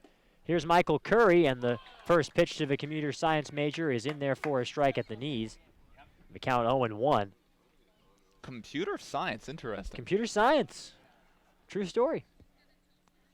Got to ask him to fix our technological problems here when we have him in the broadcast. The 0-1 pitch is hit hard on the ground, right side. It's going to get through into right field for a base hit, just out of the reach of Thomas. The second baseman was charging to his left, but it kicked off of the webbing of his glove. Could not quite get to it. So it's a one-out single for Michael Curry, and he is on for the second time in this game. Well, not exactly the way you expect Michael Curry to get a single, but hey, you'll take him however you can get him. Curry's just such a big, strong guy that you expect him everything that he puts in play to be hit at, 115 miles an hour off the bat. That one hit pretty weakly in between first and second, and like you mentioned, just out of the reach of a K.O. Thomas. Speaking of big, strong guys, here's Steele Walker. And you're talking about how it was uncharacteristic for Curry to get that single. Well, they're going to actually pinch run him. They are going to send out, looks like Devin Foyle is going to come out and run for Curry and replace him in the cleanup spot. So Foyle is standing on first base. Foyle, remember, got tagged out at home in Game 1 on that terrific play from Kinderman in left field. But he's got another shot here at first. The pitch to Walker is swung and popped high in the air, foul ground left side. It's going to make the bleachers, and Walker is behind in the count. 0-1. On the day for Steele, a fly out to left field and a strikeout in the fourth on a breaking ball that had him fooled. In Game 1, he reached base 3 out of 4 times, had a single and a pair of walks, and also stole a base and drove in a run. A terrific day for Walker. Count is 0-1. You can see that he just has a great approach to the plate. You even saw it in Hyannis in his first game as a Whitecap, a day where he went 0 for 5. But he was really approaching the at-bats well. Here's the 0-1 pitch. Swan hit hard to right field. It's going to get down for a base hit. Heading around second is Foyle. He's motoring over to third base, and he will get in there safely. The throw gets cut off at second, so it's first and third and one out for Brewster. They are threatening to even this game, trailing 2-1 here in the sixth. Well, breaking ball there from Collins, and Walker was all over it. Just hung it right there. Walker sat back on it and drove it into right field. Just a great piece of hitting. Drove it into right field, and again, now first and third for the man of the hour so far for the Whitecaps, Marty Costas. Yeah, you got that right. Here is Marty Costas. And looks like Mike Roberts yep. He's going to signal for a pitching change, so they don't want Collins to be the one to face Costas. They'll be making the call to the bullpen, and we'll find out exactly who it is when we come back. Don't go anywhere. Big spot in this game. Whitecaps trailing 2-1 with first and third and one out here in the sixth of a 7-inning game. You're listening to Brewster Whitecaps Baseball.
Welcome back to Lowell Park. As we the new pitcher for the Cotuit Kettleers coming on in an important situation is Chase Shugart, the righty out of Texas. He comes on here in the top of the 6th inning of a 7-inning game with runners on first and third. It's the pinch runner Foyle is on third base. Steele Walker is on first for the Whitecaps. Cotuit ahead by a score of 2-1, and Marty Costas, who is the Brewster offense in this game, hit a solo home run in the 4th inning, is up. It's righty to righty. And stepping off the mound is Shugart, a bit of an unorthodox move, but that's the kind of move that you can't do if you're in Major League Baseball. Check the runner at third and then check the runner at first. But perfectly okay here. And he does it again, now throws it to first base. It's worth noting the catcher behind the plate, Dillard, does not have a great arm for Cotuit. When he was coming out of high school, that was kind of one of the things that was impacting his recruitment, was that his arm behind the plate wasn't great. The first pitch is a breaking ball up and in to Costas. And so the count is 1-0. That was a curveball that looked like it just got out of the hands of Shugart. Shugart at 5'10", 180, a rising junior out of Austin, Texas. He goes to Texas. 3.43 ERA in 29 appearances out of the pen for the Longhorns this spring. First and third, 1 out, 2-1. Kettleers the pitch. Check swing on a breaking ball, and the home plate ump says he went around, so the count is even 1-1. The numbers on Shugart with Texas. This is his first Cape League action of the season. Through 42 innings pitched, gave up 39 hits, walked 22 in those 42 innings, struck out 30. He holds the set. Here comes the 1-1. Nope, he's going to dance around the mound. An unusual move from Shugart. Takes his back foot and pushes it over toward third and then kind of dances over toward the first base side. Done that 3 times now since coming onto the game, only thrown 2 pitches. 1-1 the count. 2-1 Kettleers, top 6 of a 7-inning game. 1-1 pitch is a breaking ball dropped in for strike 2. And the count is 1-2 on Costas, who thought that pitch was off the plate inside. But the count is 1-2 nonetheless on Marty. Just a really nice pitch there from Shugart. Looked inside to Costas, broke right over the inner edge of the plate. Just a beautiful breaking ball there from the right-hander. He holds the set once more. Here comes the 1-2 offering. Swing and a miss, he got him. Ran a fastball up at 91, and Costas is retired. Big strikeout there for Shugart and for the Kettleers. Well, the high fastball always looks a little bit better than it actually is. If you can get on top of it and drive it, it's a great pitch to hit, but it's hard to get on top of. So Costas there chases one high, and obviously goes down via the strikeout. And I think, well, out comes Mike Roberts. I don't think he's going to be pulling anybody, though we do have somebody running out to the bullpen for Cotuit. It is that's Hooper just jogging over there, so I doubt that he's going to come back in and pitch this because he was starter in game number 1 of our doubleheader. But Mike Roberts kind of giving his team a pep talk right here. Whitecaps trying to salvage a split. They dropped the first game of this twin bill in an extra 8th inning.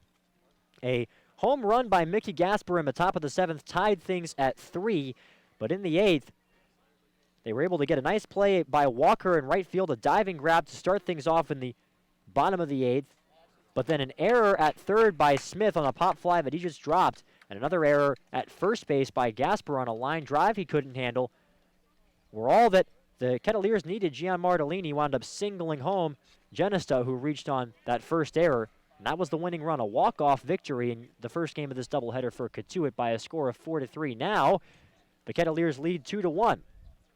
They got their runs on a fielder's choice from Dillard in the 4th and an RBI single by Genesta in the 5th. We stand here in the top of the 6th. The pitch is taken in there for strike 1 on the inside corner to Kyle Dautris. Dautris making his first game as a Whitecap here in game number 2 of this doubleheader. He walked in the 2nd and hit a ground ball out to third base in the 4th. First and third with 2 outs. Whitecaps trailing 2-1 in the 6th. Here comes the 0-1 pitch. Swan and hit on the ground softly to shortstop. Charging and fielding the ball is Coney. Fires across the first base in time, and that retires the side. The Kettleers are able to get out of it. They call on Shugart, and he gets the 2 outs that he needed, so the Whitecaps are unable to score. No runs, 2 hits, 2 left. We are through 5.5 innings of play. It's still 2-1 Cotuit. You are listening to Whitecaps Baseball.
Welcome back to Whitecaps baseball from Lowell Park. Another missed opportunity for Brewster in that 6th inning. They put runners on 1st and 3rd with 1 out, but they can't score. Nice job by Schugert to come on and get a strikeout and a ground ball to finish off the Whitecaps. New pitcher for Brewster is C.J. Pruitt, and he deals a strike in there to make the count 0-1 on the leadoff hitter for Thomas Dillard. Let's go down to Mora, who's got some more on C.J.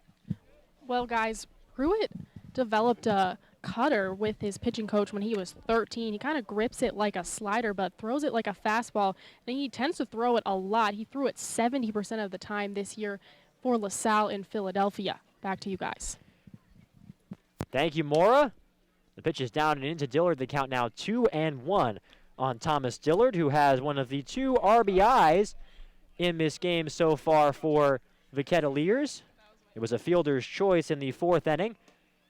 And he takes another pitch down. That one in there at 88 from Pruitt, who kind of gives a look like, oh, maybe I should have located that one a little better. The count is 3-1. 6'2", 205 is CJ, a rising junior from Aston, Pennsylvania, out of Sun Valley High School. 3-1 pitch is grounded off the leg of Dillard. That one looked like it had to hurt. Doesn't look like he's wearing any protection on that shin, which looked like it knocked off of, but he gets back into the batter's box pretty quickly. He's a catcher, I suppose. He can take that. It's Pruitt. This spring, 9 games, they were all starts for LaSalle. A 5.70 ERA and 47 in the 3rd innings pitch. The pitch is swung and high in the air toward foul ground in left field. That one's going to wind up over by the Cotuit bullpen in foul territory. It's starting to get a little misty here for sure. Very foggy if you look out to the outfield. We have not seen any rain since these 2 games began, which is a blessing. But there's still some moisture in the air to be sure. Calling for time is Dillard. The score 2-1 Kettleers. We're in the bottom of the 6th inning of a game that is slated to go 7. We're playing 2 here in Cotuit, and those are the rules. 3-2, Swan hit hard on the ground to second base. Nice play backhanding it there at second base by Dunn. He throws to first in time for the out. Nice job by Nick Dunn moving to his left to make the grab, and there's one gone. Well, I know we talked earlier about Dunn primarily being an offensive second baseman, but they're flashing the leather. That was a nice play going to his left. Hard hit by Dillard into the hole. Not easy to, obviously field the ball cleanly, but then spin and make the catch or make the throw as well. And that'll bring up Mitch McGrath, who has a ground ball and a single to his credit, and the pitch is low. He was the runner who was gunning for home plate during that bizarre play that we saw in the 4th inning where Malatir, the pitcher, cut off a throw for second and gunned him down in a rundown between 3rd and the plate. 0-1 the count. Pruitt working quickly, deals in there for strike number 1. Count is 1-1. That was a fastball at 89 from C.J. Pruitt. McGrath wearing a sleeve on one of his arms, a white arm sleeve all the way up to the batting glove. He swings and misses on a fastball down. That cutter had plenty of action there at 90 miles an hour. That's the sort of thing that's tough to adjust to, though maybe that Malatir two-seamer can provide a bit of a comparison, at least, for these Cotuit hitters. Pruitt with 3 shakes there before getting what he wants. The 1-2 pitch is down. That was a breaking ball. It was in the dirt. I guess he figured he was ready to get McGrath to chase, but he did not bite. Counts even 2-2. McGrath out of Boston College, another one of those temp guys out of BC. There are a lot of them on the Cape this year. 2-2 pitch hit hard right to the first baseman Gasper, and he bobbles it. He recovers, flips over, and it's a wild flip over the head of Pruitt, and it heads over toward the dugout. Staying at first base is McGrath. And that'll be interesting to see how they score that, but it's probably going to be an E3, and it is. It just goes on the board. So it is an E3 on Gasper. And so far, first base defensively has been tough for the Whitecaps so far this season. That's true, and they don't really have a true first baseman on their roster. Coach Shevchik primarily putting catchers over there. Right now, they're carrying 4 catchers on their roster. So a guy like Pete Schuler, or in this case, Mickey Gasper, getting to play some first base, even though that's not his natural position. The Whitecaps, come after that error, they've now made 5 errors on this year, and 3 of them have been on first baseman. The pitch is swung and fouled right off of the umpire. That got him right in the face, and the umpire is holding his face behind the plate. That was off the bat of Luke Alexander. Just fouled it straight back, and umpire whipped the mask off, and the rest of the crew is coming on to help him out. We certainly hope he's okay. He's removed his hat. Looks like one of the members of the Cotuit athletic training staff quickly ran out of the Kettleers dugout. You never want to see that. Looked like the ball might have gone. I'm not sure exactly where it hit him on the mask area, but it sure looks like it avoided the mask in some way. And we're going to have a delay here with the count 0-1 on Luke Alexander. We certainly hope our ump is all right.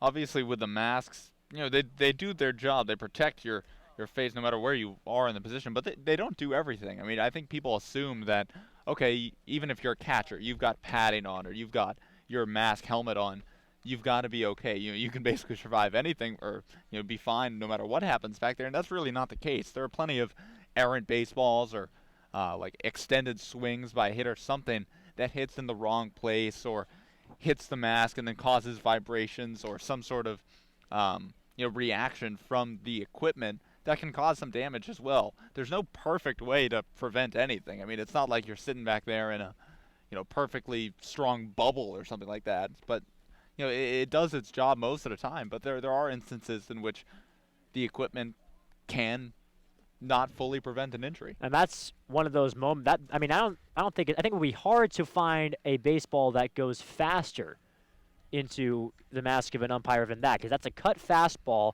that Alexander just got a piece of to redirect it. He just was able to try and catch up to the movement on that fastball. It was in there at 89, 90 miles an hour. That's where all the cutters have been since C.J. Pruitt took the mound for Brewster. And so that's just a tough pitch to take off your mask, but it looks like he's going to soldier on here, getting a nice hand from the fans in the stands. Always good to see that while they might argue with the caller too, the well-being of the ump is always in the fans' minds. So he'll chat a little bit with Coons behind the plate, and it looks like we're ready to play some baseball again. Reset the situation for you. Begras is at first. He reached via the E3 with one out. It's 2-1 Kettleers. They check the runner over at first, just getting back in time is Begras. With the count 0-1 on Alexander here in the bottom of the sixth of a 7-inning game. And the pitch from Pruitt, that's a breaking ball inside. It's ball one. Count is 1-1 on Mitchell Begras. Begras hailing from Ontario, Canada. I mentioned that in the first game. Likes to play pond hockey in the winter. Of course he does. 1-1 pitch is cutter in there for strike number 2. Count is 1-2. Got that one in there at 91. To be fair, though, who doesn't? I mean, if you're from the Northeast, if you're from Canada, wherever, there's really nothing better than pond hockey in the winter. Although rarely here on the Cape does it get cold enough. As they throw back and just diving back in time is Begras. Doesn't really get cold enough here on the Cape for the ponds to freeze, thick enough, or even freeze entirely, so that you can play pond hockey. But my dad's friends from Concord, New Hampshire, they do it all the time. The pitch is low. They snap, throw over, and the pond hockey fan will dive back to first base safely. Count is 2 balls and 2 strikes. Begras also spent some time with the under-18 Canadian national team before he went to college. So that was a great experience for him to get some experience with the good high school players, play with a travel team. Very similar to what he's doing right now on the Cape with the Kettleers. Here's the 2-2 to Alexander. It's hit high in the air. A high fly ball out to left center field. On the run is the center fielder Walker, and he makes the catch near the wall. That was a towering fly ball, but in the end, it's just allowed out number 2. And you could see Walker battling the wind out there, ran towards where the scoreboard is in left center. Seemed like he was camped underneath it, but then came back the other way, kind of like reversing his direction, battling the wind, but finally got underneath it. Warning track power there from Alexander. That's one of those where you hold your breath because the wind could have easily taken that. If it was a little stronger at the time, it's still blowing out, to center or left center as it has all day. It was so high up there. Anyway, Alexander's retired, and here's Cone. He takes the pitch down and away to bring his count to 1-0. There are 2 outs here in the bottom of the 6th. Cotuit on top by a score of 2-1. The Whitecaps have just 3 more regulation outs in the 7th inning. As it's starting to get a little bit darker here in Cotuit. 1-0 pitch is a fastball up high. Count is 2-0. We're about an hour from official sunset here in Cotuit. That's coming at 8:19. We're exactly an hour to the minute from sunset. But the issue is it's overcast.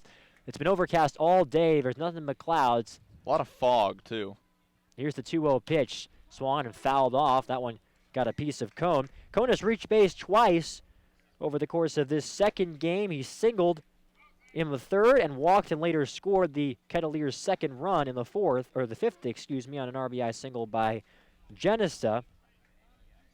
Cone was 1 for 3 with a run scored in game 1 of this doubleheader, which Cotuit won in a walk-off 4-3. Brewster trying to salvage a split. The 2-1 pitch, swing and a miss. That fastball was up, and he just went fishing for it. 2-2 the count. You can see Pruitt look back at the scoreboard there, which does have a radar gun showing velocity on it. Almost checking out, okay, blew it right past him with a fastball. How fast was that one going? Scoreboard said 91. Holding the set is Pruitt. He deals 2-2. It's a breaking ball low, and the count is full. That will send McGross from first base with the count full and 2 men out. Bottom of the 6th inning. Staring in once again is C.J. Pruitt. Taking a few chomps of chewing gum. He holds the set with some fog rolling in center. 3-2 pitch, runner goes, hit on the ground to shortstop. Charging to field it is Graffinino. He throws across to high throw, but a nice play by first baseman Gasper to stay on the bag and make the play for the out. So the Kettleers do not manage to take advantage of the error that they were able to get. No runs, no hits, 1 error, and 1 runner left on base for Cotuit in the bottom of the 6th inning. We're down to the final 3 outs for the Brewster Whitecaps. They trail 2-1 heading to the top of the 7th. Don't go anywhere. You're listening to Whitecaps Baseball.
It'll be Travis Swaggerty, Justin Coons, and AJ Graffinino in Connor Smith's batting position for the Whitecaps in the top of the 7th inning.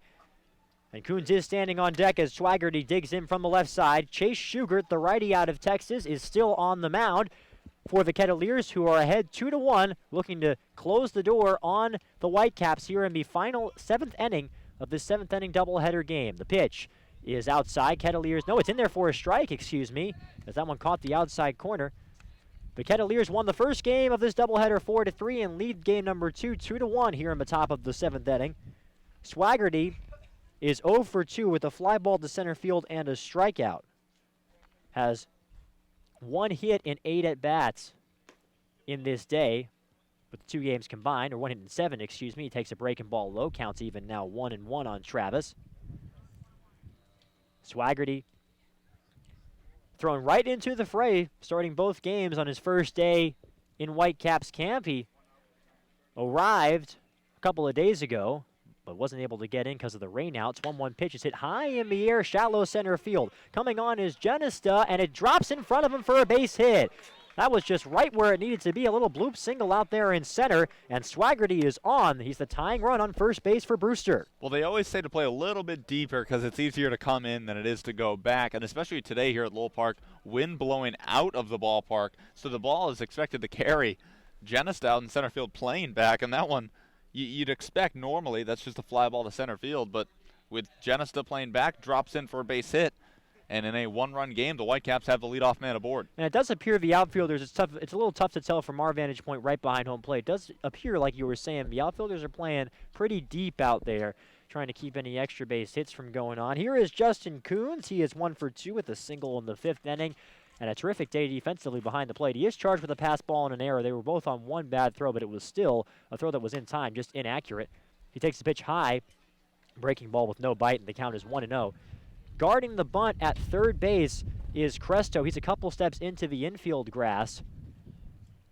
So perhaps a sacrifice situation if Jamie Shevchik decides to just get the 1 run here, or play for the 1 run anyway, with Graffinino on deck.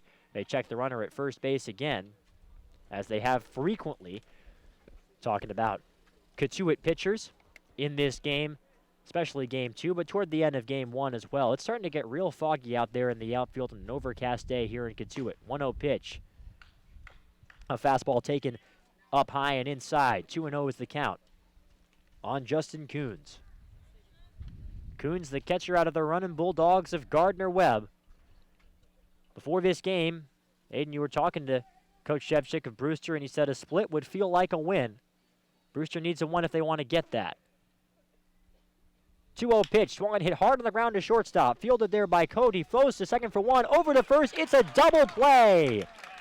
Zach Cohn turns a 6-4-3 DP, and just like that, there are 2 gone in the 7th. Well, that was pretty much worst case scenario there for Brewster. You have the leadoff man aboard. You got your number 9 hitter in Coons. You're just hoping, even if he makes an out, just don't let it be a ground ball, and he hits one right towards the shortstop. And Cohn, Thomas, Big Ross, they turned it nicely. A nice play by Cotuit. But that just seems like the type of day it's been for Brewster, just getting these guys on and not capitalizing when they do. So here is A.J. Graffinino. He is the last man standing for the Whitecaps with 2 outs in this 7th and final inning of the second game of the doubleheader. The pitch to the lefty is a 94-mile-per-hour fastball taken for a strike on the outside corner. 0-1 the count on Graffinino. This is the first at-bat of the game for Graffinino. He came in as a defensive replacement in the 6th inning. He's 2 for 4 on the year. 0-1 pitch is a curveball, just fouled weakly back to the screen, and quickly behind him the count is Graffinino 0-2. Chase Schugert has looked so poised since coming on with runners on first and third and 1 out in the 6th inning. It was still a 1-run lead for Cotuit then, as it is now. Wound up getting a strikeout of Marty Costas, who in his previous at-bat hit a home run, and then a ground ball, and here gets a single and a ground ball double play. And it's a strike away from ending it now. 0-2 on the way to Graffinino. The pitch. Swan hit hard on the ground to second base. Fielded there by Thomas off a tricky hop. He throws to first base in time. And it's a doubleheader sweep for Cotuit. The Kettleers win it 2-1 in Game 2. They took Game 1 4-3, and they are undefeated at 4-0. What a start for this team that finished at the bottom of their division a year ago. And for Brewster, they dropped both games on this doubleheader, and both of them in close fashion. Has to be tough for Jamie Shevchik's team, but sometimes that's baseball, Aiden. That is baseball, Carter, and obviously not what the Whitecaps wanted, but at the same time, as Coach Shevchik has preached, this is a very long season. They are 4 games into a 44-game season. If my math holds true, they are 1/11th of the way there. I'm very happy that I can do that math, but that's obviously not what they wanted today. The story, they got pretty good starts, considering what your expectations are for a temporary player getting the ball in their first Cape League start from Will Tribuker in Game 1 and then Joe Molitier in Game 2. They held their own. Tribuker going 4 innings, 2 earned. Joe Molitier, 5 innings, 2 earned. You really can't ask for a whole lot more, but the offense, and in Game 1, especially late in the game, the defense didn't pick them up. Pitching, not the issue, and that seems to be the story with this team thus far this season. The pitching's been great. First 2 games, they gave up a combined 1 earned run. Today, they probably win Game 1 if it's not for the errors committed by the defense. So if you're looking forward, that's something to watch. Hitting with runners in scoring position, sharpening up on the defensive side of the ball. The pitching's there. The rest of the team just needs to come around. All right, we'll be back with the totals. We'll give you the 9th inning totals before we step aside real quick for Brewster in the top of the 7th. It's the 7th inning, the last inning of the game. No runs, 1 hit, and thanks to the double play, nobody left on base for Brewster. We'll be back with something I don't think I've ever seen before in the bookkeeping right after this. And, of course, we'll be able to, Maura Sheridan will be talking to head coach Jamie Shevchik and whoever else she can get to talk to us here. You're listening to Brewster Whitecaps Baseball. Don't go anywhere.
We welcome you back to Lowell Park, where the Brewster Whitecaps drop both games of this doubleheader with the Cotuit Kettleers. They lose both games by just 1 run apiece, losing the first game 4-3 in walk-off fashion, and the second game 2-1, though they were knocking on the door in that 6th inning out of 7.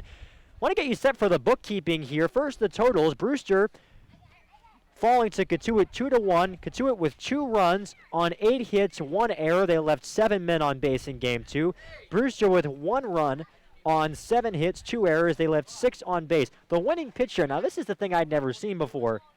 Zane Collins out of Wright State has won both games of this doubleheader. He came in the 8th inning with 2 outs, pitched to 2 hitters, and wound up being the winning pitcher in the walk-off. And here he comes on for a good chunk of the 5th and 6th innings, and the winning run scored in the bottom of the 5th on the RBI single from Genesta. And so he is the winner here. So 2-0 on the day after coming in with no record whatsoever. So quite unusual, but hey, it's baseball. Sometimes you see some weird stuff at the ballpark, and that's one of the great things about this sport. When you set on the scoring plays in this game, there aren't that many. There were 3 of them.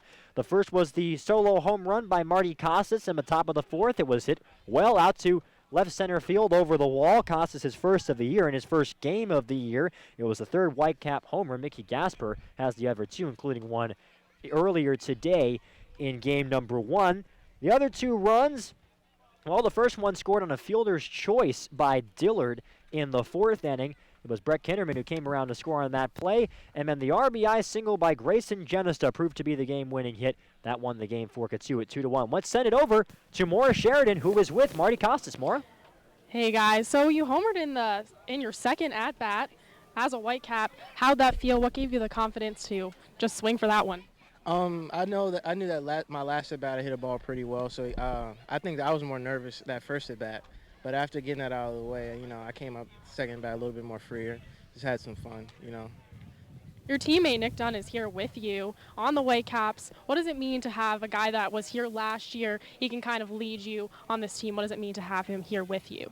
It definitely makes me feel a lot more comfortable. You know, he was my roommate back at school, so like we have a good bond, and it's going to make the experience a lot more fun for me. Just just playing with a guy all year round. We'll have that chemistry.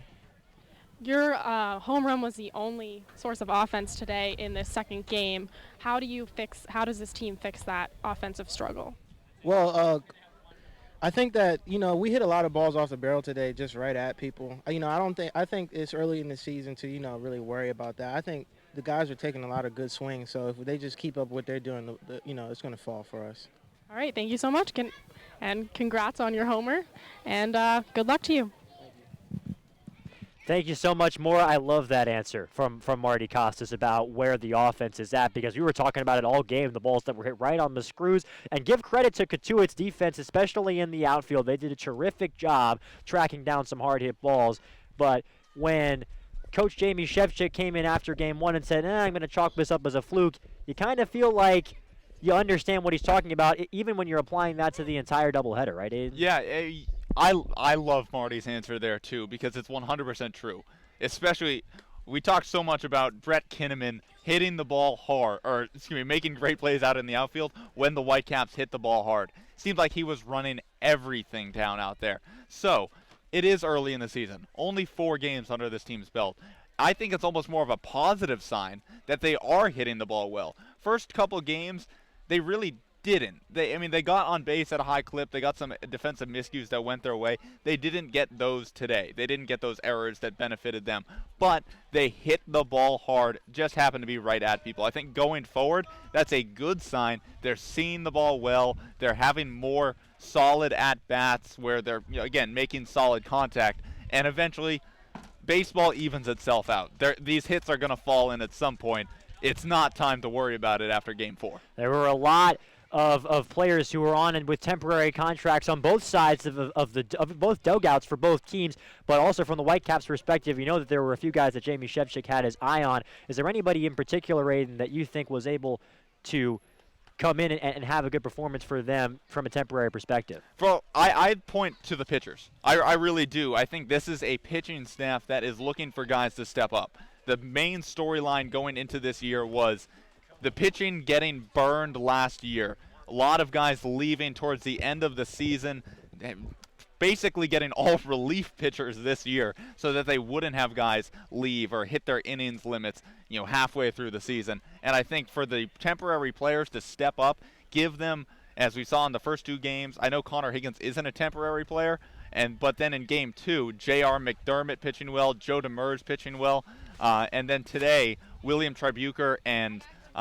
Joe Molatier, and even C.J. Pruitt. They all held their own out here against the best competition in the country. Well, we just got some word from our own Mara Sheridan and Koki Riley getting through to us. It's a big piece of news, and it isn't great news if you're a Whitecaps fan. We've been informed that Steele Walker is going to be heading over to Team USA camp, and he will be leaving the team. He had that invite that was outstanding. We knew that coming into this doubleheader today, but it is official now that Walker, who put together 2 terrific games, I think, today in terms of his approach to the plate and was able to really just keep getting on base at a clip, staying comfortable. You can see why Team USA wants him in the fold, because he's been terrific in the limited actions he's had here on the Cape. You absolutely can. Today in Game 1, 1 for 2 with an RBI single, also reached twice via the walk, and even the fly out to center that he had in the 7th inning was hit hard. And then in Game 2, 1 for 3 with a single to right and a big spot that allowed Michael Curry to move, Devin Foyle to move to third base. He's seen the ball well, and I'm sure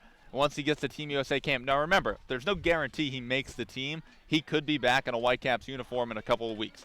Mm-hmm. That is still a possibility. So this isn't goodbye Steele Walker, but a player of his caliber, you'd almost expect that he's really seeing the ball well right now. And if he goes to Team USA, I think he's going to be a heck of a player there representing his country. All right, we're waiting on more. She's trying to track down Coach Jamie Shevchik.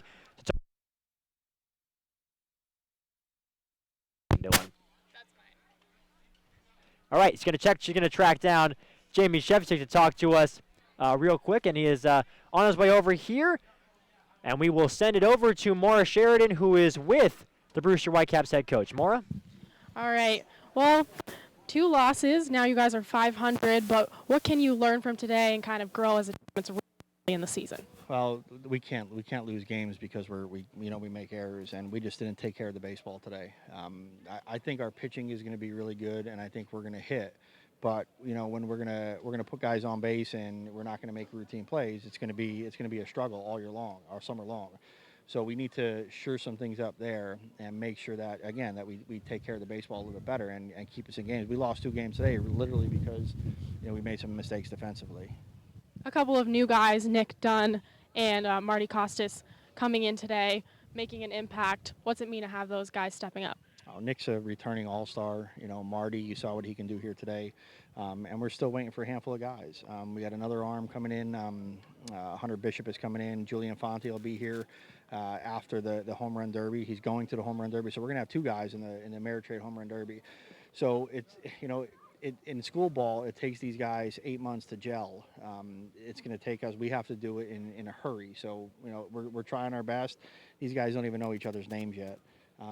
But I think what we need to do is just start narrowing down the roster a little bit of the guys that are going to be here for the summer, and those guys can start meshing.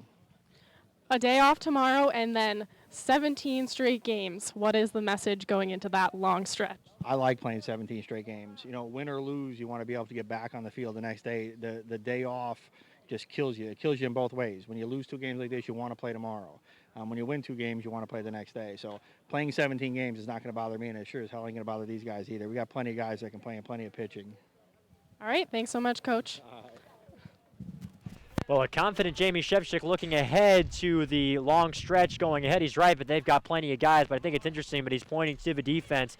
What happened, you were talking about the lack of natural first baseman and the plays over at first base. The pop fly in game 1 that was mishandled by Smith, who was playing at the hot corner at third.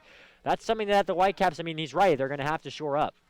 I think, that's huge. I think Julian Infante coming in, he mentioned him specifically, is going to be big as well because he's a guy who can play third and first and did so for Vanderbilt this year.